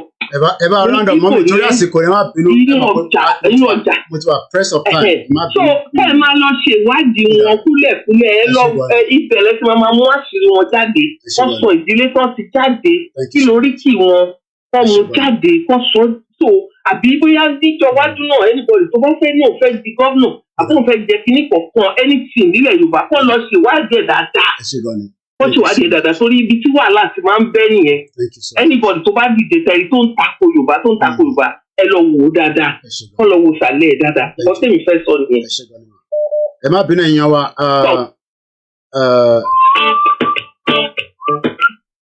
Bishop àwọn èèyàn ti gbà sí fún yín gan àmọ́ tẹ́tí lọ sọ níbẹ̀ yẹn ẹ ó dàn lẹ́jọ́ èèyàn wa èmi ni mo override àwọn calls kan mo fẹ́ gbé call kan wọlé ni so èmi mo override calls so tẹ bá pè mí mo ń disconnected ṣé Bishop ti lọ ń lẹ̀dí mọ́ Máyégún ni torí nǹkan à ń gbọ́ nìyẹn pé Bishop wọn náà ti lọ lẹ̀dí mọ́ Máyégún ẹ má lọ believe Máyégún o tẹ́ bá ti gbọ́ tí mo sọ níbí báyìí listen o ẹ forget about it so mo mọ̀ pé ẹni sùúrù mo ní gbé kọ́ọ̀lì Bishop mo override ẹ̀ fẹ́ gbé kọ́ọ̀lì ẹlòmíràn ni ẹ jẹ́ n kọ́kọ́ pè ìyá wa yìí so mo kí gbogbo alẹ́ nǹkan so I'm gonna wind the program down it's almost 3 hours our normal program gbogbo wa fọkànbalẹ̀ àwọn ọmọ Ìgbò olórí burúkú ni ẹ̀yin tẹ́ bá wà pẹ̀lú Máyégún against Ìgbòho kò ní dá fún gbogbo yín ẹgbọ́n òsókè grandma ní Koiki ò ṣe pèpè sílẹ̀ bí. torí pé ó ń gbàgbé pé òun fún Ìgbòho lówó òun fún bàbá. Ibo ló ti rówó náà. We are the people that contributed the money now. Because from your platform, you encourage us to contribute the money, and we did. Ibo ló ti rówó. Because ìgbà tó ń ṣe rádaràdà yẹn mo comment pé Ibo ló ti rówó. My comment was on his platform. Ṣé Ìgbòho bá sọ pé òun ò jáde? He too is a man. He should go and lead the protest now. Ó lè lọ ní the protest orí kan tó wà lórí Ìgbòho náà ló wà lórí ẹ̀. It's a man, Ìgbòho is a man. So kí ni problem wọn tí Ìgbòho bá lòun ò jáde? So they want people, the Nigerian government, kó tún bẹ̀rẹ̀ sí nílé Ìgbòho sí. Àwọn Biafra náà tó ń sọ pé títà fóònù. Ṣé àwọn èèyàn wọn Biafra ṣé wọ́n lọ crucify wọn ni? Ó yà mí lẹ́nu. I don't know the problem of Máyégún, and this has been the problem of our people. Yorùbá, they are not good. Yorùbá burú. Orí betrayal, òun ò kí ṣe betrayal. Ó fẹ́ ṣe Yorùbá sọ mi, ìjọba tó ṣe rally ní Scotland ẹ̀ka ló lọ síbẹ̀. Who went there? Ṣèbí àwọn èrò London, you guys, you are the one that went there. Àwọn èèyàn wo lórí ní Scotland tó ń jáde sí? Onítìjú ni. Is he not ashamed of himself? Kí ló ń sọ lẹ́nu? Ó fún bàbá Akíntóyè ṣẹ́gbẹ́ bàbá ẹ̀ ni. Ṣé ìgbà tó ti tí àwọn bàbá yẹn ti bẹ̀rẹ̀ ọ̀rọ̀ Yorùbá nation, where was he? Àwọn Yorùbá ní pọ́blẹ́mù gan ni. Wọ́n lè gbọ́dọ̀ fún tán gbogbo àwọn sọ̀rọ̀sọ̀rọ̀ wọ́n gbọ́dọ̀ fún tán ní kó lọ ṣọ́kọ̀. And people should come out of his platform. Kí ló ń ṣe? What is he doing? Orí ẹ̀ ò pé rárá. Ó máa rò pé òun sọ̀rọ̀ lẹ́nu. What is he talking about? Ó yà mí lẹ́nu. But that's my own contribution. Ẹ ṣé gan ni grandma. Orí ẹ̀ ò pé ni. Thank you so much. And people are having pain. Fake Igboho jáde. Igboho is not Nigeria now. What's their problem? Ẹ ṣé gan ni grandma. Thank you so much. Ẹ ṣé gan ni. Ẹ ṣé gan grandma. Ṣe rí èyí tẹ̀ ń sọ pé I want to slow down the calls because I'm going to wind down now. Koiki, èdìlélẹ̀ èdì òmẹ́mi o okay ṣẹ̀rí àwa tó bá di within the next 1 hour prayer kan wà tá à ń ṣe every day every Tuesday for the last 4 years hardly ni mo fi máa ń mísẹ̀ àjù mẹ́fà lọ à ń ṣe ti oní tradition wa à ń bọ gbogbo tó ní ká bọ à ń bẹ Ọlọ́run pẹ̀lú ti Islam but ní téèyàn understand ní sí pé ẹ mọ̀ pé Ìgbòho máa sunkún sínú tẹ́bá wá ní Ìgbòho kò ní já síta báyìí how do you want him to be feeling almost finished just 10 minutes báwo lẹ ṣe fẹ́ kí Ìgbòho máa feel because at the end of the day ṣe ẹ mọ̀ pé èmi mo gbé Ìgbòho gan lé ọwọ́ Máyégún báyìí Máyégún sọ fún yín pé ó fún mi ní 10% àbí mo ever sọ fún pé tó bá ti raise owó ẹ má bí nínú o kò ní dá fún ẹ Máyégún ṣé ìgbà tí mo ní kó raise owó ṣé mo ní pé mo fẹ́ percentage nínú ẹ ni ṣé mo sọ fún ẹ ní anywhere pé tó bá ti raise owó fún olóyè Ìgbòho èmi náà máa gba 1.5% àbọ̀ ṣèrè ni the bomb bastard ṣèyí kan wá ń dé níṣẹ́ sọ pé kinní kan èmi ni mo authorize ẹ̀ kó lọ raise owó yẹn fún Ìgbòho because Ìgbòho did not want to until I give the approval èmi ni Ìgbòho sọ pé kí n sọ fún pé kó go ahead after tájọ wà lórí call Ìgbòho tún pè mí lẹ́yìn pé coordinator ṣe rántí ti Maureen mo ní bá mi kò mátà ẹ̀yin máa dé nísìn ta ló sọ pé you no go better for your papa ara ń ta yín ni rówó jẹ àbí we are part of the fraud rówó jẹ okay ó ní I'm part of the fraud ti bá jẹ mo jẹ náà nìyẹn ìtí mo ṣe ìyàwó mi dẹ̀ ló lè sọ sí mi létí tí èèyàn kan ní kí n calm down ṣe problem ta máa ní nìyẹn ẹ máa ní ká calm down tó bá yẹ pé bó bá ti kú náà nísìn bẹ́ẹ̀ ṣe máa sọ pé àkútúkú ẹ̀ lọ́rùn nìyẹn àwọn ọ̀dẹ̀ kú kọ̀ọ̀kan nísìn àdílé gba gbogbo calls mọ́ so àdílé gba gbogbo calls bishop àwọn èèyàn tẹ̀ fi gbọ́n kankan látọ̀dọ̀ yín léde mo mọ̀ ń tẹ́lẹ̀ sọ lọ́hùn èmi àti bí aká sọ̀rọ̀ lẹ́yìn a lot of people are upset ẹ má dẹ̀ wá defend Máyégún ever ní ẹ má defend Máyégún mọ́ níbi platform mi mo ní fún iláyè yẹn mo mọ̀ pé ẹ̀yin dúró pẹ̀lú Yorùbá nation ẹ dẹ̀ wà lóyà but ẹ ní defend Máyégún lórí ọ̀rọ̀ tó wà nílẹ̀ yìí torí pé Máyégún mọ̀ pé mo wà ní London tó lè confirm anything lórí ọ̀rọ̀ Ìgbòho so bishop àní gbé yín wọlé lọ́sàn-án yìí ẹ má bínú sà mo override ẹ ló kọ́là ẹ̀yin ni the last person àwọn ọmọ mi ti ń pè mí nísìn ọ̀pọ̀ ṣe kínní ẹ̀yin ni the last caller ẹ̀gbọ́n sókè. ẹ jẹ́ kó sọ fún ọ̀bọ yẹn ẹ jẹ́ kó sọ fún ọ̀bọ Máyégún yẹn ṣé ń gbọ́ mi bàbá. loud and clear. ok ẹ jẹ́ kó sọ fún sẹ́rí kò ibo tó mi kò ibo jù mí lọ ọmọ Yorùbá náà mo Èkìtì níbi kò yẹ ṣọlá lórúkọ mi àjọmọ́ ni mo ti ń pè ẹ jẹ́ sọ fún yín kí n sọ fún ọ̀bọ yẹn kẹrí ẹ jẹ́ sẹ́ kó sọ ibo fún náà ó yẹ wètèrè ọjọ́ wètèrè ń ṣé ń gbọ́ mi mú àwọn yẹn bìsẹ́ àwọn ara ṣé ọmọ Ọ̀nìṣà ìyá ara ilé kúkú bó ní mo ti lọ nìyẹn o kábíyèsí ẹ ó yé mi ó yé mi ìtẹ̀gbọ́ tẹ̀ ń sọ yẹn gan sẹ́yìn mo ń lanu látẹ̀ nǹkan ni pé mo lẹ ti kọ́ èdè. ẹ̀yin là ibo ló ṣe èmi nà á tẹ́gbẹ́ kí ní kan fi ṣe owó ibo náà mo fi wá síbò ìbò. ẹ ṣe gan ni ó yé mi.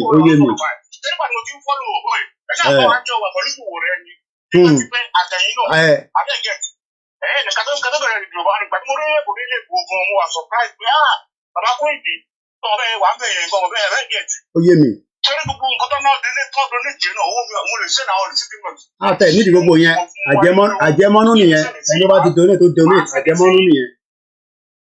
àbẹ̀gẹ̀ owó tó ti ṣe kí ni ẹ̀ tó Yorùbá union tó ṣe ẹran mú àmì ẹ̀ o ṣe tó bá pè mí ṣé mo ní lọ ni màá lọ náà a lè ní different parts ní ọ̀n ṣe problem but kò wá jáde kò wá máa pé kò wá kọ́ sórí social media pé betrayal ní Ìgbòho ojú ẹnu èèyàn kan wá ní kẹ́mi calm down àṣìṣe bá mú ẹ kò lè má wa o bẹ́tẹ̀ kó lọ wẹ orí ẹ kó lọ bẹ Ògún kọ́bẹ wẹ orí ẹ kò gbọ́dọ̀ lọ bẹ Ògún kí ni gbogbo nọ́nsẹ̀nsì yẹn kí la ṣe kí ni Ìgbòho ṣe fún gbogbo wa ó gbé rẹ̀ sílẹ̀ àtútọ́ sí lára àbọ̀ pátá nídìí ẹ̀ gbogbo nǹkan la ṣe fún ó ní òun ò bínú ó ní òun gbà bẹ́ẹ̀. ẹ ṣe gan ni brọ́dà mi ẹ tó bá tẹ̀ sí fẹ́ lọ́kọ́ lọ so yan ṣe problem ẹ ṣe gan ni brọ́dà mi mo nífẹ̀ẹ́ yín. ẹ ṣe gan ni ẹ ṣe gan ni thank you so much. ìyá ọ̀tẹ̀ ṣe problem èmi tẹ̀ sí máa gbọ́ tó bá ṣe program ẹ má bínú àní ilé ìgbà kọ́ ọ̀kọ̀ọ̀kan mọ́ so àwọn ọmọ mo ti overdue mo kí gbogbo wa just for the summary let me say this bẹ́ẹ̀ ni ìbọn àti kódà bí Adéyínká grandson kan tó ń bú mi gan kódà wọ́n sì ń ṣe arrangement pé Adéyínká grandson ká lè rárá bára wa sọ̀rọ̀ orúkọ ẹgbọ́n rẹ̀ lẹ́nu mi ẹ ọmọ Yorùbá ní oníbò ní mí Libra ní mí at the end of the day British ló dá gbogbo wàhálà yìí sílẹ̀ ṣègbọ́n ń gbé Adéyínká grandson wá sórí program ẹ̀ kó tó di pé ìgbà tí à ń gbà sí fáwọn ọmọ Igbo àti gbogbo ẹ̀ so let's just focus for the last 3 minutes because program yìí náà ó ti mo kí gbogbo wa gbogbo ẹni tó bá tún gbọ́ gbogbo tí mo sọ níbí báyìí bẹ́ẹ̀ ló ṣe rí láì yọ ọ̀kan kúrò mo níjọ́ táwa bá ti dalẹ̀ kò sí point káwà láyé mọ́ kí la tún ṣe láyé ọ̀dàlẹ̀ balẹ̀ kú ni máa lọ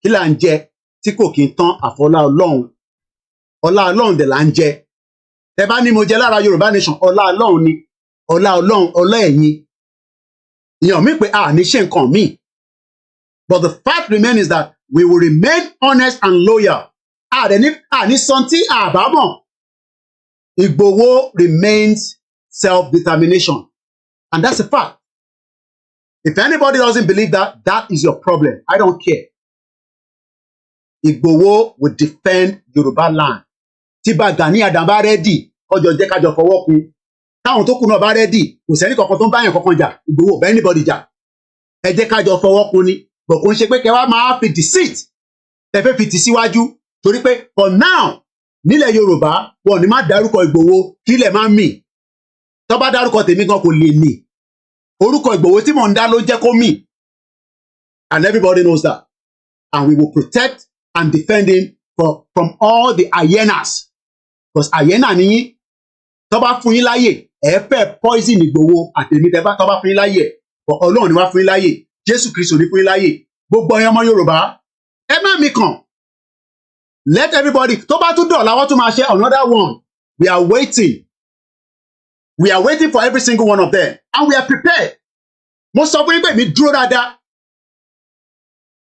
and it's a spiritual warfare àwọn ọmọ yẹn òun ni kó lọ tọ́jú ara ẹ̀ èmi tọ́jú ara tèmi pẹ̀lú Jésù Kristi tí mo gbé dání sọ́wọ́ pẹ̀lú ànábì tí mo gbé dání sọ́wọ́ pẹ̀lú àwọn òṣàlẹ̀ Yorùbá tí mo dúró tì lẹ́yìn òun ni kó lọ tọ́jú ara ẹ̀ kó má bàa ṣiṣẹ́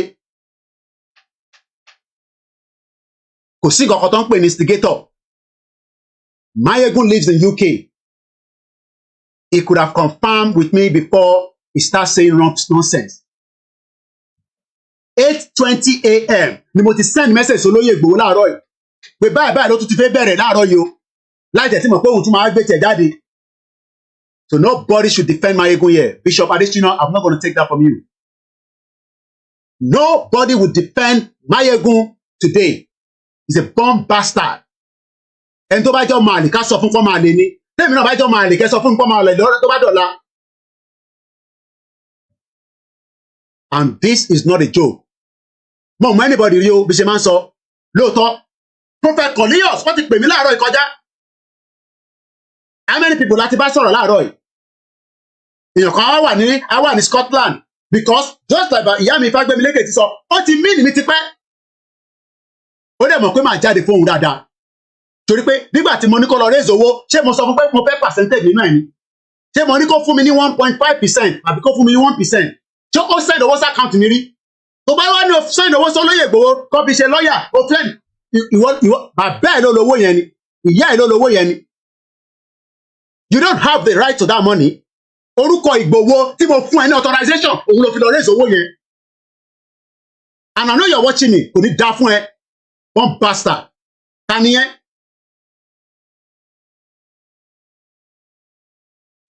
take your time lórí ọ̀rọ̀ Yorùbá nation máa ṣe Yorùbá nation tiẹ̀ lọ àpàdé lókè if it's possible táwọn àdéhùn ìpàdé ká má pàdé. Take your time.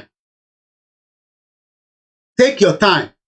Mo ò nọ́rọ̀ pẹ̀lú àwọn ọmọ Ìgbò lórí burúkú tó bá wà lórí platform ẹ̀yàn kí ní kàn mí pẹ̀lú àwọn Ìgbò ẹ̀yin ọmọ Yorùbá ni mo sọ pé Ògún máa wọlé pa gbogbo yín ni bó ṣe pa Àdògán gbogbo ẹni tó bá wà ìgéèsì Ìgbòho bó ṣe máa wọlé pa yín lẹ́ẹ̀kọ̀ọ̀kan nìyẹn. Àfi tẹ́ ẹ̀ bá mọ pain tí Ìgbòho ń go through tí kò lè sọ síta lórí ikú méjèèjì yẹn. Kí ní kàn mí pẹ̀lú àwọn ọmọ Ìgbò mo mọ̀ wọ́n rí lórí platform ẹni. Àwọn born bastard. Mo kí gbogbo wa lẹ́ẹ̀kan sí i. Mo kó gbogbo wa papọ̀ pẹ̀lẹ́ mi mo fi ìtọba Elédùmarè mo fi ní pé a tún máa pàdé mo tún padà bọ̀ ó lè má jẹ́ lálẹ́ yìí ó lè má jẹ́ lọ́la mo tún padà bọ̀ kúkú ti mọ̀ mí ẹ lọ máa wo àwọn fídíò kéékèèké tá a ṣe níta mo ṣe breakfast ní níta ẹ lọ wò yẹn let's calm kò sí kankan tó máa ṣẹlẹ̀ Yorùbá nation remain standing protest is not our calling. If you want to protest, gbogbo etí Aisha ń sọ kìnnìkan I don't buy onto that. Crisis ni mo ní kó ṣẹlẹ̀ ní Nàìjíríà. When the crisis comes, we will defend the land. Then we will know what to do. But ní sọ gbogbo ẹ̀ síta. Gbogbo ẹ̀yin tẹ́ ń bínú ní Maryland. Kí ló tún fẹ́ ṣẹlẹ̀? Ìkọ́kọ̀ ṣẹlẹ̀. Eléyìí ṣe fracas. Ọkùnrin sọ́kùnrin lọ́dọ̀ ń bára wa sọ̀rọ̀. Ó pè wá ní betrayal. Mo dẹ̀ sọ fún pọ̀ máa lé ọkùnrin lòun. Òun ń ṣọkùnrin dáadáa. Tó bá yẹ pé àtọ̀tọ̀ fi bí ni ó dúró dáadáa ni kò ní wá sọ̀rọ̀ sí Ìgbòho ọ̀rọ̀ táwọn sọ̀rọ̀ tó yẹ kó máa pa wá lẹ́kún ni ẹ kí n máa lọ omi tó bọ́ lójú mi ẹ wà very careful tó bá pọ́ pa mí sínú ilé náà ní sí bó ṣe máa jáde náà nìyẹn tó máa ní betrayal ìbọ̀kọ́wọ́ Yorùbá nation fún èlò lówó Yorùbá nation èyí tẹ̀lé bára ń jà lórí platform ẹ dẹ́ every right láti question anybody including bishop and bishop á sọ̀rọ̀ later ẹ bá wà defend Mayegun. Not on this platform. Taba ma break all you need next time. Olórí ẹbí. Hello, Yomi, you have been stopped. Yomi. Wàlátà yà sọ̀rọ̀ later. Dá sọ̀rọ̀ later wàlátà. Dá sọ̀rọ̀ bó ti parí program already. Dá sọ̀rọ̀ later. Aniki stop. Dá sọ̀rọ̀ later. Kò ní dá fún ẹlẹ́ẹ̀kan sí Máyégún. Bẹ́ẹ̀ ni mo sọ, kò ní ṣe rere. Ògùn máa wọlé pa ẹni. Kóìkì ni mò ń jẹ́. Rán kan sí mi. Tó bá yẹ pé yẹn ló ń bí ẹnu ta ló mọ Máyégún ta ló mọ bàbá ẹ níjẹ̀bú-Òde no go better for you Yorùbá nation no going back ẹni tó bá mọ kó kọ́ tẹ̀lé mi iṣẹ́ wa fúnlẹ̀ wá orílẹ̀ ibi wá kágbégá fa lè rí ìgbàgbọ́ wà ní pé bá ti bẹ̀rù làbọ̀ mọ́ ká ṣiṣẹ́ ká jọlá ìṣọ̀kan àtòmìnira ní kẹjẹ ká máa lépa ìtẹ̀síwájú fọ́pọ̀ ire àtòhun tó dára ọmọ Oòduà dìde bọ́ sípò ẹ̀tọ́ rẹ ìwọ ni ìmọ́lẹ̀ ògo adúláwọ̀ Yorùbá nation Yorùbá nation Yorùbá nation ẹ má gbàgbé ẹ contribute platform wa media wa a máa ń gbowó ní bíbá dá tí ń síbẹ̀ àwọn ń gbowó thumbs up cash làwa máa ń gbà owó lọmọ Ìjẹ̀bú máa ń ná àwọn ọ̀nà thumbs up tètè Máyégún mo kí gbogbo wa one love apàdé ẹ jẹ́ release bíbá fún àwọn ọmọ yín bye for now thank you so much everyone bye for now.